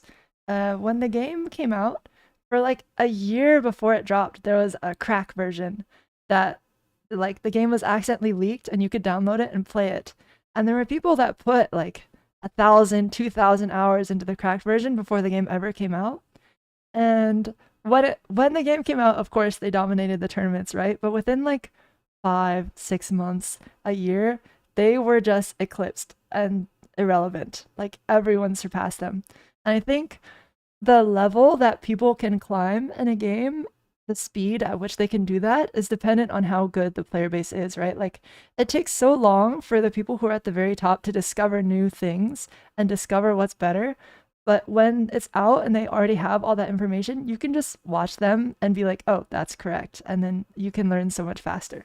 I think also completely irrelevant to that topic, the like the game is magical, of course, and it's very difficult to get into, but the hero design and just the world of Deadlock has me obsessed, and I think it has a lot of other people obsessed too. I'm seeing so much cosplay, so many people who are getting into it just because they think the characters are cool. I've watched every single voice line video, which I've never done for any other game. I'm like obsessed with the heroes. I want to cosplay them. It's just so cool. Not two very good and astute points. Go ahead, Jake. I just want to add, like, I think it's really important too. Like, we talked a lot about gameplay stuff so far, and about like, oh, like who's going to be good at this? What's the competitive implications of that in terms of like your experience as a player? But I think that's like maybe a more important point from Eskay about the popularity of the game is like the Valve just has like such an incredibly talented art team, and they're historically just so free with like you can do whatever you want. You know, these characters are like have all these like complicated relationships, and it's like dramatic, and the characters are like truly, you know, they run the full gamut of like this is like a cute girl character, you know, and you know, people like that, and then they're like this guy is a giant humanoid goat, you know. It's like it feels like there's like freedom to make for the artist to kind of do whatever they want with the characters.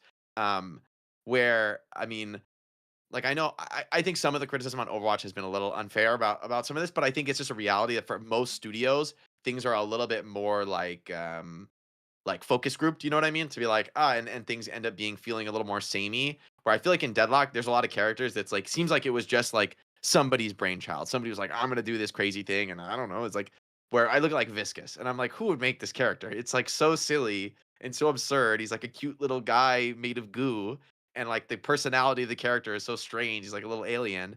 But I love it. I think this is such a you know funny and lovable character, and yet something that's like so odd. And I think the freedom that Valve gives the artist to cook just is like so perfect for Deadlock. It ends up this really eclectic, interesting universe that it doesn't feel like anything else in the market, you know, like and it feels like it's like way over there compared to everything else. It feels like, oh, it's like things are more cohesive, and like, you know, like some of the you could look at two characters from two different games and be like, okay, yeah, these are sort of similar type characters.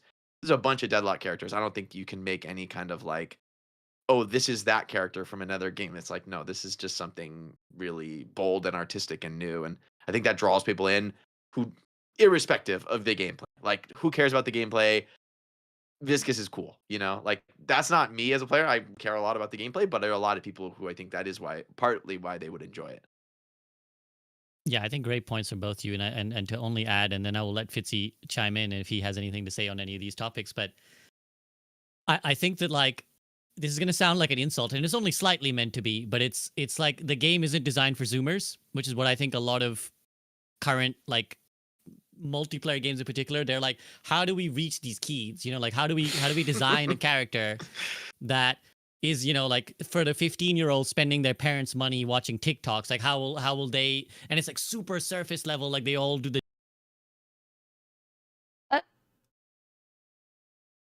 game for her. She's back. Sorry, Eskay, the Zoomers gotcha. You're back.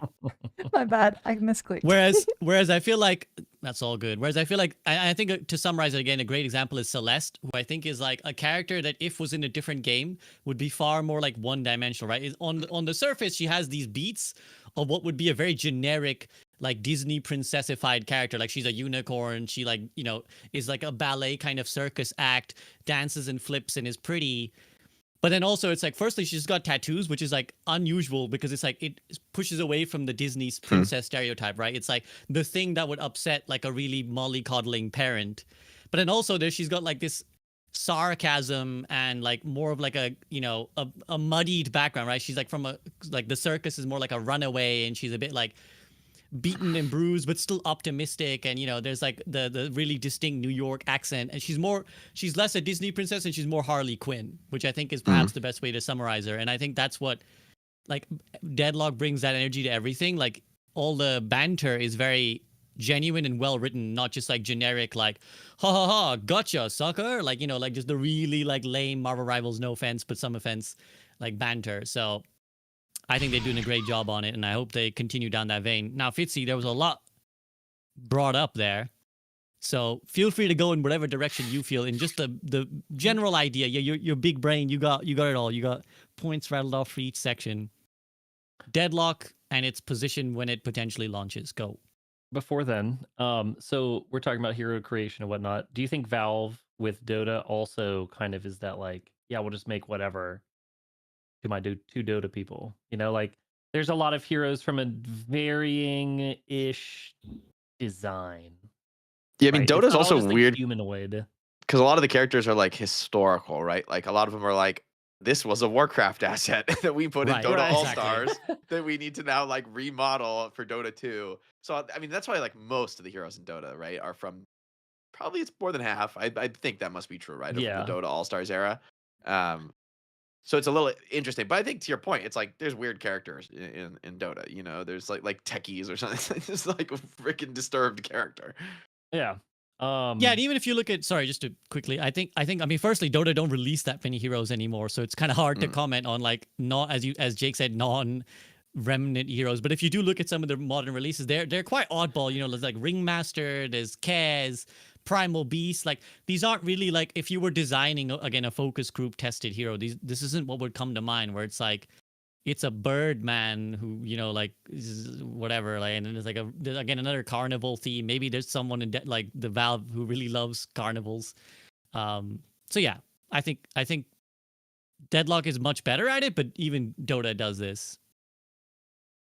So talking on the point of like the status of the game and can it succeed and whatnot, and what I was saying about how it feels like early Overwatch is a lot of like, it's not just the gameplay, it's also the community, the listening to voice actor stuff, just like being involved with the character and the world and like the lore and stuff.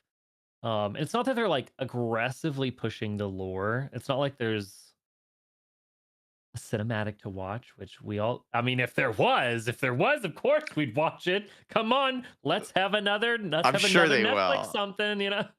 I mean, they But, did it like decades ago with TF2, right? They kind of pioneered some of that like crazy Yeah. marketing cinematic Oh stuff. yeah.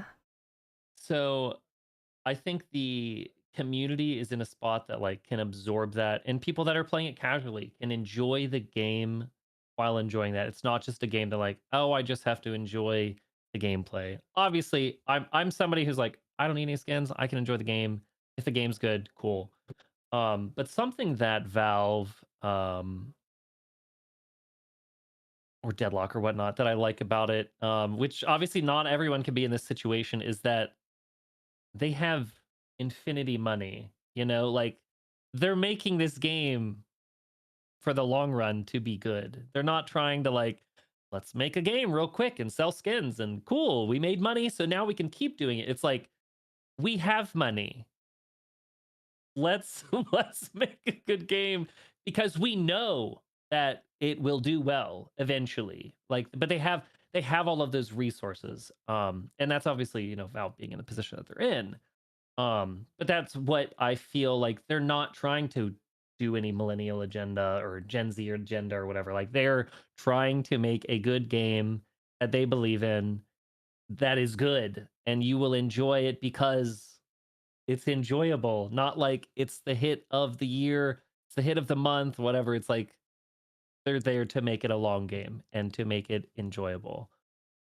Whatever their marketing, whatever their monetization is going to be, I'm sure they have a plan of some sort but it's not apparent right now. It's not like a driving force to the design of the game. It's yeah, we'll get that when it's ready. Like we know it's fine. We have upfront money. We can get there. Because I mean, what it's been going on for. I mean, obviously they've been designing longer than 2 years, but there hasn't been any marketing plan for how they're gonna scheme us and how they're gonna get us and da da da. It's just like, yeah, this is a good game. All right, cool, go. And yeah, to answer your question of if the game released right now, I think it would succeed if there is a free to play access. Like I was saying earlier about it, yeah, everyone can very easily get access, but it's just hard enough. It's just hard enough that the very casuals are like, I have to get an invite. I'll go play something else. Like it's so easy. It's so easy yet just hard enough to, in a way, let them like people test it that really want to play it, not just like, hey, let's get these opinions from everybody. We're like almost getting like a little bit of a like smaller environment to like get opinions on people that want to play, that enjoy it enough. Because not everyone can get it, I guess. It's just so difficult to get. Which I think you do have to pay. Do you have to what? You have to pay like $5 You have to get a on Steam Steam invite for something. Yeah, but Well, it's like an account has to true. have. You probably need an account that has been It's like used. Yeah, it's yeah. You have to $5. like spend $5, whatever. Which Yeah, so they can tell you're not a bot or whatever. There's the Yeah, yeah. monetization. There it is. There's the how they leech We ya. get you to buy. That's any how we get game my on alt Steam. accounts, $5. I didn't even No. imagine. I was like never even considering that someone would like have a Steam account that they haven't bought a game on because like I have Exactly, had this for exactly. my whole life. I think I made my Steam account when I was like 13 or something. So I do think the ability to change your name so quickly on Steam and stuff is like, I mean, I don't know. It's nice. This is completely off topic or not whatever, not adjacent to this topic, but you know, it's nice to be like, oh, that's so and so. That's their account. And it's like, oh, here's Fart Muncher 27. Oh, that's actually so and so. He's on his main account. He just changed his name for this game, and it's like, all right, well, cool, I guess. I don't know. Anyways, that's a Steam adjacent 1%, topic. 1% problems, Fitzy. 1%. No, I mean, I'm even staring. if I'm you're staring in the at middle- Russian characters, bro. I'm staring at Russian characters on the screen. I ain't no shit if I played 10 games in a row with this guy, I wouldn't fucking know. also every game has streamer mode now, which is effectively the same Yeah. thing, right? Of just fully anonymizing yourself. Like at least like there's there's no streamer mode in Deadlock. You can change your name all the time if you want, but for the most part you start to recognize people, I think. Sure. Which I always think, in a lot of games with streamer mode, it's like I get why they make streamer mode, right? For people to be anonymous, but that's like the new standard, right? People expect to have anonymity if in games. Jake's about to go off on his whole the hyper competitive. Everyone needs to be in voice chat. No streamer mode. I should be able to track you down if you grief my game. If you pick the wrong hero.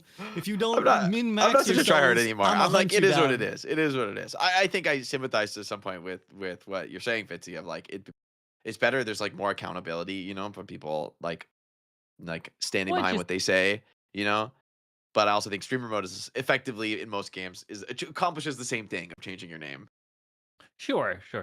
No, I mean, I enjoy the community almost built around it, which obviously again is the it is the top 1% in terms for the most part of like you're getting in more games more often. Because most people probably don't see the same players anymore, right? If you're in the middle of the player base, sure. Probably pretty rare. Oh, but sorry. No, you guys talked about so much, and I had so many thoughts, and I had to get back to them. We were talking about, is it a problem if it releases today, new player base, of like someone's played 2,000 hours, and I'm brand new, don't know how to parry.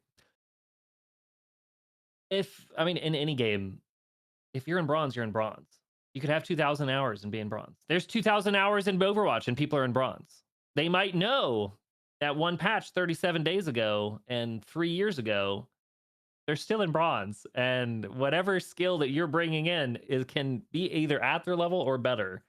So I don't think that's a problem. Is it a problem in the short run? Sure. But if we've seen Dota, they're like, oh, facets gone. They will just drop and change everything that you know about the game. And they've already done that on many aspects of Deadlock. Another little, you know. So there's some extent to which your prior knowledge becomes obsolete. Like you don't have Sure. actually 2,000 hour. You have like a fraction of 2,000 hours. You know that are either whether it's things that didn't change on the old patch or like it becomes more complicated. It's not like we've been playing chess for 2,000 hours and you start playing chess and it's like the exact game people have been playing for 500 years, right? Well, and you know, even in Overwatch, it's like, oh, you know, back in the day, we went through the different metas of the dive, the moth meta, the goats, the da da da da. You know, you go all through this stuff, and then like 3 years later, it's like, let's run dive, and then someone's like, I don't know how to play that. And you're like, what the fuck do you mean? We've been here this whole time. I'm sorry, are we allowed to curse? I don't know. Anyways, it's like we've been here this whole time. You should know this. We did this 3 years ago. Whereas like, yeah, that's one game out of 20 that like someone decided to do this strategy from 3 years ago. Yeah, it helps you in a way, but like you said, it almost becomes obsolete in like your knowledge and experience that like you will get there eventually of learning that skill or whatever. But it doesn't, I mean, your aim's gonna stick. It's again bringing in whatever skill that you had from your game that you're bringing into Deadlock and just working on that, letting that carry you enough to slowly learn the other skills. Because your teammates will either show you or let you know what you're doing wrong. And like Eskay, you know, like, nope, I've never played a MOBA. Boom, here's an auto build, left to right, go. I'm gonna, you know, let that. I don't need to worry about that right now while I'm learning the macro of the game. You know, you don't have to be like, well, this 800 item is really efficient in this lane and transitions into the mid game. Like you're just like left to right. All right, I won my lane or lost it. Doesn't matter. It's fine. I know the macro ish.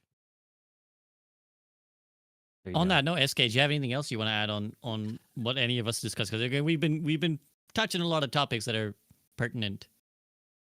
I actually don't, except for my 500 hours scrimming goats meta and Overwatch knowledge is all completely useless. Oh man. We don't talk about goats here anymore. Anyway, this is a taboo topic in this call. This is traumatic memories. I don't know. There's some goats in Deadlock. You can have some kind of goats heroes, you know. True. There's a literal goat. So there's a literal goat. There's a literal goat. Yeah. But I mean, Deadlock, they've been that's super kind of more careful with survivability in Deadlock. Like, they are really, really aggressive about nerfing survivability. Like, I remember historically there were some unkillable builds. Like, I remember there was a Green Infernus build in, like, way back in the alpha that was, like, legit. He's, like, diving your base and you can't kill him. Like, he's that unkillable.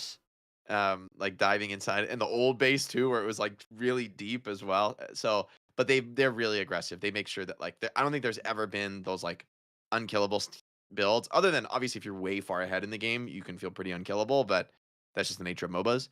But they're pretty careful. Like, it feels like they're always nerfing survivability or buffing damage. Like, there's been a couple metas where there's like when Heal Nova was, I think, 1600.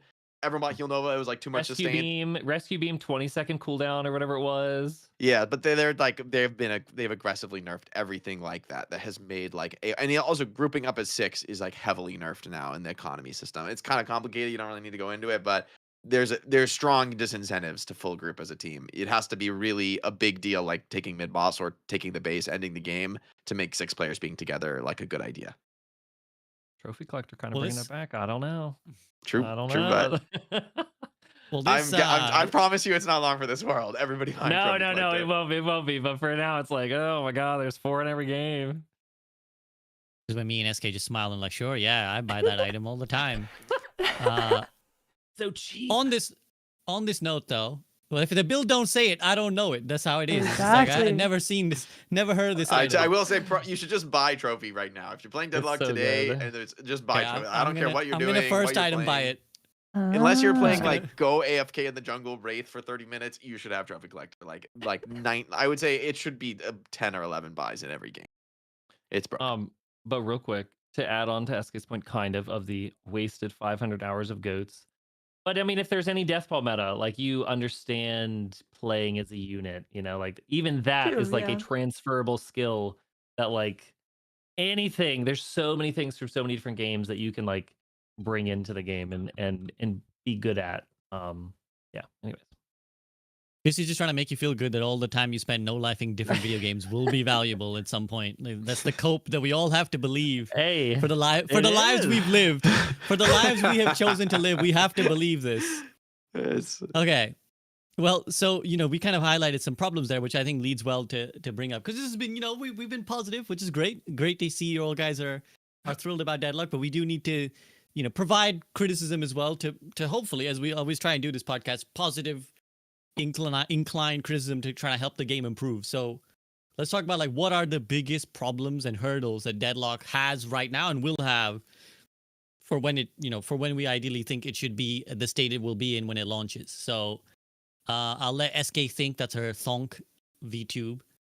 I'm gonna go to Jake first because I'm sure he's got some thoughts on this. Jake, what are some of the big picture problems? Why don't you just rattle off for now some of the problems you think? Okay, there's this, and then you can maybe fixate on the biggest one that really stands out to you. Yeah, I think my biggest complaint, and this is probably like a 1% problem kind of situation. I don't know. I think it matters way less at lower levels. I'd like to see some kind of draft in the game. I think when people say draft, they think you mean like I don't think there should be captain's mode in ranked where you have to sequentially pick heroes. But I think Dota is a good example because it's you just all pick. Both teams pick 2 heroes at a time where they're blind to the other. You see what your teammates are picking, and then you only see once each team has 2 picked, and then you do another 2. And then in Dota, there's 1 more. But in Deadlock, there'd be another 2 at the end. So, and if 2 people try and pick the same, if the opposite teams pick the same hero at the same time, it gets banned. So you don't get a reward for picking the OP characters first. Or if you do, then if you pick the really strong character first, then other people have more picks to counter you. The point of the system ultimately is that I think the one criticism I have Deadlock right now is that, again, I think it probably doesn't matter below top 5 to 10% of players where you could have a really bad team comp. I think because the your individual competence on characters matters so much for the most of the players that only it's at the top end where everybody is highly competent on their hero, without any exceptions, that the draft becomes a problem. You're oh, we don't have a single scaling carry, or we have 6 scaling carries. It's also not good, So as a player who I like to play sort of different roles in the game, more farming roles, and I also like to play more fighting, and so I to play some supporting role. I like to do different things in different characters. But in Deadlock right now, I just have to pick arbitrarily. I just feel like playing support right now, so I'll queue a character that's sort of supporty. And there's no ability for me to get into a game and say, oh wow, I'm playing with a guy who I know is a really good carry. I'd be happy to play support this game. Or wow, I'm the strongest player in this lobby by a lot. If I play support, we will lose. In order for me to win in a lobby that I'm by far the mathematically strongest player, I really need to play a high impact role. So basically I need to play carry, or maybe some high farming fighting character, but I really should not be playing saving my allies support that I like to play in a super high elo game. In a lower elo game, I really need to do more. I need to have more offensive impact to be successful. And the problem is the current system has no way for me to tell what game I'm walking into before the game starts. I just queue up. I'm I don't know. I feel like playing Viscous. I'll play Viscous. Turns out I needed to play gun carry this game. Oops. I guess we lose, or at least I have very little agency in it. So I think just some way for you to sequentially pick heroes. You could see what your teammates have. I like to fill. I want to pick the hero my team needs, and I literally don't have that option now. So I think that would be a good thing to add in the game. I don't think I should do some full-on captain's draft. That's not going to happen. I think that's way too complicated and not needed. But some way for players to have thoughtful team compositions.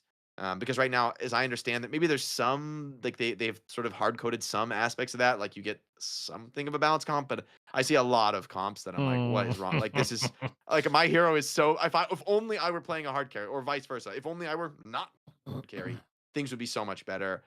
But they're not, and we have 6 carries. The fact that just happens to you, and you I mean, I understand if you play all pick, that could happen. People could all pick carry, but at least it's on them, At least they made that choice, and maybe it was a bad choice, and maybe they lose for it, but at least it was a choice. And I think right now the fact that even for lower level players, I think there's probably a lot of players who feel the same of I like playing this guy, but you just sort of arbitrarily decide who you want to play this game instead of having a thoughtful consideration of oh, I like partnering with my teammates on that guy. I love playing this other character when I have that teammate. Right now, you don't have that control, and I think that's That's like the thing I'd like to see most of all. Interesting. I'm going to take it to Eskay next. Firstly, Eskay, is this something you felt? And B, what would you say are the biggest problems / singular problem that you feel Deadlock has right now? Yes, I agree with Jake. Sometimes we get team comps that are just so awful. Like, it's really difficult to win. Getting 5 gun carries and an IV or something like that is pretty common. And there are times where I'm like, oh, I really want to play an M1 carry today, but every game I get, we have 3 M1 carries, so I should not pick it anymore. And then I queue up and we have no M1 carry, and then we lose because we have no M1 carry. And it's just like, man, that's really frustrating. But I think my biggest issue, and the biggest issue I've seen with people talking about the game and people coming in my chat, is the rank system. A lot of like new players will get put really high up and then just get stomped, and then they're not having fun because they're getting owned, and no matter how much they lose, they're still in a really high rank. Or there are people who got placed really low, and then no matter how much they win, it just seems like they can't seem to climb. It's just so mysterious. And I'm not even complaining for myself. I just hope that new players aren't getting put into lobbies where they're getting completely stomped over and over again, because that's no fun. You'd think that that's a problem that they will address once. I think there's a lot of things that we can forgive because it is a closed alpha, right? It's like, well, sorry, that's my thing. I'm like sitting here trying so hard to come up with something that I think won't just get fixed by them eventually, like adding in stuff. well, feel free to rattle them off, just a name check so we know if you have them. Crap, they've been wiped from my mind. Okay, it's all good. You know what? Take a second, and take a second to think about them, and I'm gonna take it to Fitzy, and then I'll come back to you. Go bald if you want to interject. All right, as a strange sentence, but it makes sense in the context of this call. Fitzy, go ahead. To add on to Jake's thing, hero draft is some amount of draft is eventually necessary. Obviously, like right now, it's like, you run into those games that are. You got 6 gun carries versus 6 spirit, and you're like, honestly, it could go either way. The spirit could throw, and then you win with 6 gun carries, and let's take a moment. There's hero bans right now. Remember when Overwatch couldn't do that for like forever? Good job. Although There's again, a little bit of hero bans but a bizarre version though, because the game picks the heroes anyway, so it's already banning heroes like that it doesn't pick, so it's like an actually redundant hero ban. But okay, and I mean, I don't know how they have it, but like if you prioritize someone, if you have someone to prioritize, you're getting that hero, unless it's banned or someone else has it. Period. Like that's, as far as I know, that's how it works. If you play popular characters, you do miss the double prios quite a lot. Sure, but like someone in the game has it. Yes. Right. So it's yes and unless no. it's banned. Whereas like if someone's like, Infernus is OP, and then like 10 people in the lobby are like, let's ban that guy. It's like, he's probably gonna get banned. Like there's and it's not even the fact that he's banned every game. It's that it's not every game that you're playing him, right? That's what I wanted for Overwatch. I was like, any level of variance that it is not literally the same character. Oh, we have goats every game. Like if Lucio was banned half the games, it's like, all right. If you could ban like Lucio and Brig, it would have like single-handedly. I mean, goats would have been totally fine if it was 60% of the time, right? Exactly. And that was what I kept pushing Overwatch every time we went to those events. It was like, guys, we just need a very soft, like it doesn't need it, and it's like, well, no, there's not enough heroes. It's like, all right, come on now. And then Deadlock does it, and I'm like, oh, thank God. We're less than, anyways. I was pushing for that in like year 2 of the Overwatch League too, like very early. I was like, we really should at least competitively. I mean, it was such a terrible problem. Let's not dig these wounds up, guys. I got wounds too. Let's not dig them up. Let's move on. I got that beef too. All right. Group therapy. What they did well with hero bans, that it's like, oh, they've already addressed a problem that Overwatch had for years, very early on. That like, it's a very early stage and whatnot, but like they've addressed an issue that happens later on. So the draft thing, and you can look at both sides. Queue time. If there's no draft, fast queue. You're just picking, boom. what role they're queuing for doesn't matter. Boom. And so that I think is something that once there is enough players, they will like they are competent enough to be like, all right, there's enough players. And yeah, at the moment, sometimes you get a shit game. It happens. Like it is what it is. You just gotta, all right, don't worry too much about it. You know, I back when I was playing Wraith, you know, a year and a half ago, when I was playing a lot of Wraith, and they would be like, oh, we have a Wraith, we have a Haze, we have a 7, we have Infernus. I'm like, I'm going Colossus. It doesn't matter. I'm gonna get in there. I'm gonna, you know, like we didn't have all the tools we have now. We didn't, but I was like, I'm the tank this game. I'm gonna translocate. I mean, I'm gonna teleport in, and I'm gonna ult him, and then I'm gonna walk away. And I think people aren't. If you get in those games where you're like 6 gun carries, you know, it's like, okay, guys, it's okay. Just doesn't matter. We're either gonna win or lose.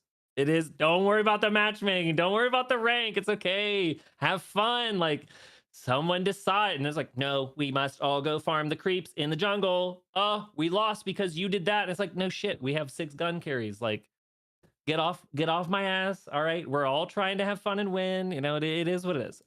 So yes, I think the draft is something that is very important. That will. I wish if we could boom have it right now. I think that would solve enough problems. Enough problems that like they happen, and it truly is like, well, we lost because matchmaking. Like that's like 20% of games, if not higher. And then what other issues? Oh, Eskay, go ahead. The bald Go K ahead, has appeared. Eskay. The bald Go K ahead. has appeared. Eskay, what you got? I'll get my razor. This one is not from me because I'm a movement lover, but I was on vacation talking with Sleepy, and he was saying his biggest gripe with the game is the movement, that it's too complicated, and that it's so important, and there's so much to it, so much depth, and so many mechanics that feel strange, that it might be difficult for newer players to play. Now, I am very biased, so I disagree with what he was saying because I love movement, but curious what you guys think.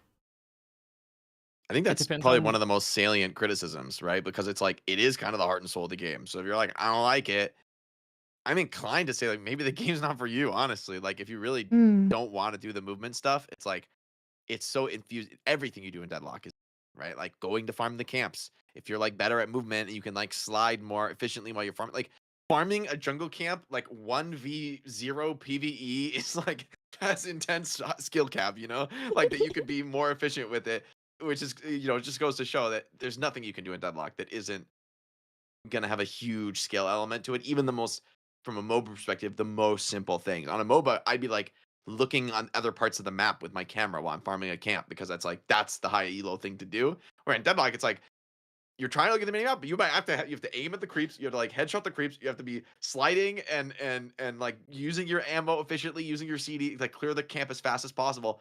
So there's like, it is in everything. I also think though, I'm again biased, I think that's the soul of the game. I think that's the one thing they shouldn't and I don't think they can compromise on.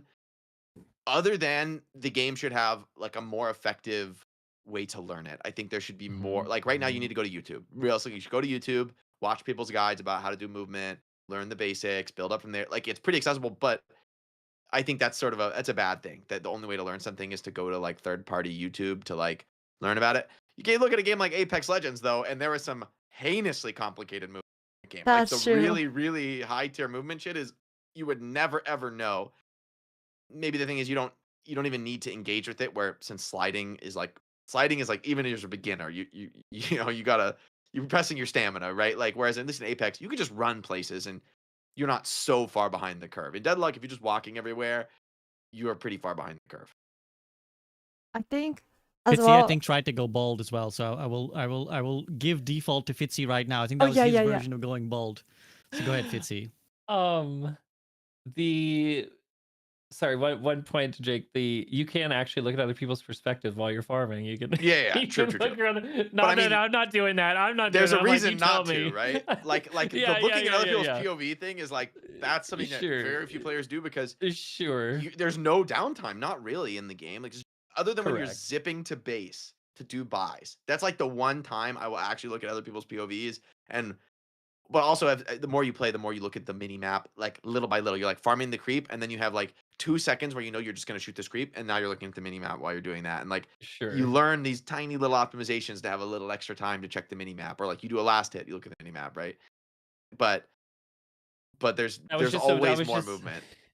That's a whole camp. That says a lot about Deadlock. This I bet like 1 in 100 Deadlock. They didn't even players know. has No one in the ever chat actually used it. knows. No one actually knows that you can. Like, Did you know? I honestly probably don't use it. Like F1 key. 90% of my It's game. F keys, right? It's the F1 Yeah, key. yeah. The function Only keys. use it Let when you, I'm I don't dead. got can F look at keys other anymore, people's but I know. perspectives. yeah. Anyways, it's good in team fights, but I do it during risky. pauses. You know, I'm like, oh, we're gonna get this guy. I'm like, oh, what's going on over there? Let me look. Anyways, so shit, I lost what I was gonna say. Hold on. I got it. Movement is the farming, heart and soul of the game. That movement. was kind of what I was saying. So they have comparing to Overwatch, because we all are Overwatch. Genji ledge dash. I am Overwatch. Okay? Mercy super jump. I don't know what other. We've played it for so long, but there's so many little Lucio movement things, right? that are scroll like, wall ride. okay. All right, Yeah. Lucio Sorry, gamer. I don't know. nerd. No. But like, there are aspects in Overwatch that were very, very difficult to learn, and they're like, oh, let's actually make this kind of part of their kit or remove it. Genji Lad Dash. So I'm sure over the years, things were added a little bit easier to make. One thing in Deadlock, like right now, if you were to, we're talking laning phase, right? And there's the little platform in the middle. If you just look at the wall and jump and double jump again, you'll bounce off of it and mantle. Whereas before you had to like jump into it, click the other way, jump, look back. And so like they've already made it easier in some aspects. That's true. To, like, they've make it streamlined some of the acceptable. inputs and stuff and made it a little better. And so, yes, I think movement is obviously very core to the game. It's a 3-dimensional game. We were comparing to Smite earlier. Smite's 2D. I think Smite is like the surface level. Yeah. The 3-dimensional aspect of Deadlock is so in the movement. Oh, it's so good. Like it's so good. Until you get a little high pinged and it's a little funky, but I think that they are going in the right, like they know what stuff is too complicated. Like obviously there wants to be I have this like heavy melee canceling and well, dash. Well, even most recently they made it so like if you I literally just learned this in the tournament thing we did when we were doing lane practice, and I got parried because he jump dashed parried, but you can't dash parry, but now you can. So like if you just press shift and parry, it works, because it was like, oh, that jump dash parry was too complicated, which is like it's what goes too far. They've removed some of the hard, I think this kind of like SVP's earlier point of like, how the hell could you know that? Why can you do this thing but not that thing? Like I remember before, if you just did like a 1 dash into a slide, you couldn't jump out of that unless you go downstairs. Yeah. And if you go downstairs, now you can. And it's like, okay, that is something that you would have, there's no way of knowing and is not intuitive. I think they've done a really good job so far, kind of cutting unintuitive things, whether they're restrictions or things you can do that's like, why can you do that? Like maybe you shouldn't be able to do that.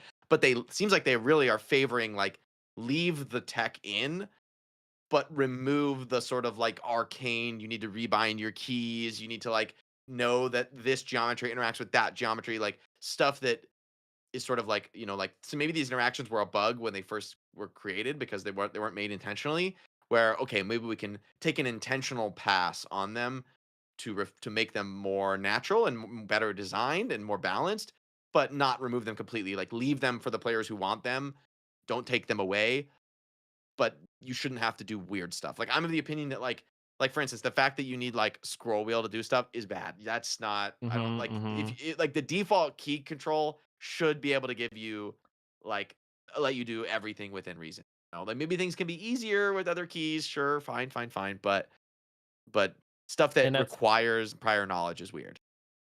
I was kind of going to ask that to both of you guys because obviously Eskay, you're very movement, bounce off walls, cool. The thing like the one frame, hop on the zip, crouch, dash that gives you super speed. You know, like That's it. should That's that a exist? controversial one. That's a super. And that's where it's like, there, like you said, I think it should be within reason of like, can I execute this regularly with proper inputs? Not like, you know, like you're yeah. That's I That's think where the I'm hardest at on single movement. trick in Deadlock right now. Actually, that specific trick. If people don't know, if you dismount the zip on the same frame you connect to it, you get off with like giga hyperspeed, like almost like you're coming off a speed zip. So and it is I believe a true one frame trick. Like it's like some 0.01. Like I don't think anybody in the world can do it consistently. Yeah, except for Bald K. Bald K. Bald K Raises is my doing it all the time. hand without hair epically. Most recently, they discovered a tech where you can stand in a specific spot and attach to the zipline and get the one tick every single time. I've been Should doing you it. have to do that though? Probably not. See, okay, I need to defend Sleepy's. I need to defend Sleepy's name and Sleepy's take because I think you guys agree with Sleepy. He was saying specifically for texts that seem really wonky, like short hopping is the example he gave, and I agree with him. Short hopping should not exist.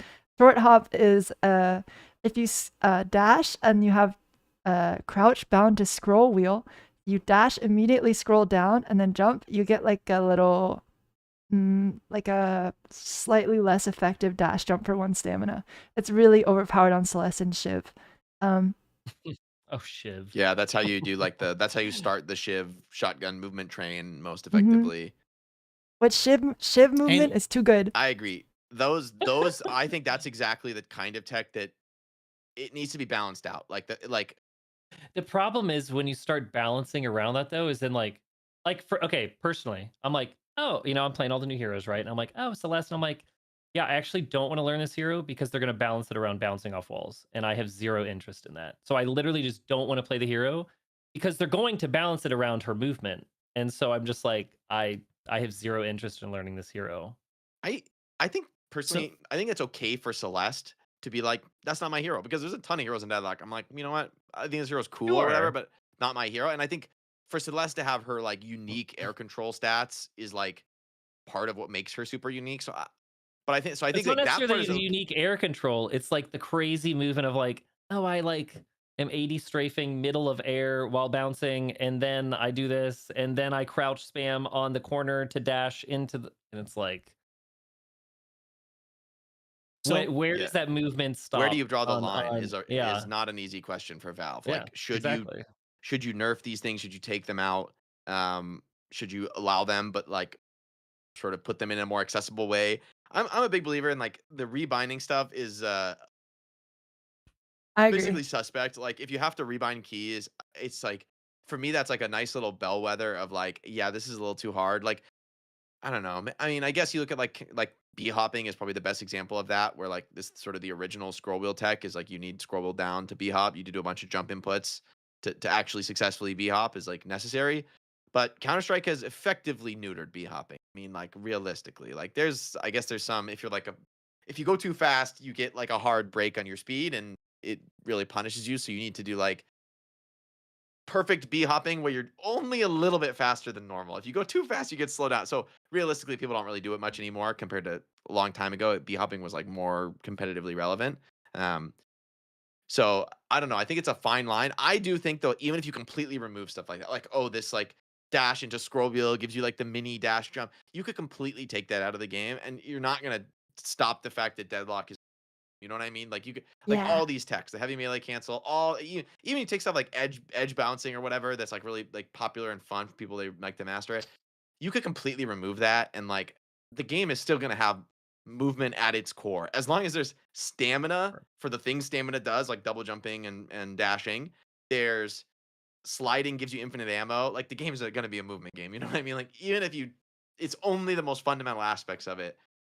Those aren't going to go away. I feel like that's feel pretty confident in saying those things, and those are what give it its heart. I think it's like So- unfortunate when there's a cool tech that they need to take out, but I think it's a good take that the game shouldn't have stuff that you need to watch YouTube videos to understand. Although I SVB, guess did you that's know that unlimited ammo from sliding? Yeah, I'm not that dumb. Come on now, give me some credit. Hey, no, Um, it's something that like if you're not paying attention, you're not real. You know, you're like. Look, I broke my pinky playing Viper like yesterday, so I've been spamming that crouch, bro, going slippy slides. you gotta have a go lo- caps lock crouch, guys. Caps lock crouch. Well, I had to. it's That not is the meta. one here I had to rebind shit on because I was like, I can't. My pinky is literally I cannot play, so I literally had to rebind. But I have a lot to say, which is why I've been kind of listening to you guys because I think I can offer an interesting perspective. But before I do, I want to give Eskay the chance to speak because you know I got the yappers on either side of me. I'm gonna give polite bald K the chance. Yay! If you have anything you I wanna do add. have one more thing, and that your Viper thing reminded me of it. There's just so many keybinds in this game, and like the default layout is just suboptimal. But you have four abilities, 4 active items, parry, slide, attached to zip line, your teammates' perspectives. Ow. Okay, what are you using, Eskay? Give us the Me? rundown. Give me the hockey layout. Oh, I'm freaky. Okay, I have my 1 Go on Wasp. Q, I have my 2 on E, I have my 3 on control, I have my 4 on 4, I have crouch on mouse 4.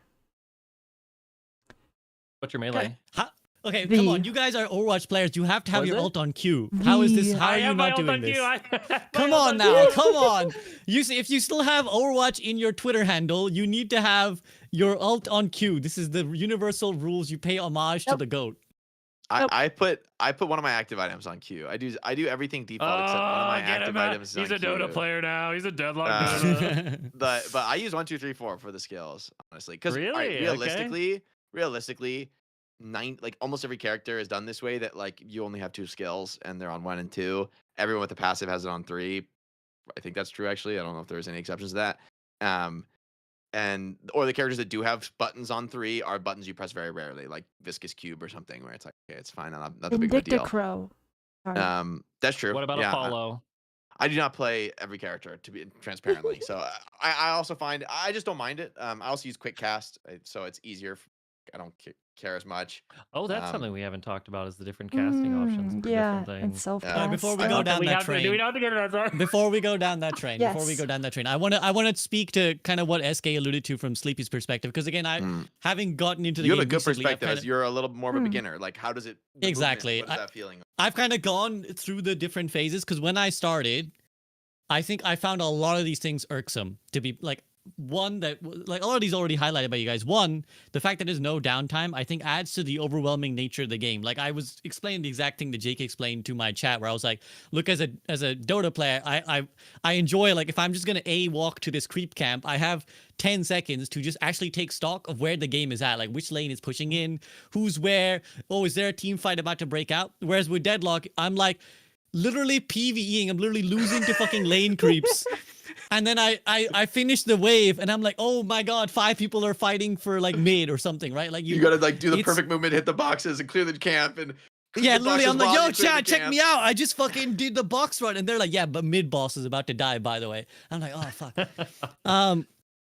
So I love sitting there shooting a creep wave, and I'm looking around and like looking at other things, and I look back at the creep, and I'm just missing. Yeah, I'm like, shooting the I'm like, creep. guys, I know you're I've done just that looking too. at me It's miss too this relatable. It's creep. too relatable. I'm doing so many things, like.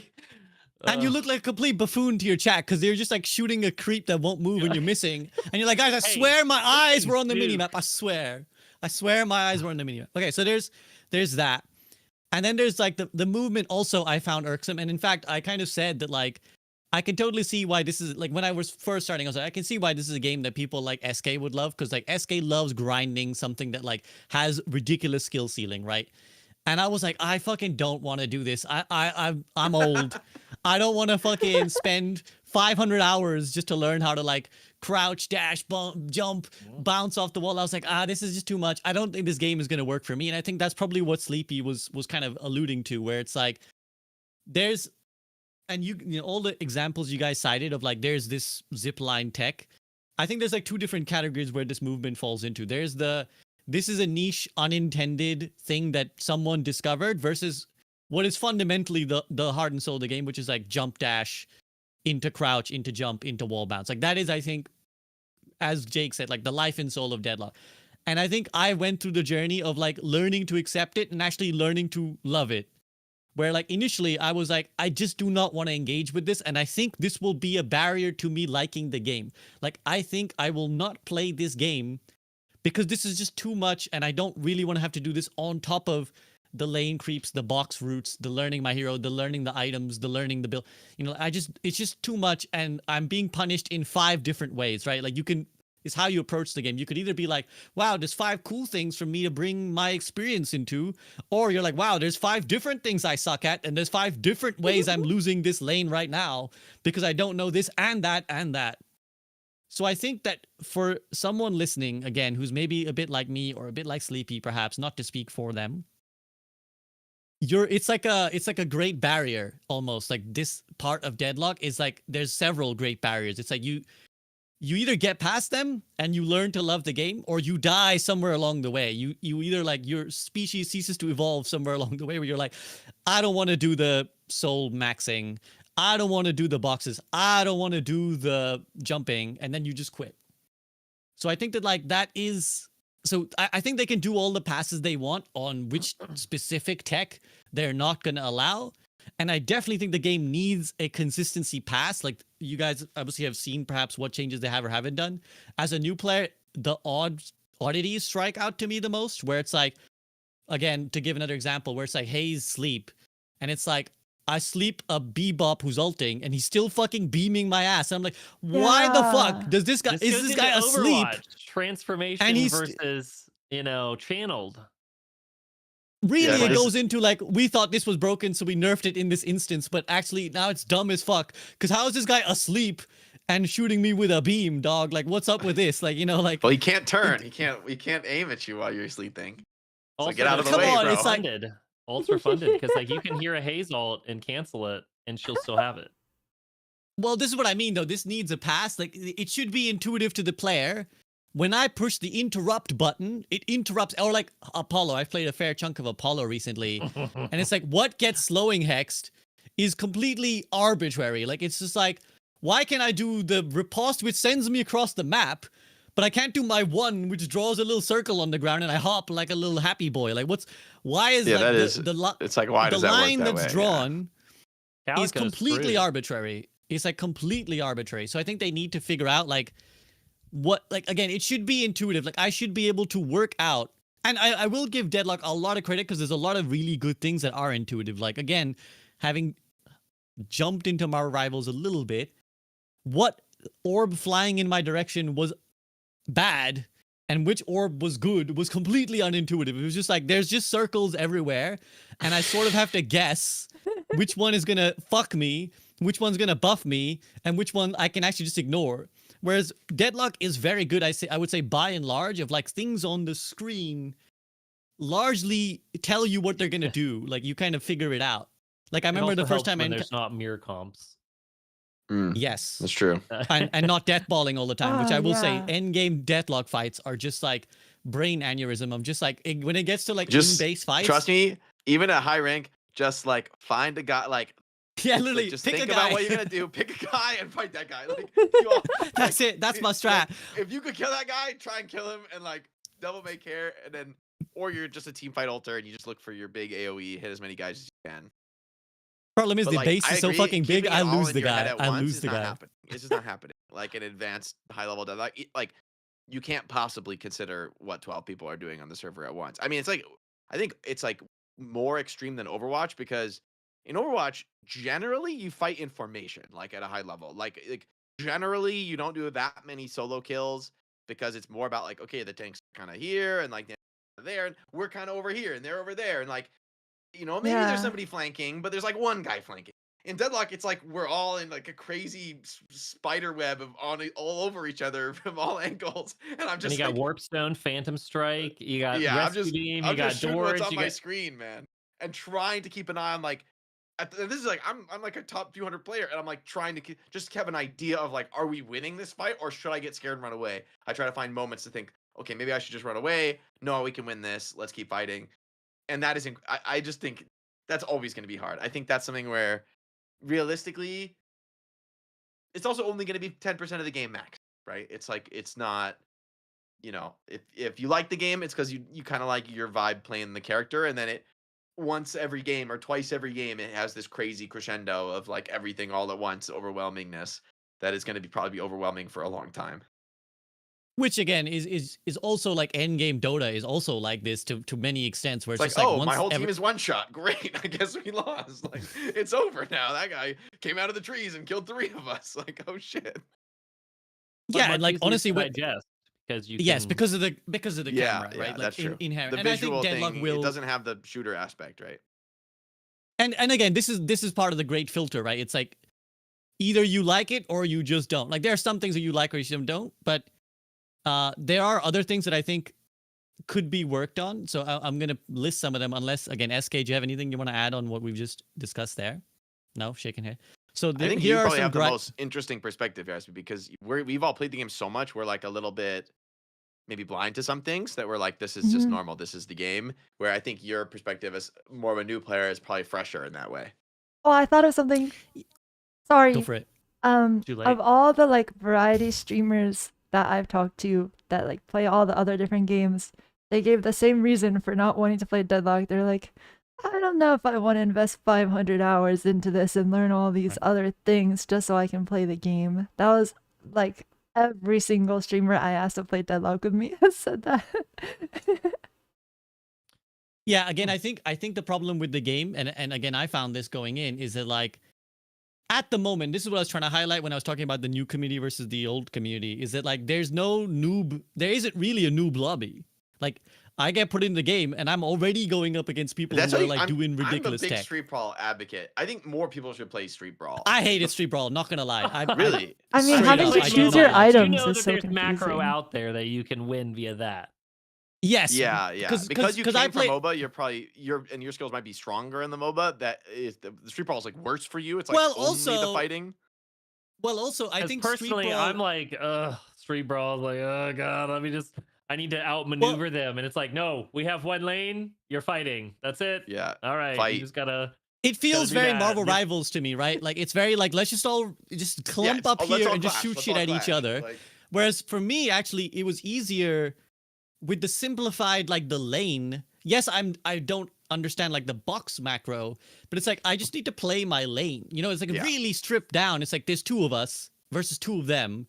And like if I use my abilities and I also to understand which abilities are flying at me. Now I have spoken to a lot of people who said that like it's really good for items, the Street Brawl, because you get thrown new items every time, and so you can actually learn what items do, which you otherwise might never do because you just don't have another thing. You just never have the time. You never have the time to look at the shop. Like because as a beginner, you can't engage with the full totality of the shop when you're like, do I buy 1 of 100 items? Where in Street Brawl, it's 1 of 3, right? And I think fundamentally, 1 of 3 is like, you don't have to even know what any of the items in the game do. If you're just like a beginner and I'm saying, this item makes you more gun damage at close range. This one makes your spirit damage be more. This one makes you run faster. It's like, okay, I can like, I can make that. You don't, maybe I'm not going to make the quote unquote right decision, but you can understand the decision that you're making. Deciding to buy 1 item versus another in the real game is not comprehensible. It's like you should just left to right builds until you are very advanced, because to decide from 1 of like literally 50 choices is not, you can't keep that in your head. You have to like do the math and make a spreadsheet. Are we ahead? So who's in our lane? Who's are we against? What's their whole game thing we're against? You need to play 100 so games with many a character factors. before you can have like confident item building without a build, is my view. At least for me, like I need, if I played a character a ton, I can be confident about making item choices. But like I played the game a shitload, and I've also played the individual characters I play a ton as well, like 100+ games. Now I'm like ready to do my own builds on those characters and think about what I want. And I'll still be on a build as a default, and then I'll just occasionally vary from it in certain ways, you know? So I think left to righting is underrated. Just left to right, and don't buy active items if you're a beginner. That's my recommendation. Like don't buy like 1 active item. You can do it to Eternus. Yeah, that believe me, you can get very high with that. It's not you don't need 4 active. Well, that kind of leads me to talk about another gripe. I'm just gonna list gripes basically, and that shouldn't be confused. Like I really do like the game, and I wouldn't be like I stopped playing Marvel Rivals after like a week because I was like, this shit is ass. But you know, I am continuing to play Deadlock because I'm like, this has something. But another like thing that I don't enjoy is the breakpoints, the 4.8k breakpoint things. I think this is like a failed gimmick in my opinion. Like I think that like because it's unintuitive to that. It's you one, should it's buy unintuitive. Exactly this much items on 2, this thing. yeah, it's like unintuitive because it's like like it. You wouldn't know unless somebody tells you. Now maybe the tutorial will eventually come in and tell you, but it's also like it's like it makes the builds like it makes you more reliant on the builds. Like you have to follow because it's about hitting this thing at a certain time. And so when you know like you don't know when you've fallen off the pace of the build, right? Fucking I gotta roast these build makers because they don't fucking tell you shit. They just like their Mine has annotation will be like their annotation will be like threshold. schmungus pingus buy this, and it's like, bro, tell me why am I buying this item, and why at what point in the game am I supposed to have the item like timing? When do I like it's you just gotta like brain off follow. 2, I feel like it's arbitrarily forcing you to hit this threshold for like what reason? It's just like restricting your freedom in some ways, like because I'm someone who likes to be a free thinker. I want to make my own like decisions, but when you have to like hit this arbitrarily like 4.8k to get the spike, I think you might have fallen into the trap a little bit because if you watch like it's like you know that meme with like the 2 people on the edge of the bell curve with, right, like, do whatever you want. Yes. yeah, do whatever you want, where like because you look at like true top level play and people actually delay the spikes pretty hard. People will buy like a variety of different items in the early game and they will not rush the gun spike or whatever, which I think at more like medium high level you'll see I think probably more people being like, I must hit my efficiency spikes at like first priority, and I think the reason they added them to the game was because basically the meta builds were becoming all in spirit plus vitality or all in gun plus vitality. Like there was way less of building both gun and spirit because it was more efficient to be all in on one or the other. And so it actually limited the build freedom in the sense that like it's better to buy only spirit and go for the like hyper capped out spirit thing that you should like if you're not going to be doing late game gun damage, you should never buy a single gun item. So like 1/3 of the items in the game, don't buy them. Not going to work in your build. They're not efficient. And so now it's like, hey, it's efficient to grab to splash gun or spirit unless you're really all in committed to not doing it, which is still fine actually, and usually easier to build more intuitively because it's simpler to have one category excluded. But I think ultimately I actually kind of am in favor of it because there needed to be an encouragement to splash. Before it was too good to be all in either gun or spirit and to have no splashing. So you're just like, now your gun is irrelevant. You just shouldn't even give a shit about shooting your gun. Like as your pocket and you have a pure spirit pocket build, like literally don't shoot your gun. It's just a distraction. Like the only thing that matters is landing your skills. And it's like, yeah, but it kind of is weird to like take your gun out completely or vice versa. Your skills don't matter. Oh, it's only your gun now. That's the defense of the 4.8K I can understand spike. that take, but I also think it's like that's like an arbitrary distinction created only by the fact that the shop has decided to split them into these 3 categories, right? Because it's like, again, if you think about like Dota items, it's if you were a spellcaster, you build spellcasting items. You wouldn't be like, well, let me mix in the Daedalus on my my Zeus, so that just that I'm like critting every this is, Yeah, but you might get a bracer. Right, but now you have to get the bracer because like it's like otherwise I'm you like could just get one bracer, right? You don't have to get Yeah, so you can in I think Dota, but like here you have to get the 4.8k spike. Otherwise, it's like a not The necessarily. argument, the better version of this argument, I think, is maybe a more comprehensive point, but I actually kind of would agree with you on, which is I think there's maybe an argument for getting rid of the investment bonuses, like just yes, put that's the what stats that's on what the I items. mean. Just put all the stats in the items, whatever they may be, and like don't give people a benefit for the investment. The downside of that is it like punishes you buying active items. It sort of punishes supporting in general because it's better. Like you don't get the damage unless you're really buying the damage items.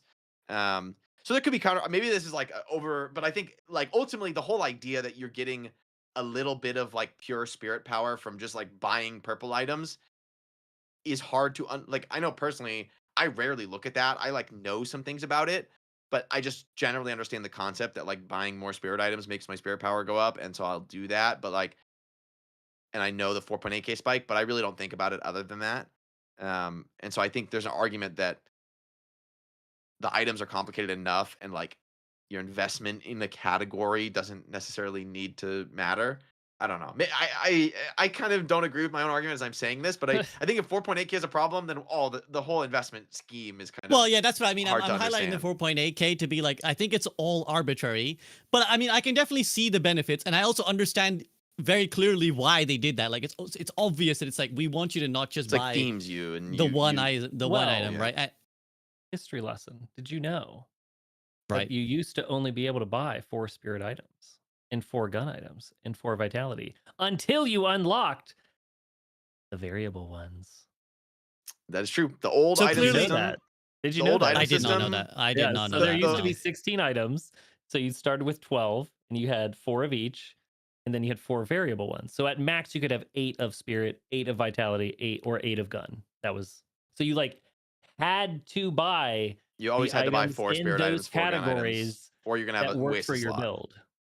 And within that, you can see clearly the dev ideology, right? It's like they want you to not just buy the one item, which if that's the case fundamentally, then fair enough that like that's the decision they've made. It's like we want a game where people don't just buy the one type of item.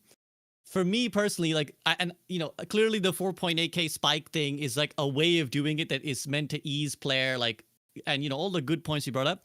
To me, I'm not convinced about. It feels more like a gimmick than a really like necessary part of the game, but I'm also like not so against it. I'm like, I'm gonna stop playing Deadlock because they have this thing. Eskay, I want to give you the chance to chime in again. I know we kind of got into the weeds there. Any thoughts from your end?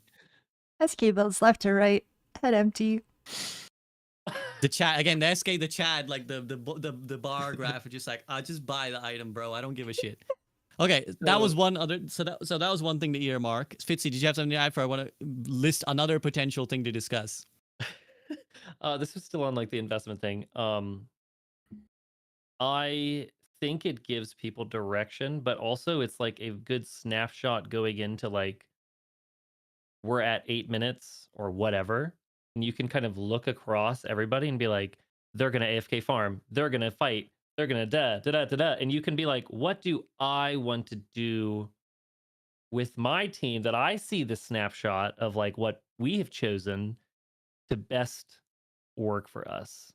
Whereas like if everyone's just kind of building, it's like, okay, we're at, where it's like, bam, we're at this. We just hit a spike and it's time.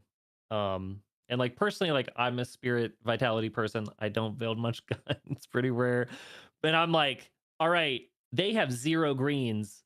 I'm going to kill them and hunt them down because I know they're trying to just either bully the lane or farm extremely fast. And it's somewhat relatable to Dota where it's like they have Battle Fury. I have Orchid, like okay, we have this timing where they've gone greedy to farm and we've gone aggressive ganking whatever before they've either bought their BKB or they've bought their oh my god, what's it called? Manta. So Jake knew. He's like, I need that dispel. I need the basic dispel. Oh my god, illusions. So like I'm like 7.2k or something now, so I've been grinding. So it gives you that window where it's like, not to say that the thresholds necessarily dictate that, but they kind of do, where it gives you like this interesting pacing in the middle of the game where it's like that like your timing on the Orchid is like you got 10 minutes and you got to get shit done. Otherwise, you wasted your momentum. And now what? Yeah. Like you could have just got more. They're going to have the tool that protects them from your aggression. And I will say the holistic argument that in lieu of a top-down view, which simplifies, because obviously the other thing in Dota is you could just click them very simply and see their HP roughly, or like it's much more intuitive because of the cameras are shared, right? Like you clicking their thing very quickly versus you clicking your own character is like a second and not difficult. So gauging someone's power level is much easier in a top-down MOBA game. So I actually think that that's a valid argument, which is that in lieu of that, having these categories that at a glance allow you to tell this person is at this stage roughly of their thing because you're not gonna be able to stop and look at their items in the same way. I think that's another valid argument for having the categories. It's just like it compensates for the flaw of having a It's a you know, very third simplified person camera. way to understand what's this person's build. You don't have to look at all their items and know what they all are. You're like, that's a lot of gun and a bit of vitality. Like I sort of You go know bargo brr. what's Okay. the threat from this guy. It's going to be his gun, right? It's like Warden. Is this guy have a really strong? Do I care about his ulti? Maybe I don't care about his ulti much at all because he's all gun. Okay, so he's going to be strong, but I don't need to worry about his spells. And like, you know, that gives me to your point a surface level understanding, which is good enough for the average player to be like, back of the napkin, what does that guy do? Okay, he's a gun guy. Yeah. That's a spirit guy. That guy's tanky. I should be maybe not try to kill him too much. He's going to be really hard to kill. Like fundamentals, like that's not far from the truth when people have those committed builds. You know. Yeah, and I think you guys are definitely selling me more than my personal experience when I was playing. Like I think you've sold me more on the various arguments for why it's helpful. I still think that other people will probably also be like, this shit feels like a gimmick. But I think that it also there's no better solution that is obvious, right? Because like it clearly solves all these options. Fitzy. Eskay, did you come in before or after the thresholds?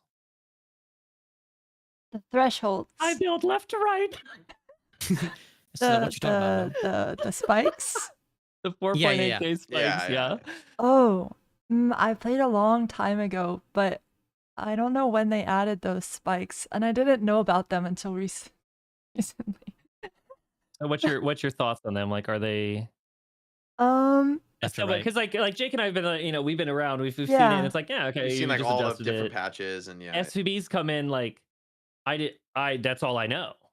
You know, he doesn't know before times. I see. Eskay just So you doesn't kind of- know what the build is, so she Eskay still doesn't know. Eskay still doesn't know. I really do be building left to right, but I think as long as it adds more variety, like listening to you guys talk about it, I'm on the side of the spike. Like I don't like people just all in on purple and then get a little bit of green, you know? Like having That's literally you what I think do. about Calm down. Kelvin. Having to think about that is cool. Like I've been playing some Yamato recently. And there's a Do build that's very interesting because he builds the gun spike. But then I have people in my chat being like, yeah, that the gun spike is so kappa, you're just wasting your soul. Like, what value do you even get? You could have Mystic Reverb right now, you fucking two-head. I'm like, sorry, I'm just building left to right. I kind of like this one. But having Can that, I just say, go ahead, Eskay, you go. having that variety, I think, is good. I like variety and thinking thoughts, except, well, okay, I guess I don't like thinking thoughts. Thoughts are scary, to be fair. Yeah, existential thoughts. I was just gonna rant. I was like, "Fuck!" Like, I mean, on the one hand, shout out to the people in chat who helped me because I'm completely lost. But also, fuck the people in chat who just like, because like the debates that take place rage in my chat over which item to buy. Because you'll get like one guy who's like, "You have to buy this item, SCP. It's the item on this hero," and then the other guy's like, "This is fucking troll, dude. You're trolling your souls by buying this item." And you know, like a quick example, which is just like a well-intentioned member of my chat. Like I was playing Mina, and I was like, I think I need some sort of like lifesteal. What do I buy, chat? And he was like, oh, buy Vampiric Burst, and I just bought it. And then like, I got flamed by my team afterwards. They were like, hey, my Mina's buying Vampiric Burst, bro. They were like in all chat. They were in all chat. They're like, my Mina buying Vampiric Burst, bro. It's over, GG. And I'm like, what happened? And then I'm like, oh right, she doesn't actually do gun damage. It's that the spirit thing procs from her gun, so it's still spirit lifesteal. You're a vampire. That You need vampire burst, man. Like, come on. It should surely. Come on now, the logic should work. So it's just like you have to. Eskay, I've already learned. You just gotta ignore chat. You just gotta be like, shut up, guy. Thank you, but shut up. You I'm just just gonna build do my left own to right, thing. SVB. Just build left to right. I think Eskay's approach is actually, it's like really important for people to remember. Like, this is my argument for why the game is mostly a hero shooter, that like you can really just build left to right. Like, honestly, I think maybe E6, you probably need to start having like some better like game to game decisions on the build, but it might not even be that you built different items, you just build them in a different order. But like if you find a good build made by a really good player on the character, and at least if you just have a basic understanding, like if you build Yamato with the gun spike, you're going to be fighting more earlier and trying to capitalize more than just on your power slide. And if you go pure spirit, you are just a power slash bot. And like neither of those decisions is wrong. It's just that like the better you are, being a better player means actually making that decision for yourself instead of letting the build do it. But realistically, if you just build the gun spike every game and you like fight earlier every game and that's just how you play, you could easily get to like to the point where talking about your skill is irrelevant. If you're like a top 1% player, I'm like, look, we basically don't care about you anymore from the perspective of like, is the game accessible? If you can get to the top 1% doing it, it works for everybody. You just let's forget about like the edge case players. So I think like left to righting builds, I think that's what almost every player should do as a beginner. Like left to right the build, and then once you play 10, 20, 30 games in the character, start to think, you know what? I know what the items in the build do, and I want this one earlier because I need it right now. I need to buy this counter spell right now because I really needed this game. And like that's the only tweak you're gonna make at game 30. You know, like you've been left to righting the whole time, and then now you just slightly, oh, I'm gonna grab this item and that and this item first. I'm gonna skip that item this game. I don't think we need it this game. Like those kinds of small tweaks, but that's like optimizing for the last 10%. You can get the 90% of the power left to righting, no thought, and I think there's nothing wrong with that. The game is more than complicated enough. You don't need to feel bad that you didn't like make your own build. Like the game has plenty for you to worry about. The one sort of addendum I would add to that, and I think this again speaks to the you bring the skills into the game. Like I think Eskay is one of the most mechanically talented and like learning talented players that I've ever known in any game, like across genres, right? It's like Wow, Eskay will like mechanically grind the thing to death. But obviously if you've never played a MOBA, you're not gonna know like items, right? Whereas I think one thing that is helpful for me is actually again, I'm a stubborn fuck, right? Like I will be like, I don't think I should buy this item. This guy will be like rank 1, you know, whatever, Haze, rank 1 Celeste. And I'm like, this dude doesn't know what he's talking about. I don't know about this item. And I actually think it's valuable to sometimes be like, I don't agree, and you don't buy the item. And then you learn afterwards why the item was in there. Like I had this happen where I was playing Warden and I was obstinate. I was like, nah, chat, I think when I max my cage, I don't need slowing hex. Like I think I got this guy cooked. And it worked in like a shit lobby. And then I played a better lobby and they were just sprinting out of it, right? Their movement got better. So they were able to like do the movement tech or like not even tech, but you know, like jump dash to get out of the range of the cage. And now I was like, okay, yeah, I think I see why the slowing hex is in the build now. Like I think I had to eat the humble pie. I think that's why it's there, and that was a bad call from me. Or same like with like I would try to bring like Dota principles into like M1 carries where I'm like, I think I should rush Ricochet, dude. Fuck everything else. I'm just going straight Ricochet. Like I'm gonna buy like Calm down, two XQC, lane calm down. I'm gonna buy like 2 lane items and I'm going straight Ricochet because I'll be in the jungle anyways. It don't matter. And then you're like, wow, I'm just doing air for like 15 minutes. Wow, this is by the time I get Ricochet, the game's over. I'm an AI. I'm like a creep on the map. You know, like this is not working. Or Ricochet is not actually an efficient item until you have enough damage for it to be meaningful. Exactly. So that's So I think if you're like a different kind of person, and I also think it's helpful to learn the game. Like it's you're like that's how I'm learning what items are actually doing. Like it can be, you know, absolutely fine, build left to right, and you know, learn the mechanics. But for me, it's also important personally to be like, I want to actually understand what these items are doing. So when I don't have them in the build, I actually understand better what it's lacking than when I do buy them. So 1 point on that. And to add on that, even though you said like, oh yeah, I know what I did was a mistake, or I need to eat the humble pie, of like, if you can get away with it at lower ranks, like don't buy that item, you know, like until you need to. Because somebody coming in and saying, you know, you have to buy X item.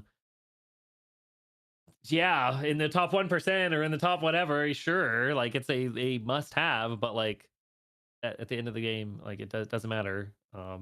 7 people are gonna buy Battle Fury in Dota, and it's gonna work because you're in a shit lobby and everyone's farming, and like I played like 10 games buying Counterspell and didn't use it once. Like I just there you go. like, there you go. Best item in the game. And then every time I would die, and I'd be like, oh shit, I had Counterspell, didn't I? I had the fucking I should parry. But I do think in the case of Counterspell, it's important to buy. I kept buying it anyways because like at some point I will learn, and I do need to learn to do it. Yeah, like I think that makes it a little harder too, like something like active items. If you're like forgetting to use your active items, you're having trouble just pressing all your buttons, maybe don't buy the active items. Even if they're good, if you're not remembering to use them, like there are so many. I think the biggest thing we've been kind of hitting on a lot of different levels in this conversation is there are just so many mechanics all at once in Deadlock.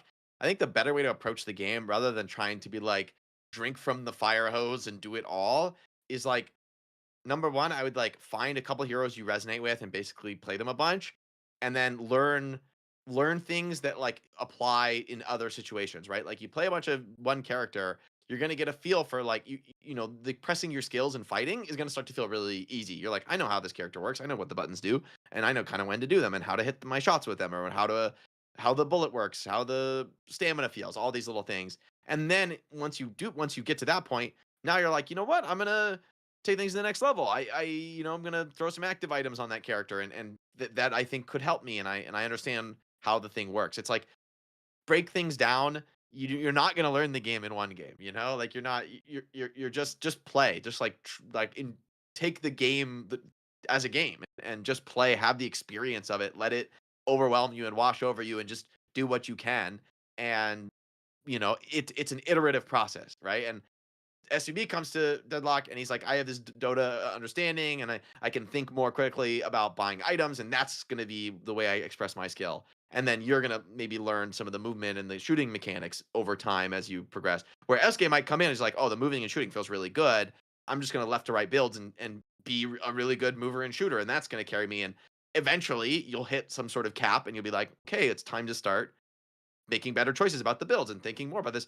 But by the time you hit that cap, you've had enough time where like, the game shouldn't feel so overwhelming anymore. Like every skill set of every different game is going to get you pretty far. And then by the time that skill set caps out, hopefully it's not going to feel as overwhelming anymore. Yeah. RIP to the people for whom Deadlock is their first game.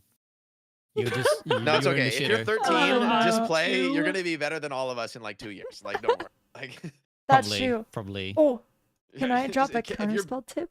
Oh, sorry. Go. Yeah. Oh, no, okay. go for it. If you find yourself never using counterspell and you're constantly getting hit by one thing like lash ult, you can close your eyes and imagine yourself getting lash ulted and then pressing the counterspell key. And if you just imagine the situation with the sound to bang, bang, bang, press counterspell, then you'll do it when it happens to you. Your hand will just do it. No, the Mind Palace is a crazy tip. I like that though. Thank you. Indomitable. I'm gonna use that as an excuse with my team when they flame me. I'm like, "Yo, Mind Palace guys, sorry, I'm just waiting for that ding ding. Don't shut up. I know I'm standing in the middle of the lane, not moving, but I'm waiting. I'm in my Mind Palace. I'm in my Mind Palace, guys. Chill. I should clarify. I'm not a complete buffoon, guys. I should clarify that I got better. Okay, I do use counterspell now. Don't worry, it's for everyone. Slide gives you infinite ammo. I got it. One thing I've seen with pro players is like they will parry. For when they know they've been caught by a team fight ult spell like lash ult, they will parry even though they don't have the counterspell item. Like it becomes so muscle memory that you like try to parry things without counterspell. Once you know that's literally the only thing that can save you, even though obviously you don't have the fucking item, it's not gonna work because you don't have the item. But you eventually all these tiny little things, right? It all builds and builds and builds. Like it might take you 100 games, and then it's gonna click, and then it's gonna be like, now I know how to use counterspell and I'm better at it.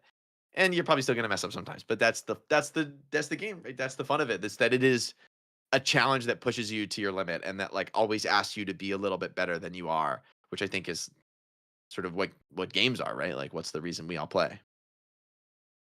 Yeah, I mean, I'm no pro, but I have gotten to that stage of counterspell now where I'm like doing it minute 5 and I'm like, oh shit, I don't have counterspell. I hope you don't buy counterspell at minute 5. No, I'm saying I don't have it. I'm not that again. I think I really I'm not that bad in this game. I'm not that maybe an Apollo. Maybe it's worth. Maybe I gotta experiment now. See, I gotta try that and then learn why I was so troll. Okay, so here's another thing I'm gonna throw at you guys. I got one minor complaint, one more big complaint. Can I interject the objectives? One thing real quick, oh, go ahead, Fitzy. Go. Talking about builds left to right, blah blah blah. Knowing what your build is meant, like what you're supposed to do with your build, I think is something that's true, important. And I don't think a lot of builds tell you that. So Not that it's something Like- that like a new player can really determine easily. Of like, oh, I'm getting, like you said, the gun for Yamato and like going aggressive early is like some people build gun and then they sit in lane and do nothing with it, and it's like, Yeah. so picking a build, trying to figure out what kind of fits your style too. But yeah, pushing your what you're supposed to be doing with the build. What's your objective? As a connoisseur brings me of back to- oh, head go ahead, empty left Eskay. to right. Oops. As a connoisseur of head empty left to right, I will say I always read the stuff in the build so I can understand what I'm supposed to do with it. I just don't think about what other things I could buy. No, good point. And SK, you have God right in this call. So like when you speak, we will shut up. So that you, Thank because you. you're the least I'm bad yapper at- amongst the three of us. Mm, the rest of I'm- us to be yapping. You get rights. Thank you. I'm very bad at figuring out when I can talk without interrupting people. Just do it. If you don't interrupt one of us, you're never gonna speak. So you just need to chime in on us. I was gonna say I was just gonna rant again. This is why you deadlock guide builders, for the love of God, please name your guys helpful shit and annotate it with helpful shit, not just like drifter, abuse build, drifter. I'm a pedophile build. Like legit, this was like a build that just like would be on my thing, and then it's just like the annotations are just like bingus schmungus. This item good, and it's like, bro, please, like I'm trying to learn. Help me make your guide more useful, and then I'll go watch your Twitch stream, okay? But like right now, please help me. So yes, please. There's a huge vacuum in the market. What about the world's craziest pillow fight, but crazier? Very illuminating. Really telling me what I'm doing with this hero. Very, very helpful. Thank you. 10 out pillows. of 10. No notes. Okay, so here's another complaint. The objectives, which is that like the game seems to reach. I don't know what it's like at the higher level, but at my level, in the mid game, it's just like, wow, we're just twiddling our fucking thumbs here, right? It's like mid boss is dead, urn is it, Firstly, people don't give a flying fuck about the urn, but let's say the urn has been delivered. You have a There's few nothing minutes for with no people to urn. do. Yeah. There's just like people are just twiddling their thumbs on the map. Nobody wants like either everybody's down mid every 2 seconds mid team fighting, or nobody's doing anything. It's just like we're just never seeing each other. We're all on our side of the map, and there's like this huge lull that occurs in the mid game. I think that there needs to be something to do, and it feels like Deadlock is lacking that something to do in the mid game. I don't know if this is true with the higher levels. The dew is You're stealing doing their something. farm. Yeah. So You're I also- think this is actually, go ahead, Fitzy. I was just saying, you're combating boredness. Who's gonna get bored first and overextend? I Let's do. push. Let's push I think- for no reason. Yeah, even at the higher levels, people probably would agree with you actually that like we need a little bit more in the way of mid-game objectives. I think especially like the last walker, how tanky it becomes, it is like a very bad play to siege the last walker, like extraordinarily bad. Like you will lose the game if you try to do that bad. If the enemy team is defending, it's not going to happen. You will all die and you lose the game because it's such a powerful buff for the enemy to fight by their walker, as well as the walker itself, adding a strategic, like kind of a power play position for people to play from and be able to hide when people try to go on them. So yeah, I think that's actually not a crazy complaint. I think that's like quite seriously considered at the highest level, that like we need one more like smaller than the mid boss, maybe like urn sized objective. Like you look at League, there's like Baron is the big boss and the Dragon is like the medium boss. That's still pretty important to take, but is not as, doesn't like truly require the whole team, or like, yeah, whatever. There's just more that can be done. I mean, I think people probably don't do the urn enough. I think partly the urn is, I think the urn is a little bit problematic as an objective because it's like too scary for low level players. Because for low level players, it's like you take the urn and like now the enemy's there, you die, they do the urn, you get nothing. Like you did all the work and they get all the reward. It is a really big swing for them to be able to do that. And having all these negatives, it's like the urn hurts you a lot as an individual. Like you can't press your skills, you can't shoot your gun, you have to drop the urn to do these things. The enemy sees you on the map. That's probably the biggest thing. They like wall hack you basically. They know exactly where you are, more or less. And you have a huge target on your back. So like it's a collective action problem. The highest level, people just understand, look, doing the urn is so powerful. We will just attempt it all the time. Like basically anyone who can pick up the urn will do it because it's just so good to do for your team. But I think lower levels, the collective action problems are a bigger issue where like nobody wants to be the guy running the urn. Other people are probably down to like team fight, but they don't want to hold the urn. That's like, it's a lot of responsibility. It's risky. It makes you makes it more likely that you have a bad game, even if it's still a good idea for your team. I think that is so I think the more simple objectives, like whatever, if there's like some super big creep camp that gives like something more powerful, you know what I mean? Like a dragon or whatever. That I think that would be good. But this is probably the most discussed complaint at the highest levels is we need more mid-game objectives to progress the game that coincide with buffs and urn. Do you think that the objectives are to be used when you're in a lead? Or like, okay, you can't just turtle under your walker. You have to come get us. Or do you think they're just neutral, whatever? What is the purpose of the objectives aside from progressing the game, which you could argue farming camps and earn and da. I think it's like a couple interconnected things. One is that the game ends up feeling in stasis, where it's like, what do we do? Right? It's like, what do we do as a team? Like, the game is at this stage. Let's say we've killed all the walkers. You know, if we push the base, it's a troll. Like, if 6 of us try and push the base, it's just obscenely hard. The correct answer, I would say, there's an objectively correct answer to your question, which is take their farm. So that's the complicated. I think this is something that I actually think there's a big knowledge gap here. Is like, not all camps are created equal, right? Not all medium creeps are like, let's say jungle creeps.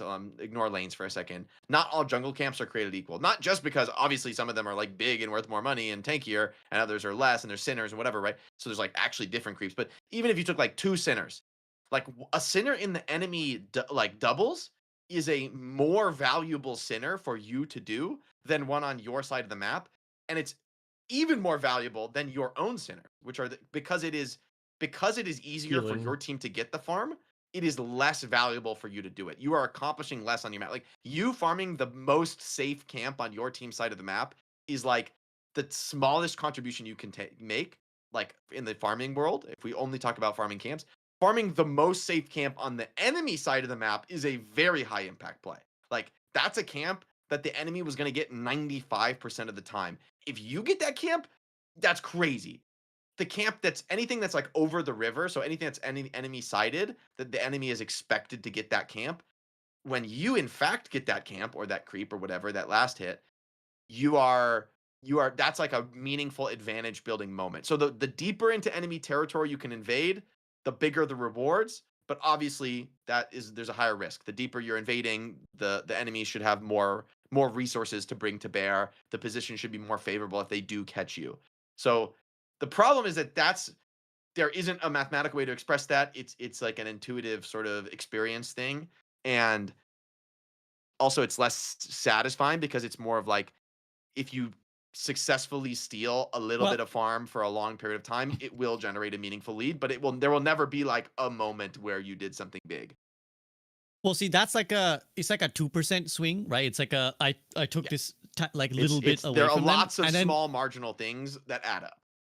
And then there's like the extreme end, which is like the urn and the mid boss, and this leads to my other point, are like obscenely big swings. Like the mid boss, to me, feels like obscenely strong, as like potentially as compensation for the lack of other shit to do. Right? It's like it's just like what if you had 3 Aegises? Like, forget one. What if 3 of you had an Aegis and like you just like and it does take as an item slot. And also, actually, and it's in the on the spot, like not even back in base. The Aegis. There's nobody who doesn't have it. It's that like the first 3 people to die have it, which is like makes it even better that you can't just. I mean, it makes it better and worse in some ways, right? You could snipe weak players to take it, but whatever.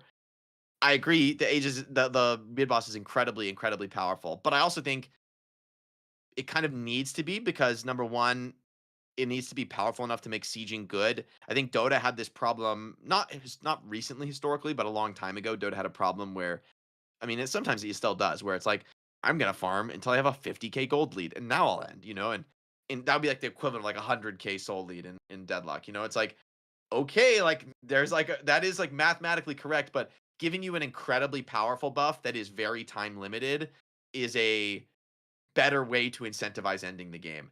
versus the only way to get stronger is more marginal things. Like So I think there's a good argument for the design of huge, powerful thing that is limited.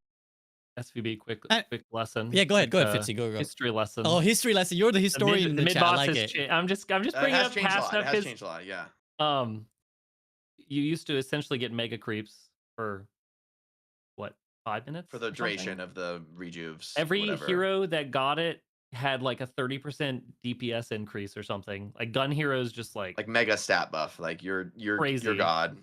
You had more regen. It's crazy. So like now is like a actually okay, toned we down, can yeah. survive Compared to versus that, this. compared to that. It's like the Aegis, but like a little bit better. But like before, it was like if they got mid boss, like it's over. Like you're not defending that. Because the old mid boss was one thing, so it was like one last hit on the mid boss. You could not split it.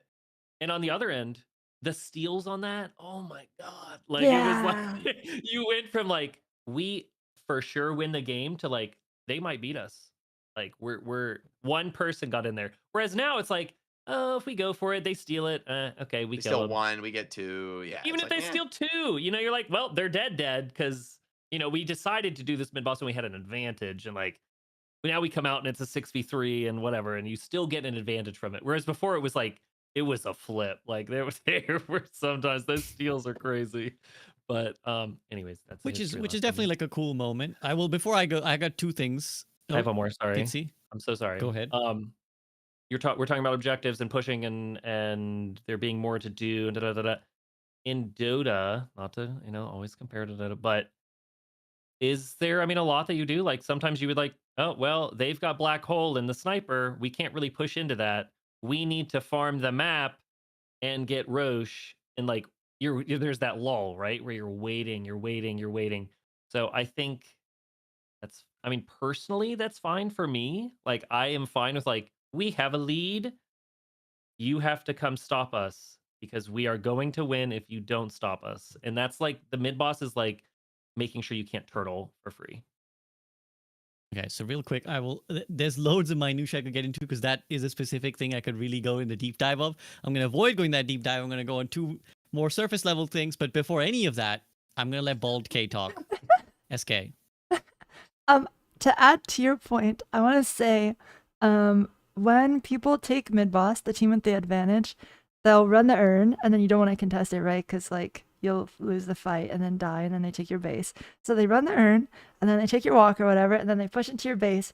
And if you somehow down 3 lives and down 50k souls or whatever, manage to kill all of them, you don't get anything because the urn's already been run. It's going to spawn in like 3 more minutes, and all the waves are pushed into your base. So it feels impossible to come back from. And I don't like that. Just steal the urn. And then stall the push. Okay, Doorman, Phantom Strike player. So I mean, SK actually very, very astutely brings up the thing. One of the things I was going to say is that like now I have to list a few caveats before I go into this, which is that like one, there will always be noob problems, right? So like just because something is a problem at the average player's elo doesn't actually mean it's a problem that the game needs to address. It's like maybe that's just noobs being noob, and like actually learning this is part of how you climb out that rank. So that's caveat number 1. Caveat number 2 is just because I highlight a complaint doesn't actually mean the game needs to fundamentally change. Like every game will have a complaint. So it's like that's just how deadlock is actually sometimes a valid answer. But as Eskay said, there's two of these problems. One is that sometimes when your team is down, it feels like there's very little you can do to turn it back for your team.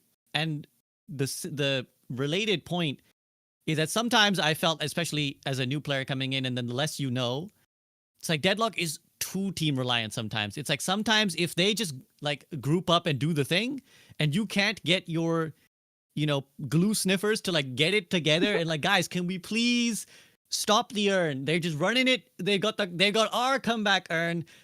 Run it inside our faces, and you please don't be across the map right now. Please come together. Like if you can't get people to come together, you lose, which some might say that's the game.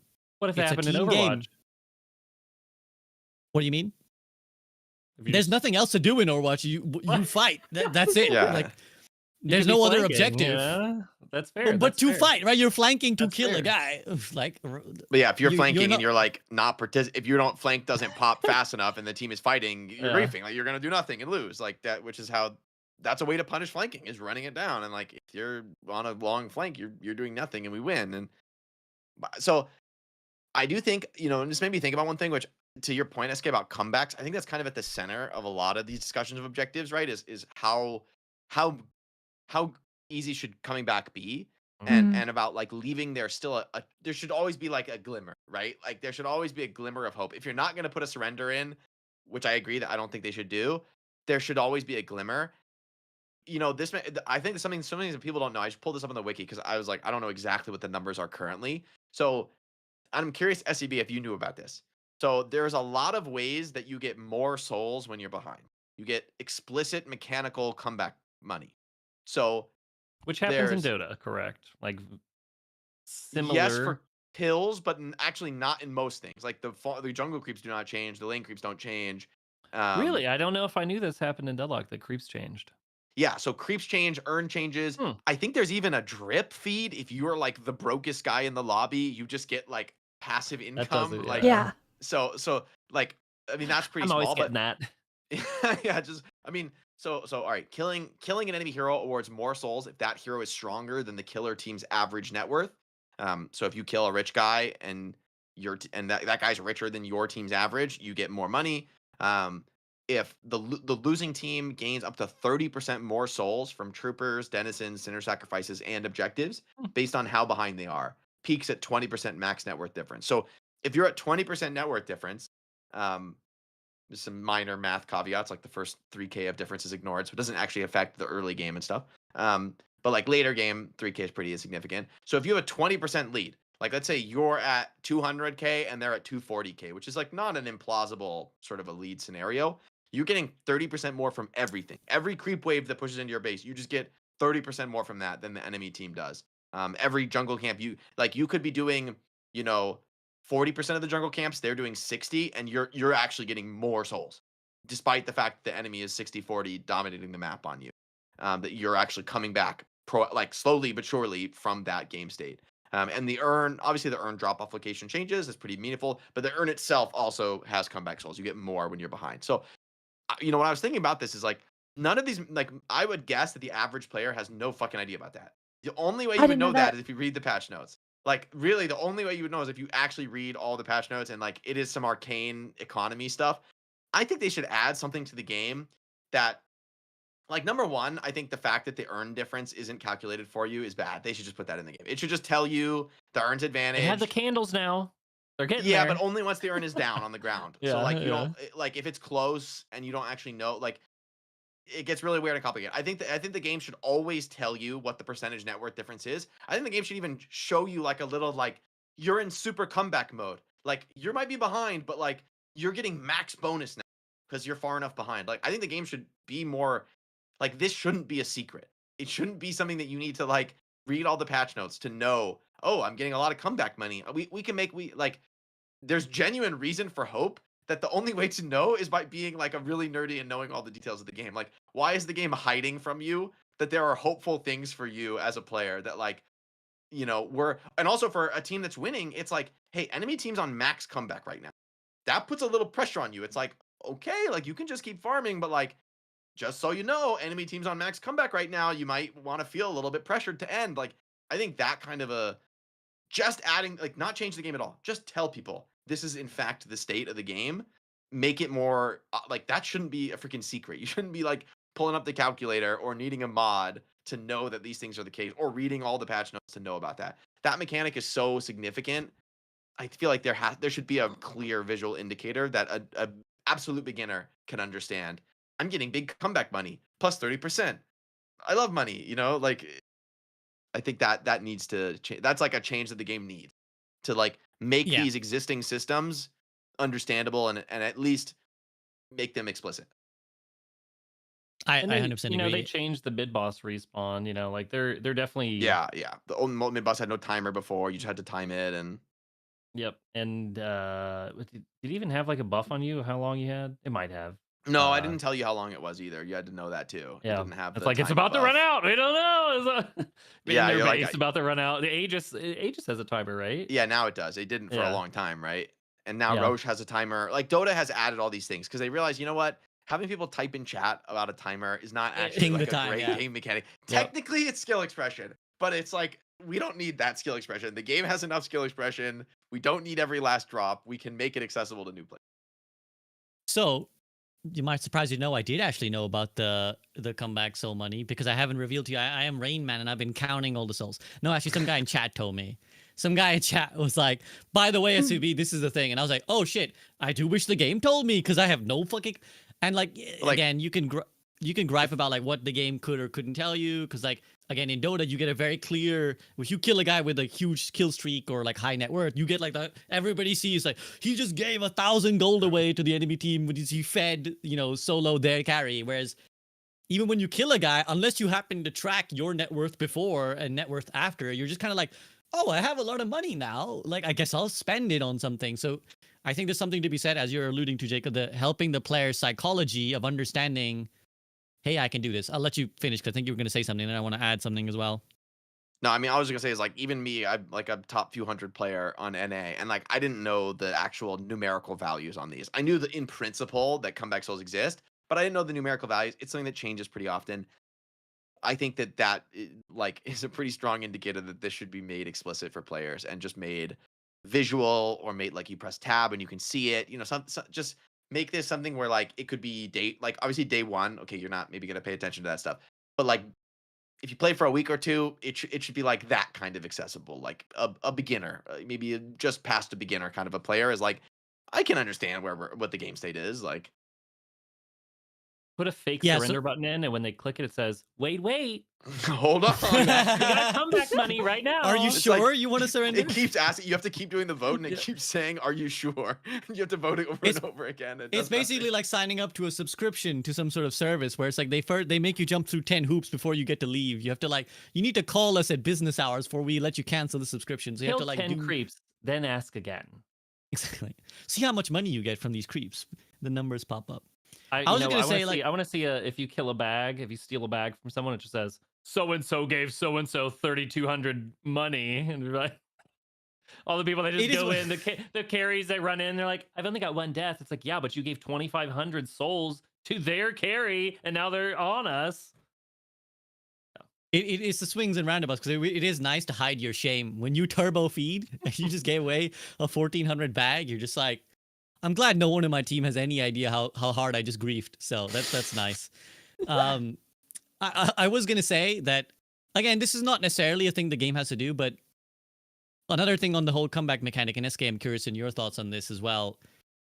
When your team is just losing, you're in base. It feels as I feel like I want something that I can do as like a hero play, right? What you guys described as like the original mid boss feels like a slight hero play where it's like, oh, I can go and be the one who gets the one rejuve. I mean, you can still do that. You can still make like, you can steal one rejuve or like burn some of it. Like I did this just earlier today. Like I went in on Celeste.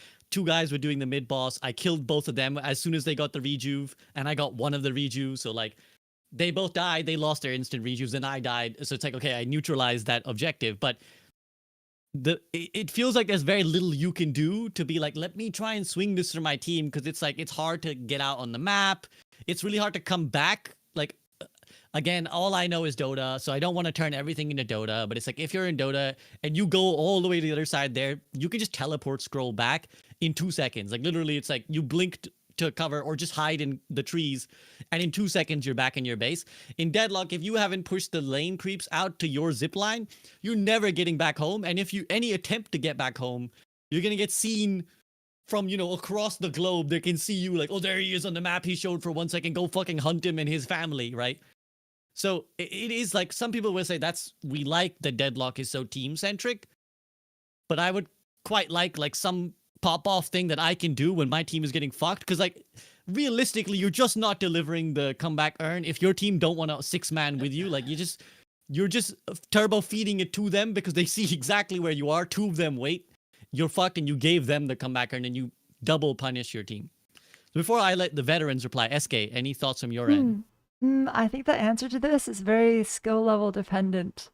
And I don't quite know the answer. Like when you're in like ascendant or below, people will tend to forget the urn exists, and if you're aware of the map timers, you can usually pick up the comeback urn for free. And whether or not you can deliver it, just holding it in your spawn is enough to prevent them from getting it, which can be good. But also that's not much, it doesn't feel very heroic because you're just standing AFK and spawn with an urn. But what I noticed when I get in like really high level lobbies and we're down a lot of souls, people will just keep fighting like we're not down a lot of souls, or they'll just like go in and try to kill.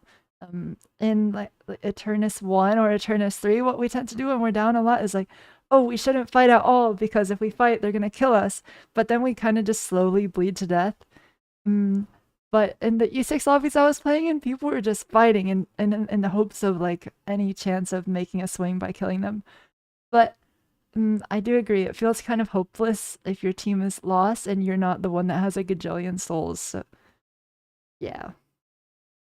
You know, I think there's like two different scenarios that are worth thinking about here. One is the scenario in which you're simply down economically and maybe you have some objectives down.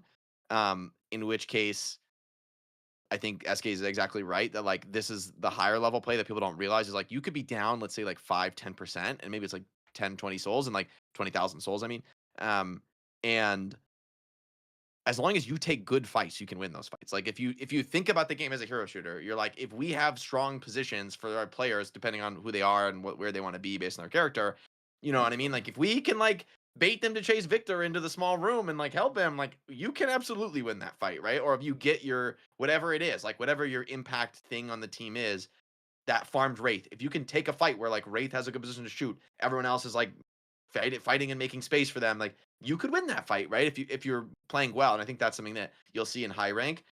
I do think even in the highest rank, if the enemy gets a clean rejuve on you, legitimately you're supposed to stay in the base. Like, or basically, like if the enemy is really bad and they like show fully split on the map, you could go kill somebody like running at them as 6.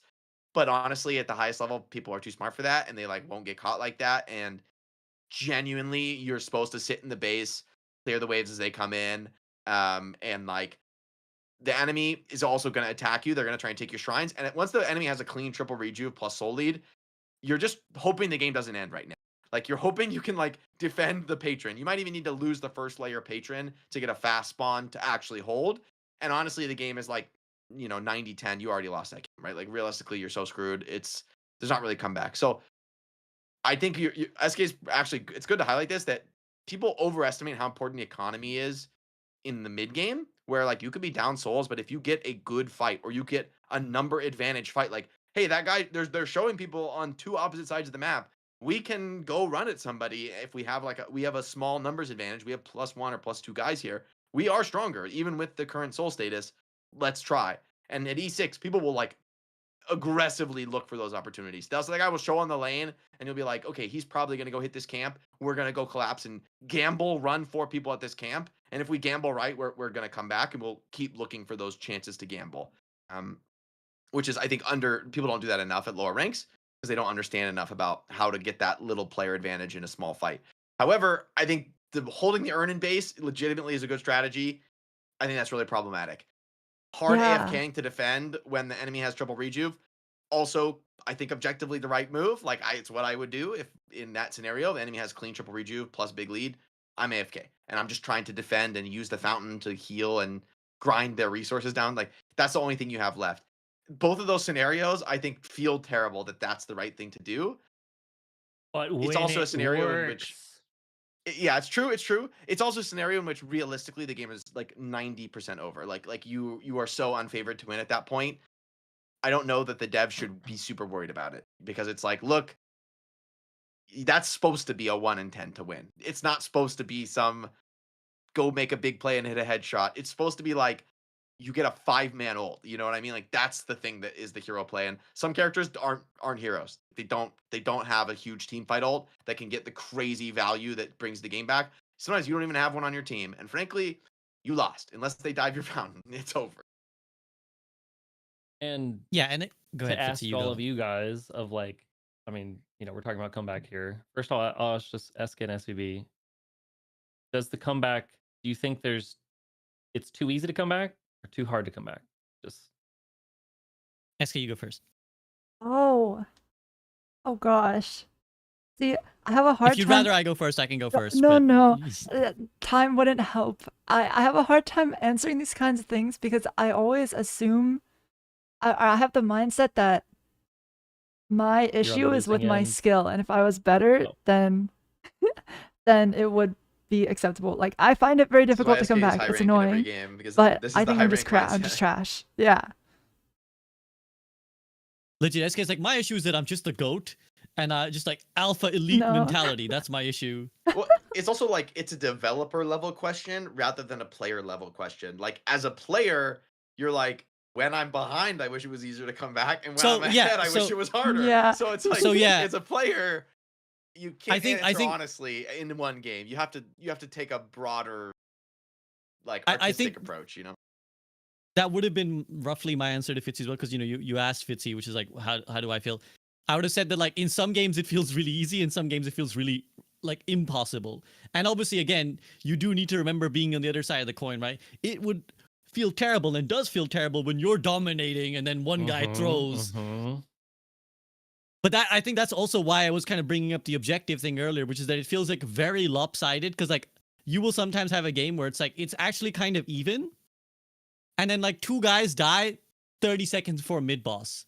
Like it's happened like multiple games where it's just like the game is in like a stasis state, it's relatively equal, and then like because people are dumb in my elo, right, and they don't actually necessarily know mid boss is coming, but like it happened in multiple times where like the guy dies and then it's like mid boss has arrived, and it was like, oh, I guess we should go do mid boss then, and then they do mid boss and it's over. Like the game has completely gone because two guys decided to troll at the wrong time, and now you cannot overcome this 4v6, right? Like it's just Were you impossible. ahead or were you behind? Even, like I'm saying, this is like the game stays Okay, so relatively even. even. So like that's a really huge swing off of like a relatively minor mistake from, two people, let's say. So I think the answer is that it's like, again, it's probably just because it's a dumb lobby, dumb shit happens all the time. So like the true answer is actually maybe it's fine, but like shrug.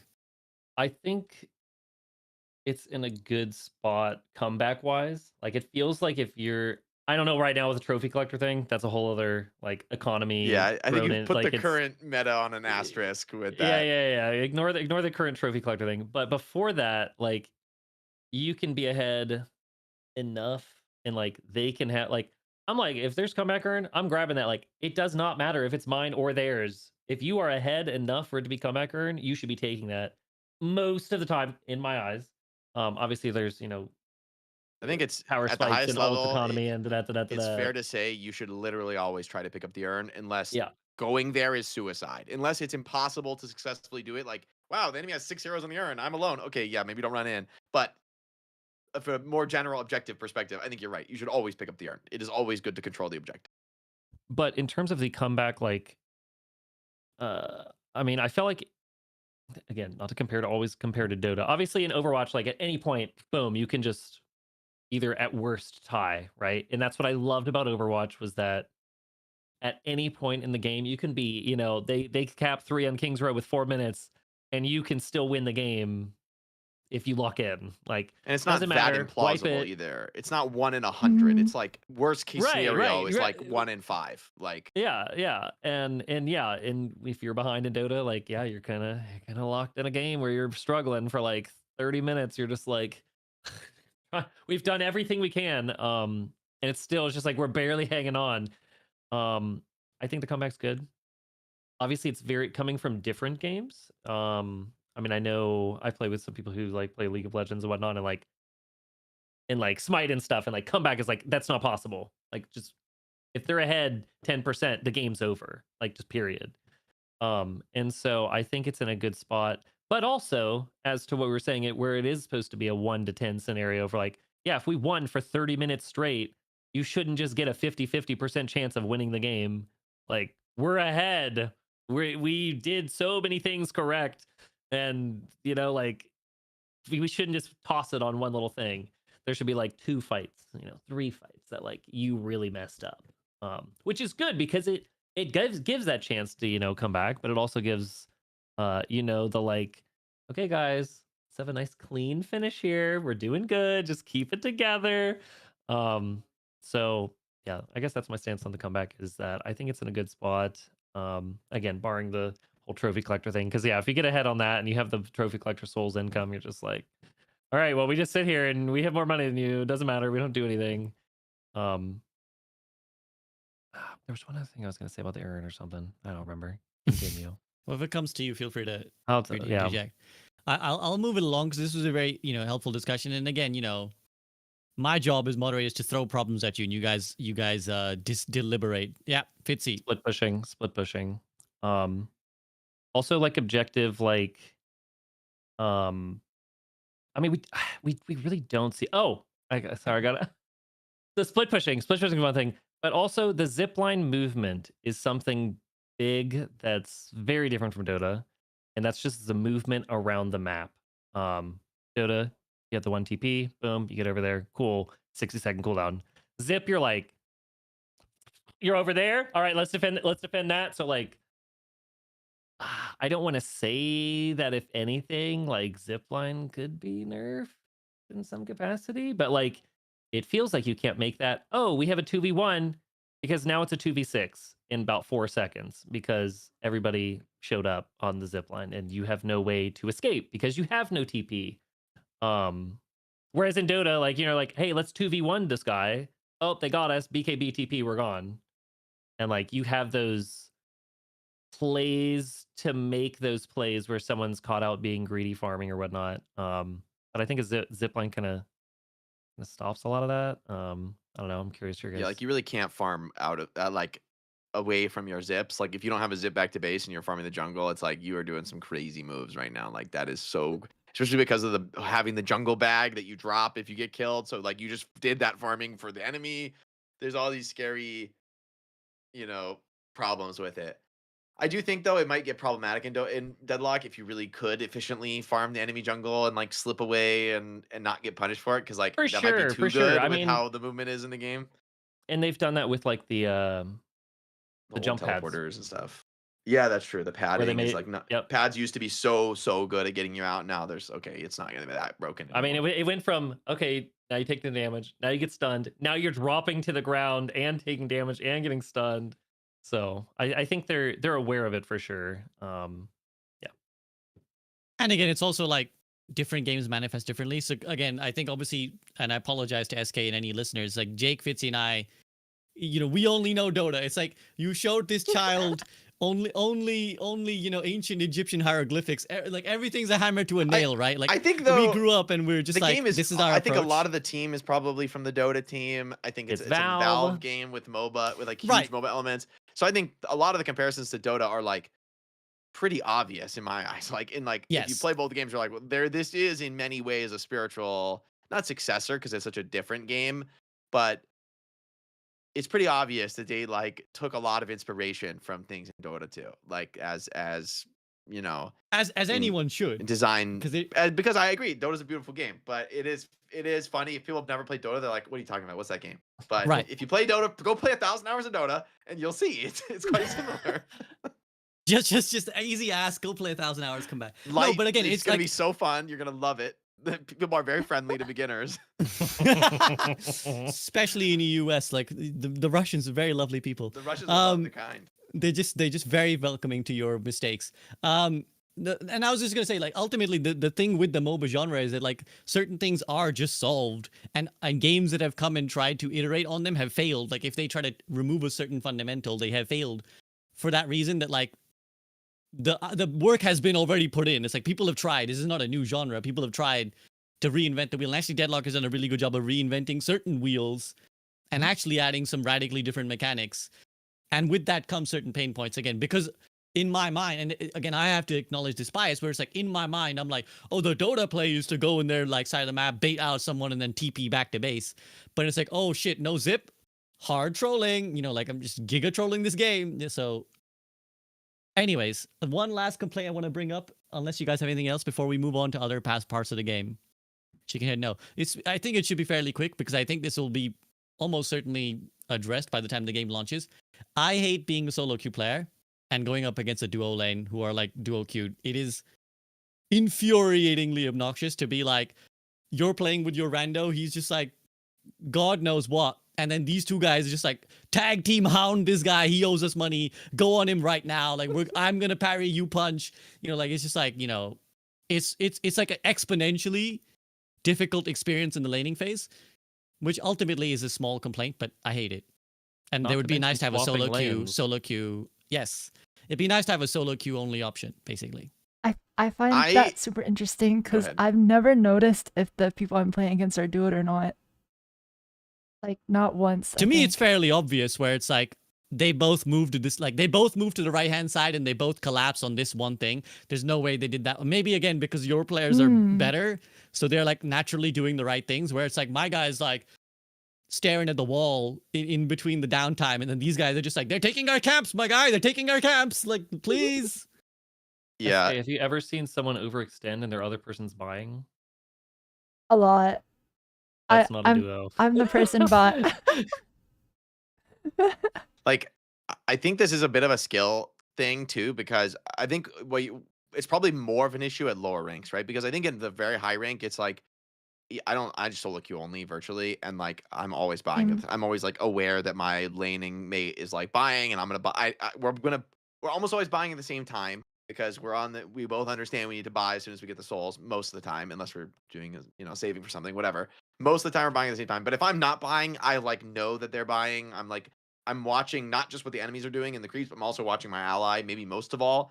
And we're probably going to be talking too, because high rank, we're probably going to be calming in the lane, at least to some extent, like, oh, we can go on this guy, or I just got to play chill. I do think the real solution to this for the average player who's like experiencing that, like, especially because a lot of times people duo and then they do like some like killer lane. They do like some lane that's designed to go kill the enemy and is like, and like what you need to do is just like understand when you're against lanes with kill threat that you're like, these two heroes have like Vindicta Abrams is like one of the classics where like Vindicta stakes you and Abrams gets a pin on you and you're dead. Like Abrams is a strong frontliner, so he bullies you, and then Vin has a lot of space. It's a very good lane. Warden Cage. Yeah, exactly. Like these are good lanes, but like what you need to do against them is like play in really conservative positions and just shoot creeps. Like it's very, very hard in Deadlock to dominate a lane that the enemy is not trying to really kill you in. Like if you play against a lane that has kill threat and you just like literally AFK on your tower and then like shoot creeps as much as you can and you don't even try shooting the enemy hero, you let them sit up full HP the whole game and you just don't care and you just play for your own safety, it is extremely hard to take your tower like that. If you have any amount of wave clear, like use your nukes on the creeps, kill the creeps faster. Like if it's a lane that you can't fight in, or you see that they're duoed, or it's whatever, for whatever reason it's a strong lane, whether it's coordination or heroes or whatever, you just need to basically adopt a very conservative stance where your whole objective is killing the enemy troopers and last hitting souls. That's the only thing you do in the lane. You don't need to shoot the enemy heroes in the lane. It's not necessary. If they're full HP, all the regen they have is a complete waste. They're getting nothing out of it. And whereas you're getting all this regen off the heals and the creeps and stuff. So basically all that to say is you don't have to fight in the lane. You don't have to fight enemy heroes in the lane. Not really. Really, really good players will exploit you, and they'll start the way they exploit that is they start leaving the lane and ganking other lanes. But honestly, that's probably not happening up to like until you get to the very high skill level. So I think to bridge that gap when you're in the level where like, oh, we always lane and like these lanes are killing me, is like play very conservatively in the lane and tell your lane partner that that's your plan so that they're on the and if they feed, then just don't care. If they feed, no care. So you just stop feeding. You lose your guardian. Also don't care. And I just chill and farm. If your game is good, you will do fine. Like that's for the average player. Like you just do your best to hold the guardian. And then when the guardian's gonna die, give it up and don't die while the guardian. Don't let them get hero kills on top of it. And then realistically, the game is like, it's just not that big of a deal for them to dominate the lane and it's a really big deal if you feed. That is a big, because then not only are they rich, but you are piss poor. If they're a little richer and you're still doing okay, it's just not that big of a deal that you lose the tower. It's just when you feed that it's a big deal. That's and again, that's like the advice. comeback earn. Yeah, like play for the comeback earn, or just comeback souls, or just kills, or just farm. So again, as a new player, it's frustrating. As a mobile player, it doesn't bother me because I know that like I've had so many games where I'm like, my lane is just griefed, but it doesn't matter. Like in 5 minutes, it won't matter. Like I will have Yeah, caught up like in net you'll- worth. But I think that's only because I have that like MOBA instinct where I'm like, the laning phase in this case doesn't even matter. What I'm trying to highlight is how frustrating it is as a laning experience to be like, I'm solo queue. These guys are very clearly coordinating, right? It's just like it's very obvious, and I think it's like undeniable when you can see it, where it's like they're just doing the thing together, and we're just not. I'd argue And that I like think- basically every team shooter has had this problem. I think this is like just as much of a problem in games like Overwatch too. It's like if people are, you can try to coordinate with other people as much as a duo does by still voice comming with them, but if you're not, like, coordination is good. Coordination makes you stronger. It makes you better. It makes your team do better. And if you do that, if you party with somebody who you know you're going to be coordinated with, you're going to be better. And they basically have to have like matchmaking penalties to make it balanced. Like that's what Well, Overwatch you is, can right? Like, you can just have a solo queue only queue as SCB, well. I'll duo with you, okay? We gotta solve True, it. but I think the solo Smurf. queue is it's just like a bad solution because it makes queue times worse. It splits the pool. It's Yeah. it's a problematic solution. Like it causes other issues. Like it fixes the issue of that's not fair. does. I want to play solo, but as a solo player, it's gonna fuck queue times. And realistically, for modern games, like that's so important. Would it help you if you knew that they were duoed and who was queued? I think Possibly. that I would think be a it's good at least I it would think it's one of mitigate those. something. It's like in Overwatch. Oh, back in the day when you knew we were against a 6-stack and you were like, lock the fuck Yeah. in, fellas. Like, this is a game. This is a game. You know, like I think it would actually be helpful to know that like, okay, those guys are duo, dude. Like we can't troll this lane. Like let's just chill. That's Although very again, help- that being 50, I said, think. I don't speak Russian, so I'm not. Most of the time, my lane partner don't know shit. So, But you could But, know. you know, that, like, but but he look, would know. He look, would see. look, He would see the icon. Look, they got He would they see got the a duo. icon. We Yeah, gotta watch yeah. out. I think it's a good He point. It would comes see the down to like icon. more ways for there to be like accessible information to players to like make things less arcane. I think the other one. Also, I the mean, pause lock at the showing- start of the game. 5 minutes. Give us 5. Give us 5. Then you can pause. Dota got rid of that, right? You can't pause the first. Yeah, 5 I think minutes? it's first Yeah, in the early 3, minutes. something like that. A couple minutes. I don't know. There's some amount It that was. you can't It pause. was a. This is alpha. People are dropping. I will excuse. say, So Deadlock has no queue accept. Right? It just pops. Yes, that's just. It would be a So, really simple solution. It's like in Dota, I think there's an argument of like, look, yeah, there's no pause at the start of the game because you all click the button that said accept. In Deadlock, you can have a 10-minute queue. I guess you have to be not AFK for more than like I don't know when Yeah. the AFK timer comes up, like a minute or two or something when you have to move your mouse. I'm always like watching YouTube videos in queue and I'm like, oh god, I got AFK'd. Like, yeah, man, this queue's taking forever. What's going on? it's like, oh, I've just been watching YouTube for 30 minutes with a Deadlock client open. Yeah, I think Yeah, I mean- having the rank and giving information. Visible I rank and hate- visible. I hated that they took that away from Overwatch because like you queue in the morning and it's Yeah. like, all right, I'm the highest ranked player and their highest ranked player is a Widow. I have to deal with her because I know my teammates are gonna die on repeat, and it's like, if as long as you know, like, oh, this is their good player, okay, I know how to. In Eskay, even that like the tournament we played, like knowing which players were good and which were not Mhm. as good, like you could like abuse that, but also know like the weaker players would be like, don't contest that. I know it looks even, but they are going to outplay the shit out of you, like. Yeah. And Yeah. definitely since there's like no restriction on who you can duo with, I don't think True. there's any restrictions. E6 you cannot duo anymore, maybe, or something like that. I know there's Really? some restrictions, Okay. yeah, but I believe it is literally so- E6 only that has a restriction. I was don't gonna know. say so less than the 0.1%. You know. Yeah, yeah, it's some like marginal. if an Eternus marginal 5 thing. can queue with a bronze 1, you Yeah. know, like That's super if problematic. you get in a lane and then swap, and it's like, Oh my gosh, I went against a stack where's that the did cup? that. Where'd they go? I don't know. Yeah, we were practicing for the Creator Cup and we had a brand new player and like a really low player. And we queued into another 6-stack with the same spread as us, and they swapped their Eternus players into our new lane so they could stomp them and get fed. It was so cringe. But then didn't your Eternus players have a free lane? or- Yeah, we stomped them too. So, But we it's like didn't a know. double-edged sword. The thing is, we didn't know. We Or didn't if like know you're not that it playing was gonna be carry and easy. you're getting fed on the strong player. and- Yeah, and we weren't. Yeah, they were playing like Wraith 7. It was like, okay. Okay, so first question I gotta ask is that do any of you guys have a hard time limit coming up? Because I want to be respectful of your time. You know, I I actually do have other another call topics. to jump on too. So I'm very hungry. soonish. So I would Okay, like to so- wrap up soon.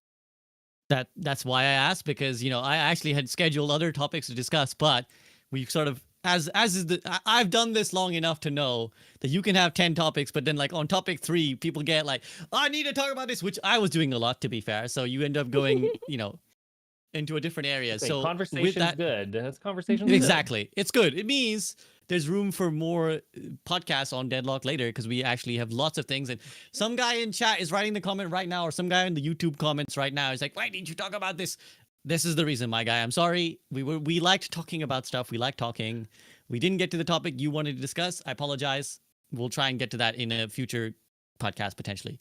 So with that in mind, I will then bring it to the concluding section, and I'll just ask, as I always like to do, we always like to ask about like the future, right? Like, what are we looking forward to? What's going to happen? So let's say that Deadlock says in 1 month's time, we're going to release. What do you want to see from now to then? The game, like doing, changing, adding. I'll go with Fitzy first. Fitzy, what do you want? Like a month's time. What's coming? Okay, we got to have another set of heroes, because they're gonna. They for sure would do that with a launch, you know. Yeah, I think the some amount of draft, just a baby draft, doesn't have to have full roll queue. Just like, yeah, just a little bit of draft, you know. And marketing. I don't. Easy to invite people. You know, obviously no invites. Yeah, I mean that'd be pretty good. Just yeah. So you're Balance largely game-wise. satisfied with the game. Yeah, I mean, I think they are capable of making good moves, and much that I love with Dota when there is a patch is there are baby patches afterwards that fix it. Unlike Overwatch, where it'd be like, here you go, you got this for 3 months, and it's like, well, there was a problem in the first day, so there's no hero bans, we're screwed. Whereas like Dota, you know, here's 3 novels of notes. Okay, next day, here's a paragraph. Here's a you know, I'm confident in the dev team and the balance team of they seem very aware of what are issues. They seem very responsive relatively to the issues. And so I mean anything they do, I'm like, yeah, they're gonna fix it. They're gonna listen. And they've also been very receptive to like the community of just like, hey, this is kind of silly.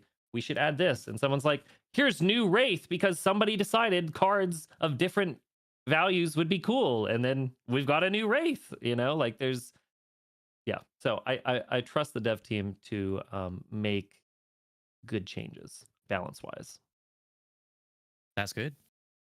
Jake, how about you? What's your 1 month wish list? I think everything Fitzy said, I'm totally on the same page with. I think one thing I think would be cool that I expect to see, I don't know if it's 1 month or like, I think it'll happen before launch, is I'd love to see a revamped mid boss that is like not a damage sponge plus single target DPS. Like I'd love, like, I want mid boss to like knock you around or have some kind of a CC, right? Like I think like to make it more interesting to fight around, to make it more dynamic instead of just like a HP sink, which is basically what it is now. I think those kind of things would be cool. So I'd love to see that. And I'd love to see in that sort of applied across the jungle. Like I'd love to see the camps in the jungle be a little more unique and a little more interesting with a little more mechanics on them. Maybe you don't need it because the game has so much with the movement and stuff that we were talking about. So, but at least mid boss, I think mid boss could be way cooler, and I think that'd be a cool thing I'd like to see added. That's very reasonable. Maybe not called mid boss, and maybe something. Yeah, like I was also like, what is this more- name? What is mid He's boss? like a swamp Mid-boss. monster. Yeah. It's like full. I mean, it literally like a is the placeholder developer name, placeholder. so, Yes, it's like the thing you I call want a when you're like Roshan, hero. I want like you know. Hey, we have new tier 3 guardians now, you know. They're working on it. They're getting there. True. I mean, that's why I think this is really likely to happen. I'm not like complaining. I think it's I expect something like that to happen before a major launch. Eskay, how about you? What's your wish list? I want skins and cinematics and more lore. And I want a progression system that rewards me for playing Mina for 1,000 hours with a cool badge that I can flex. Dota has sounds that, pretty so I cool think too. your odds are good. Your odds are very good on Yeah. that. There's like a level Perfect. 30 badge that takes, I don't know, 500 plus The games to Grandmaster get. badge, Like, yeah. yeah, it's The funny something thing like is, that. even at the pro level, those are relevant. Like you will legit see like There's pro not that- Dota players do yeah. not have Grandmaster badges on like most Oh, of the wow. heroes they play. Like legit, Yeah. they will like if a pro Dota player who literally they've spent like tens of thousands of hours on this game, if they lock in on a Grandmaster hero, you're like, yeah, this guy, he's good at this fucking hero. Whereas like a lot of the times they're like silver, you know, whatever the shiny diamond, you know, like so it's a legit metric. That's Like cool. they very much understand that people are gonna go super hard, and they have rewards that take forever to get.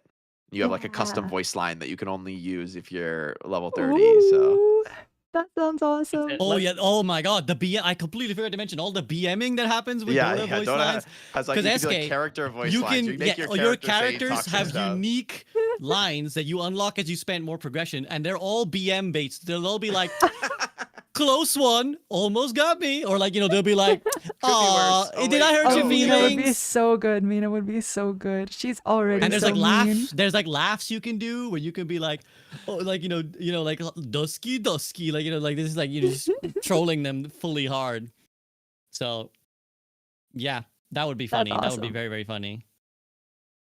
And the tips, the Dota Plus tips, where you can like tip, you can tip anyone in the game. That's what Podslock is. Come like, on, that's what Podslock with like, is. The game needs a healthy outlet to avoid pause lock. You Exactly. need a healthy outlet for friendly. So and basically, funny there's like DM. there's like Commending a them. currency.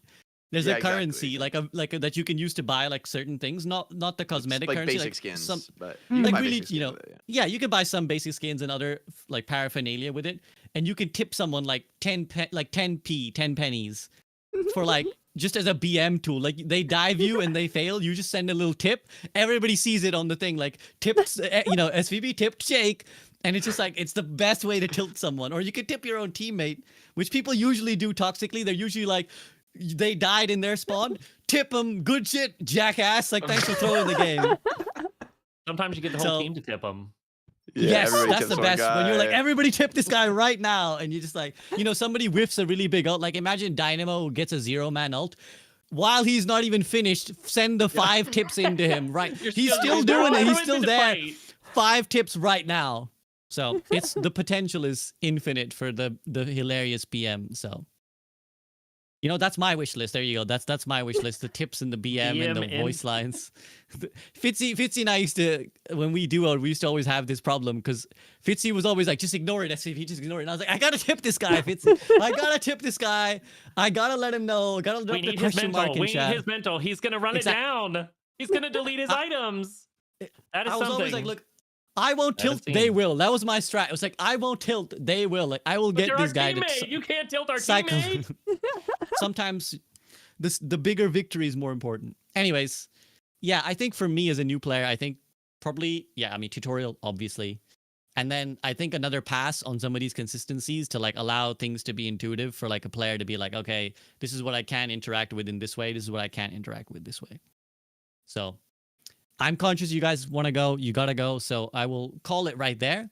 And I will say thank you very much to Jake, Eskay, and Fitzy for a lovely call. The time flew by, and I had a blast Yay. talking about Deadlock with you guys. So thank you so much for your time and your insight. And yeah, it was just lovely seeing you guys as well. Nice to just hang out in a digital capacity, if nothing else. So yeah, is there anything else you guys want to say before I let you get going? Thank you. Thanks for having us. Well, Yay. It was a pleasure. Well, until then, happen. guys, thank you so much. Have a great rest of your day. Peace out. Bye. GG's all. See ya. See you guys.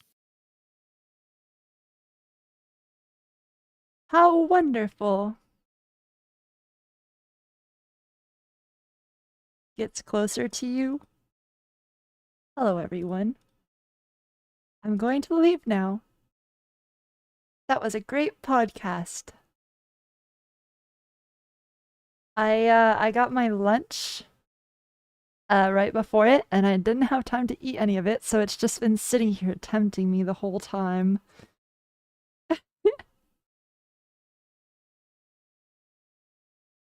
Have a wonderful night. I'll raid Deathy's Death Slam events. How the fuck?